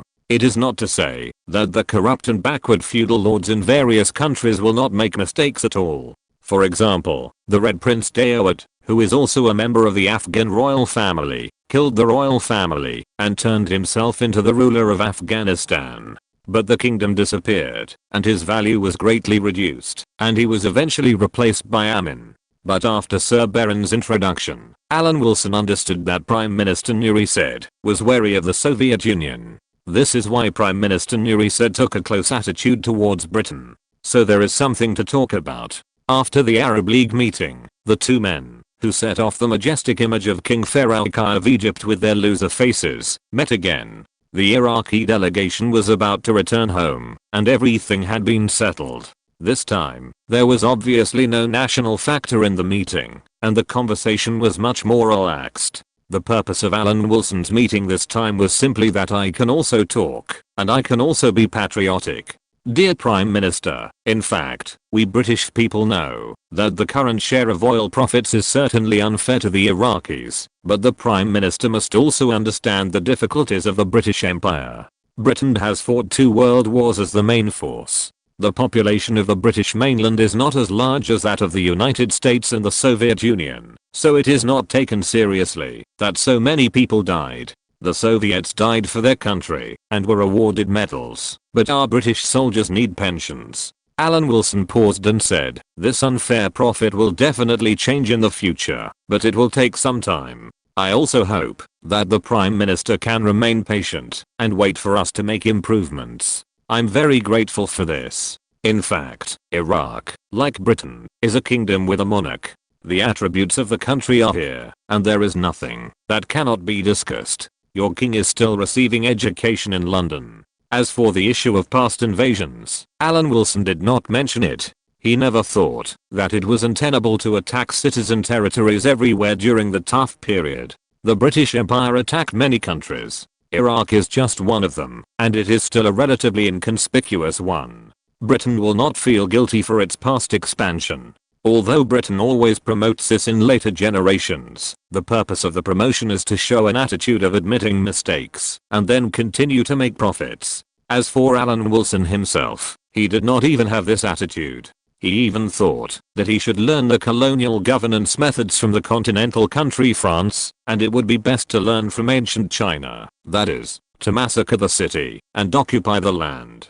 On the contrary, he was not interested in the tradition of the British maritime country that puts interests first. The thinking of the British interests first is the culprit that led to the US Air Force Base step by step. In fact, I'm expressing friendship for my fiance's business. Alan Wilson did not need to hide anything and directly brought out Pamela Mountbatten, the richest woman in the UK, who is growing vigorously. If nothing unexpected happens, it will not be difficult for the world's richest woman. As for whether she will become the world's richest woman, it depends on whether Alan Wilson can continue to create conditions. At this time, he and Prime Minister Nuri Said are creating conditions. There is a view in later generations that Britain's colonial rule is more benevolent than France's colonial rule. This is actually a mistake. In the pursuit of profit, Britain is no more merciful than the French. It is just that in the pursuit of land control, it is indeed not as good as continental countries like France, let alone France, and even worse than Spain and Portugal.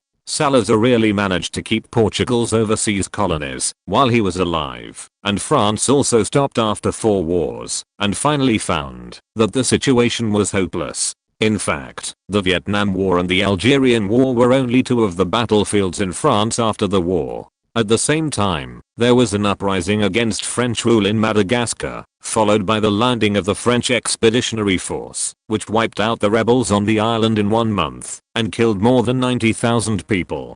Now the British oil companies in the Persian Gulf region have left almost nothing to the local area. That is, all the profits from the oil they have mined belong to the company, and the host countries get nothing. This is the same attitude of France towards Africa in later generations. It's just that most of the British colonies were originally civilized countries, and the danger caused by dissatisfaction with this exploitation was far greater than that of France's black African colonies. In fact, Algeria is more similar to the environment of British colonies and protectorates. In the end, this colony that France has operated for the longest time also fought with the French. The cold relationship between the two sides lasted until the 21st century. Although most people in Algeria understand French, they just refuse to join the Organization of Francophonie. Listening to what Alan Wilson meant, Prime Minister Nuri said, understood that Pamela Mountbatten, the daughter of the Mountbatten family, who was very close to the British royal family and had just discovered a large iron ore, was expanding her business territory to the oil field. Alan Wilson guaranteed that once the Mountbatten Oil Company entered Iraq one day, it would definitely change the current unfair profit distribution of British oil companies to Iraq. Mr. Wilson, of course I expect this result. But is this the purpose of your support for Iraq this time? Prime Minister Nuri said, asked after listening. No, Iraq really has the potential to be the leader of the Arab world. I have already said the reasons. It's just that Egypt's population advantage is really too great, and this must also be considered. Alan Wilson said truthfully, I hope that in 2 to 3 years, when my fiancée enters the Iraqi oil field, she will be able to get some care, or we can take care of each other. There are not many kingdoms in the world today, and we have a friendly foundation. I hope Mr. Wilson's words can be realized in the near future. Prime Minister Nuri said nodded solemnly, and he agreed with what Alan Wilson said about the monarchy. After the Iraqi delegation returned home, Alan Wilson sent a telegram directly to London to explain his efforts to build connections between his fiancée and the Iraqis. At home in London, Pamela Mountbatten sat on the sofa and read the telegram carefully. Princess Margaret sat on the side and looked out. She was obviously interested in the content of the telegram and asked curiously, how is it? Alan has established a good relationship with the Iraqis. Pamela Mountbatten put away the telegram and held her forehead helplessly. I'm not blaming him. In fact, it doesn't have to be so hard. It's not the time. When I was in a bad mood 2 days ago, Princess Margaret didn't even notice that her tone was sour, but this time she didn't take the opportunity to say bad things. When was I in a bad mood? Those were all rumors. I never believed them. Pamela Mountbatten rolled her eyes at Princess Margaret and denied that she was angry because of it. Chapter 523, Trip to Northern Rhodesia. After flipping through several telegrams, Pamela Mountbatten pulled out a few of them, picked up the phone, and waited for a while, saying, Marina, Zakharova, come over here. Alan has an article about the evolution of island animals. Can you help me submit it to Nature magazine? Did he really write it? Seeing Pamela Mountbatten's cold eyes, Princess Margaret changed her words. I mean, his hobbies are really wide-ranging. But those two women of unknown origin seem a little fierce. They are a little difficult to mess with, but they are not of unknown origin. Pamela Mountbatten replied disapprovingly, they are from Northern Rhodesia, and are here to protect me. Isn't it surveillance? Princess Margaret wanted to say this, but as soon as Pamela Mountbatten finished speaking, she turned her eyes to Princess Margaret again, as if waiting for something. So, the whole room was as quiet as a chicken until two tall women with frosty faces came to the door. After Marina came in, she said directly, Ms. Pamela, where are the documents?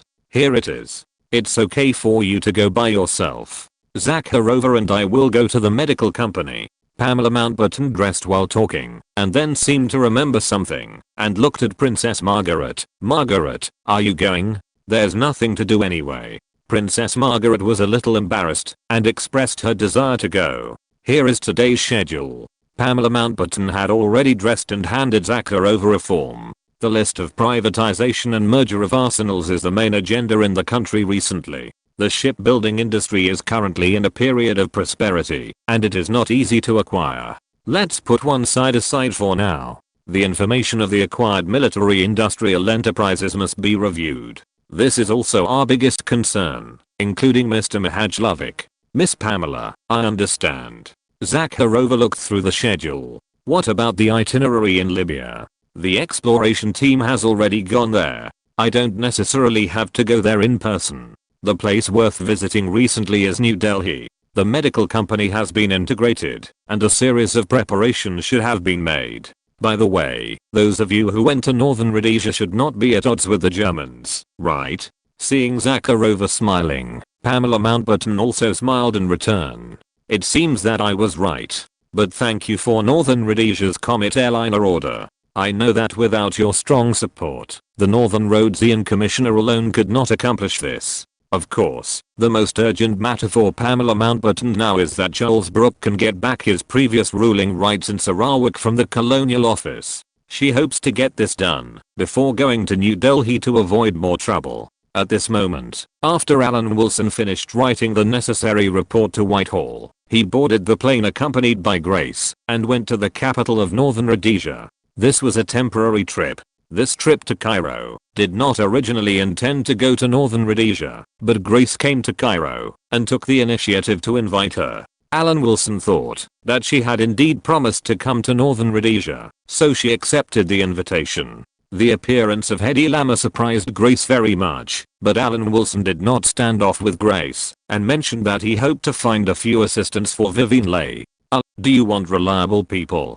Grace pondered for a moment, looking at Hedy Lamer for a long time and continued, Mr. Allen, I think a few may not be enough. How many female assistants do you want? Only Vivian is needed in France's Woodpecker Films in the United States. That's all for now. Alan Wilson was not embarrassed at all. He just wanted a few assistants and bodyguards. These fish that slipped through the net in the Balkans wanted a colony of hundreds of thousands of square kilometers. But I heard that there are some misunderstandings between you and Southern Rhodesia. Alan Wilson was unwilling to talk more about this issue. Instead, he asked about the recent mutual accusations between Northern and Southern Rhodesia, asking what was going on. Rhodesia's origins can be traced back to the Victorian era. Cecil John Rhodes was the son of a sickly pastor from Hertfordshire. His mind was full of the idea that Britain should lead the world, and his bank account was full of the rich gold mining profits brought by the South African gold rush. Using diplomacy and bribery, threats, and tactics, Rhodes created a company to obtain a franchise in the heart of Africa, far north of the British Cape province of Good Hope. This area was called Zambezia at the time. Rhodesia was named after him. The British government never directly controlled the region, but allowed Rhodes Company to retain a high degree of autonomy and backed it with British troops outside the region. White settlers, mainly from Britain and South Africa, would first use agricultural and mining concessions to make profits, and then completely control this vast, fertile and mineral-rich land politically. As for Northern Rhodesia, a huge copper mine was later discovered, but the local population was not large. Alan Wilson wondered if there was a conflict over the ownership of the copper mine. Grace shook her head and explained directly, it was the Southerners who smuggled drugs into Northern Rhodesia, and we found them. What's the matter? Alan Wilson frowned. This was a big deal.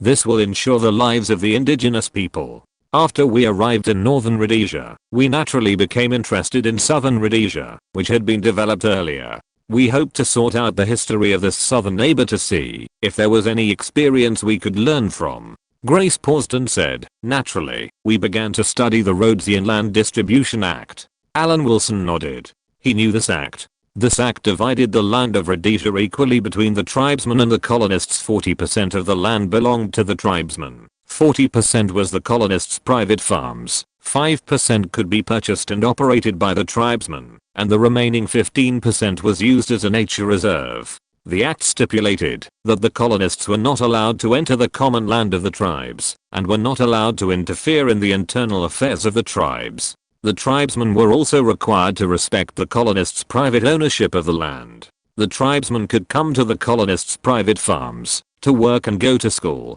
trade with the colonists, and obtain the materials needed by the tribe. Some tribesmen also stayed on the colonists' land, settled down, and integrated into the capitalist production system. We found that after the Land Distribution Bill in Southern Rhodesia came into being, the local indigenous population has tripled. You have to know that this is a bill from 1930, and it has only been 20 years now. Grace explained. In addition to fertility, there is also modern medicine, which has saved many indigenous lives and allowed them to escape from the laws of nature. So 2 years ago, my father and the leader of the Ustasha decided that everyone has the obligation to prohibit foreign drugs from entering Northern Rhodesia. This is called professionalism. Alan Wilson's eyes widened a little, and he had to say that he admired him. He was worthy of being a person from the Balkans. Needless to say, it must be the scarcity of drugs that created demand, which allowed Southern Rhodesia to discover business opportunities, leading to mutual accusations and confrontation.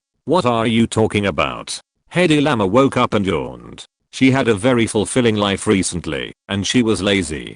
Compared with the men who were energetic, she was always sleepy. Nothing. Grace said that she would take us to Victoria Falls if she had the chance. Alan Wilson looked gentle and did not tell Hedy Lamer about the local conflicts. The other party was not suitable to hear this. For example, these Slavs believe that, as in Southern Rhodesia, the formulation of a seemingly fair land distribution bill will sooner or later overturn due to the growth of the indigenous population, but these Slavic populations are not large. Alan Wilson could think of this, and Mihajlovic and his people might think of a solution from Europe. Maybe they would send people to incite anti-Titoist organizations to cross the border for people who don't like the current government, but this effort can only be said to be better than nothing. After all, as a socialist country, the management is still very strict. Even if Mihajlovic sets his sights on the entire Eastern European countries and infiltrates and organizes smuggling everywhere,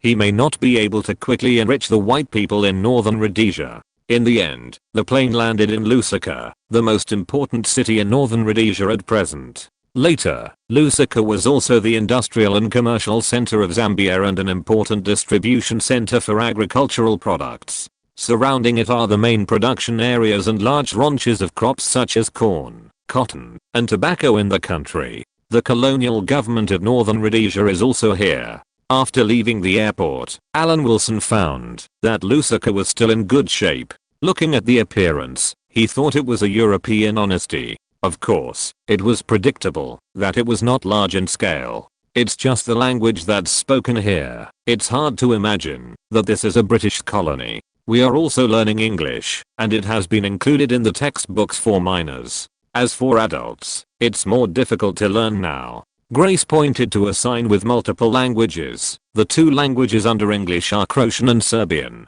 In fact, we wanted to add Russian at the beginning, but later we felt it was unnecessary. However, the final decision is still under discussion. We already know that many Germans have been expelled from Eastern Europe, and these people should know Russian. Are you still thinking about the Germans in Eastern Europe? Alan Wilson laughed in surprise. Anyone can be accepted, as long as they are not black natives, right? In principle, this is the case. Commissioner Allen, you know us. Grace said very frankly, we should help each other. That's what you said. Chapter 524. But if multiple languages coexist, there are still some points worth discussing. Alan Wilson's tone was a little uncertain. He was not sure which one would play a key role in Northern Rhodesia, ethnic conflict or racial conflict.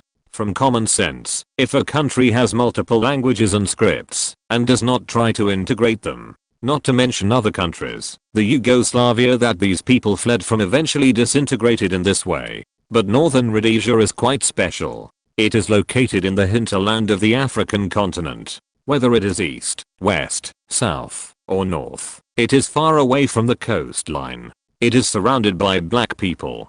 In this situation of being surrounded by black people, ethnic issues may have become a small problem under external forces. If Mihajlovic consciously promotes the white community and puts all ethnic groups aside, it seems feasible. Is your feud with Ustasha really over? Alan Wilson still has doubts. He knows that after Tito's death, the descendants of the two major organizations in Yugoslavia picked up their old business again and cleansed each other without mercy. During the two world wars, the general Croatian people had a vague pro-British sentiment because they hated Italians since the Habsburg era, and the British were at war with Italy. However, many people also felt that Germany was the successor of the Habsburg dynasty, and slogans claimed that Germany was a friend of Croatia. At that time, many Croatians still had a good impression of the Habsburg dynasty, and Germany was the natural successor of the Habsburg dynasty. There were many Croatians who held this idea. In fact, it became a common and contradictory emotion in Yugoslavia. Many people had a very good impression of Britain and Germany. However, Germany and Britain were enemies. On the contrary, both Serbs and Croatians hated Italy, but Germany and Italy were allies. This relationship was very complicated. Now that we are in Africa, many things are no longer important. Grace drove the car skillfully. My father is here. Mr. Allen can have a good talk with my father. As for Miss Edie, she is of course our friend. This sentence puzzled Hedy Lamarr, but Alan Wilson was not puzzled. These people were people who escaped the reckoning of the World War. You must know that discrimination against Jews is a common sentiment in the European continent. It is not a certain country that does this, but all countries do this. The only European country that does not discriminate much is Britain. Before World War II, Britain was the center of European Jews. Of course, as the British mainland was threatened, the center of Jews moved to the United States. Grace is a descendant of the Chetnik leader, so naturally her impression of Jews is not very good. The Slavs who have arrived in northern Rhodesia are mainly engaged in mining and planting. Northern Rhodesia is already sparsely populated, not to mention that it has been attacked by these ruthless people from the Balkans, and large farms have appeared one after another. Oh, Alan, long time no see. At the gate of Manor, Mihajlovic opened his arms and expressed his friendship to Alan Wilson who had arrived. How could he forget this person? Not to mention the hundreds of thousands of lives lost. The fact that they were exploited cleanly on the German coast alone is unforgettable. Of course, that is all in the past, and compared with the land under our feet today, those material possessions are not worth mentioning. Dear Mr. Mihajlovic, it's a pleasure to see you in high spirits. Alan Wilson also responded enthusiastically. The two hugged each other, and Alan Wilson lowered his voice and said, "But if your ethnic cleansing is leaked, it will also implicate me." You are so polite, Mr. Allen.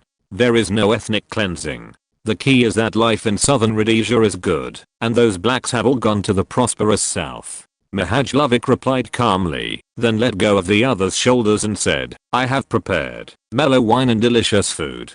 Welcome my friends to be guests, including friends of friends." Hedy Lamarr, a friend of a friend, nodded with a moving smile, but it was a pity that Mihajlovic didn't know her. Mihajlovic only thought that this woman was really beautiful, but after a long military career, he had not even watched a few movies, so naturally he had no concept of actresses. Hedy Lamarr just regarded this experience as an ordinary trip, and didn't know that the man who had the same status as her husband here exchanged his experience about ethnic cleansing with a kind-looking old man with just a hug.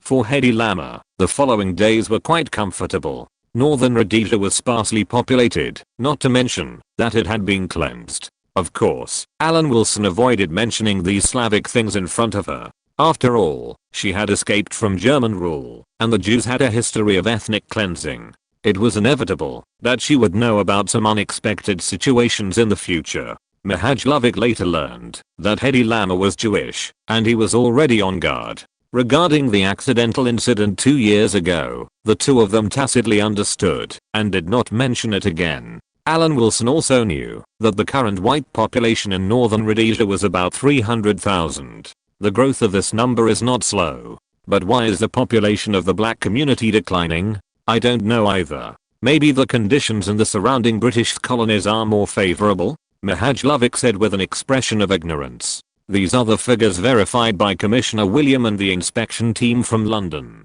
The current northern Rhodesia is indeed dominated by white people. Who knows how long this majority fact can last? Alan Wilson showed an expression of I understand. I heard that you are able to manufacture some light weapons, but why do you make and purchase so many mines? Defensive weapons such as mines are of course to protect us from harm. Mihajlovic explained calmly.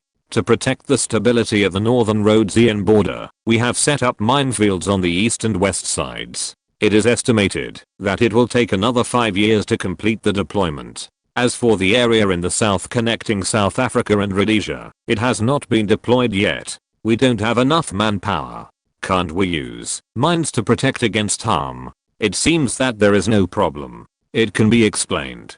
Alan Wilson said with an expression of "I believe you." In other words, there was no landmine ban treaty at that time. Although decades later, China, the United States and Russia did not participate in the treaty, they only expressed support in principle and opposition in fact. Mihajlovic agreed to have a few female assistants, but asked if they could be older. After all, women of childbearing age would have to stay in the local area to give birth. That depends on how old they are. Alan Wilson asked, "Are you going to give me a few assistants in their 60s and let Vivian take care of them?" "No, they are just middle-aged people." Mihajlovic smiled and said, "Mr. Allen is not using them as his assistants, but to keep them by your woman's side. It's best if they don't attract attention. This is not easy. In fact, there are not many of us who know English. It's not as easy as you think. As for murder and arson, it is easier to find them. After all, they are all guerrillas." Alan Wilson paused and said, "Anyway, as long as you are not independent, I will continue to assist you. This kind of help is mutual. I also hope that you can help at critical moments. If this help means making the annoying people disappear from the world, we are willing to provide such help at any time." Mihajlovic agreed readily. Mr. Allen is welcome to come to Northern Rhodesia for vacation at any time. After staying in Northern Rhodesia for a few days, Alan Wilson prepared to return. It was not easy for him to stay in another continent for too long at the end of the year. Otherwise, even if Pamela Mountbatten didn't say anything, he would inevitably feel uncomfortable. Moreover, Hedy Lamarr seemed to be a little uncomfortable with the climate. She looked listless, so the two prepared to return to Europe. Before returning, Alan Wilson used a telegram from Northern Rhodesia to explain the local inspection. In fact, no one in Whitehall paid attention to this colony at this time because the first general election after the war was about to officially begin. The Labour Party has announced that the general election will be held in February.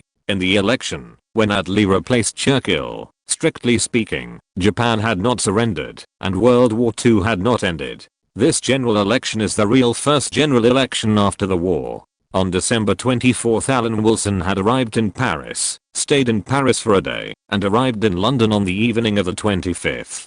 "Hedy, you are not pregnant, are you?" Ingrid Bergman joked as she looked at her depressed partner. The speaker did not mean to remind Hedy Lamarr all of a sudden. How could she not know her physical condition? Alan Wilson, who returned to London, talked to his fiancée about the situation in Northern Rhodesia and asked how she was going to spend the new year. "No special idea. My father will come back in time. We can live together as a family, right?"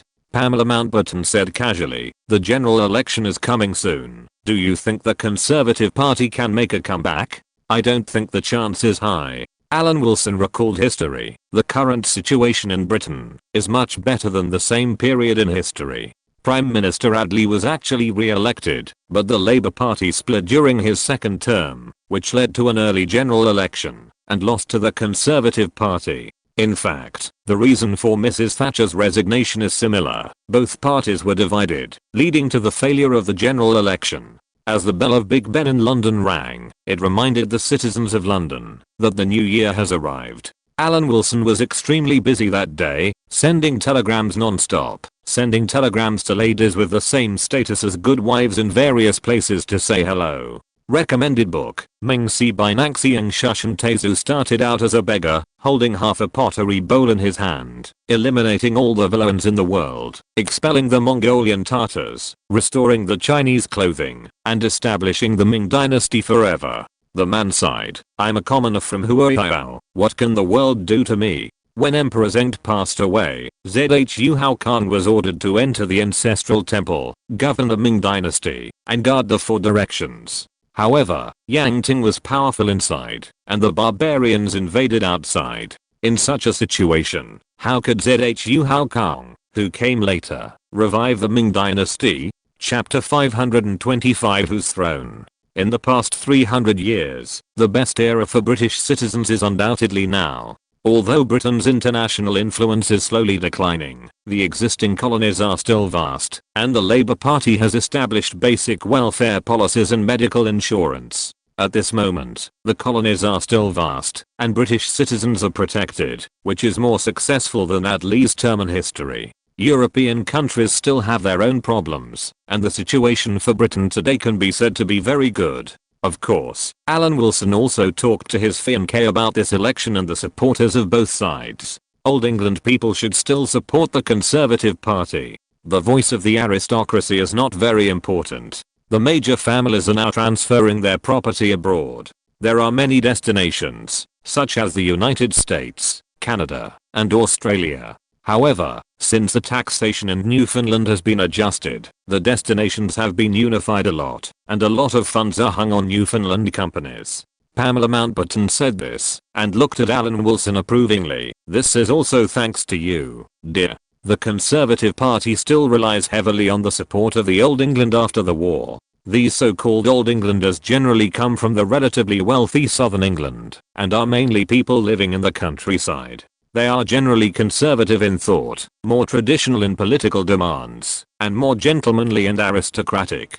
The stereotype of a British gentleman in general countries is an image of a southern British gentleman wearing formal clothes, top hats, canes and umbrellas. Helping you is helping myself, right? Let's not say these things between us. I'm willing to carry the burden for you, Alan Wilson said nonchalantly, but I admit that you are right in general. But who doesn't like welfare? The welfare policy of the Labour Party originated from social insurance and related services and was widely accepted by British citizens before the end of World War II. However, the welfare concept from cradle to grave described in this social insurance and related services has the most impressive future vision of allowing every British to eat white bread.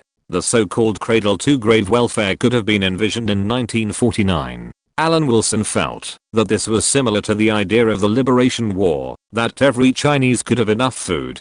So the welfare of this welfare state is not a big deal at the moment, and isn't he opening up? It's Newfoundland. It can be said that some loopholes cannot be closed once they are opened. Once Newfoundland gets used to the current influx of hot money, no one can force Newfoundland to raise taxes, except the Newfoundland Parliament itself. Because Newfoundland has already made up its mind. Even the British cabinet has no right to order Newfoundland to do anything. It is a royal territory, just as the British Labour Party cannot order the Australian Labour Party to do anything. The British Parliament cannot order the Newfoundland Parliament to do anything. Unless the British send the Royal Navy to bomb Newfoundland, it will be useless, even if Newfoundland is forced to become independent. Even if Newfoundland is kicked out, it will still seize the status of a tax haven. It doesn't matter whether it is independent or not. The people of Newfoundland have already enjoyed the benefits. The Old English, including the aristocracy, were indeed supporters of the Conservative Party before. However, it is hard to say whether the most influential aristocracy among the Old English will still support the Conservative Party as much as before after taking a breath with the window of Newfoundland. Moreover, it can be seen from the first election after the war that the British are not actually opposed to nationalization. The event that really made the British question free capitalism was the world economic crisis that broke out in the 1930s, that is, the Great Depression in the United States. During the World War, all activities in Britain were carried out in an orderly manner under the arrangement of the country. Although the war hit the economy hard, prices were very stable. Although supplies were scarce, there were few disasters of hunger. Therefore, the Labour Party's coming to power is definitely not accidental as people think, and it definitely has its reasons. After New Year's Day, the warm-up for the general election has actually begun. The British general election is not like the United States, which can be a hot topic almost a year in advance, but the election atmosphere is still very strong throughout the month before the February general election. You can always see groups supporting the Conservative Party and the Labour Party gathering on the streets of London. When Alan Wilson and Pamela Mountbatten were shopping, they stopped for a while next to the Conservative Party rally and listened to what was being said. The two held hands and listened for a while, but they didn't hear the Conservatives attacking the Labour Party's nationalisation policy. Alan Wilson whispered to his fiancée, "Now it seems that the Conservatives have also learned their lesson. Maybe the failure of the last general election gave the Conservatives a wake-up call." Pamela Mountbatten smiled. "It seems that Mr. Churchill should have great expectations for gaining the position of Prime Minister in this election."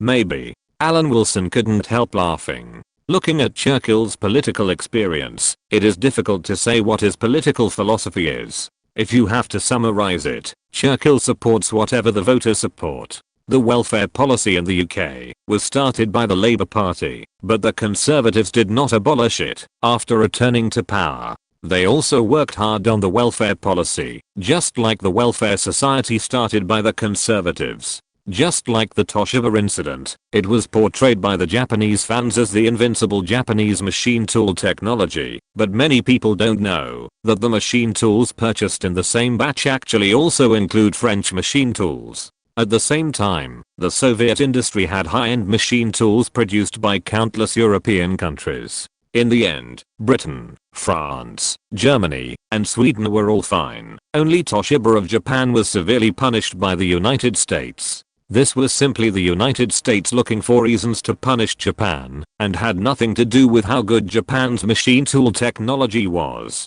Even if Japan exported a screwdriver, the Americans would punish it. Japan treated the Toshiba incident as a funeral, which was similar to the Conservative Party shouting about welfare. The two continued to stroll around, stopped by the Labour Party rally, and listened to the speeches of Labour Party members. The speeches were mainly divided into two parts. The first part was emphasized by Prime Minister Attlee in his last election speech in 1945, Socialist Great British Community. The second part was very familiar to Alan Wilson, Make the British Great Again. Hey. Alan Wilson sighed, and was quite interested in how to make Britain great again, and stayed a little longer. Dear, do you believe it or not, I was the first to propose this slogan. Alan Wilson lowered his voice. Really? Pamela Mountbatten covered her mouth and asked curiously. This slogan is very famous, and has a lot of support. It all started with the joke I made with Foreign Secretary Ernest Bevin last time. Alan Wilson motioned for Pamela Mountbatten to follow him. There were so many Labour Party supporters nearby, and it would be bad if someone heard it. It's so interesting, Margaret won't believe it.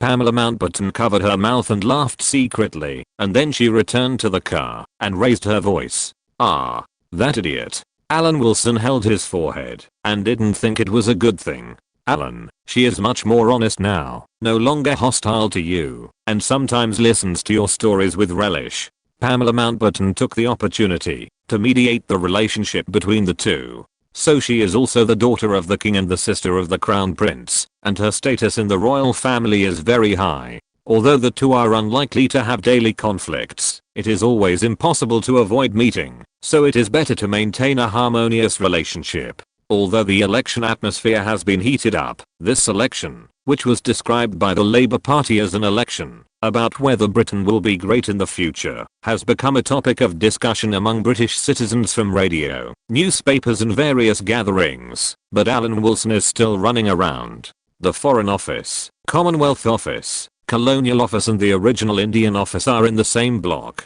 After the Indian Office was abolished, the other three departments moved directly to a building, but they were on different floors. On this day, he was in the Colonial Office, talking with his colleagues about who was more optimistic about the general election, and greeted a guest from afar. The guest was Charles Brooke. At this time, he entered the Foreign Office building with £500,000 in cash from Pamela Mountbatten. Alan Wilson happened to be on the floor of the Colonial Office, so he naturally helped to share the work. Everyone was a civil servant in Whitehall, and it was right to help each other, not to mention that the Foreign Office, Colonial Office and Commonwealth Office were all one family. After learning that Charles Brooke's purpose was to buy back his throne, Alan Wilson and his colleagues in the Colonial Office were stunned, but after discussion, they decided to report it to the Foreign Secretary, who was busy with the election. Of course, before that, they had to let the permanent Undersecretary of the Foreign Office and the head of the Whitehall Civil Servants, the Cabinet Secretary, know.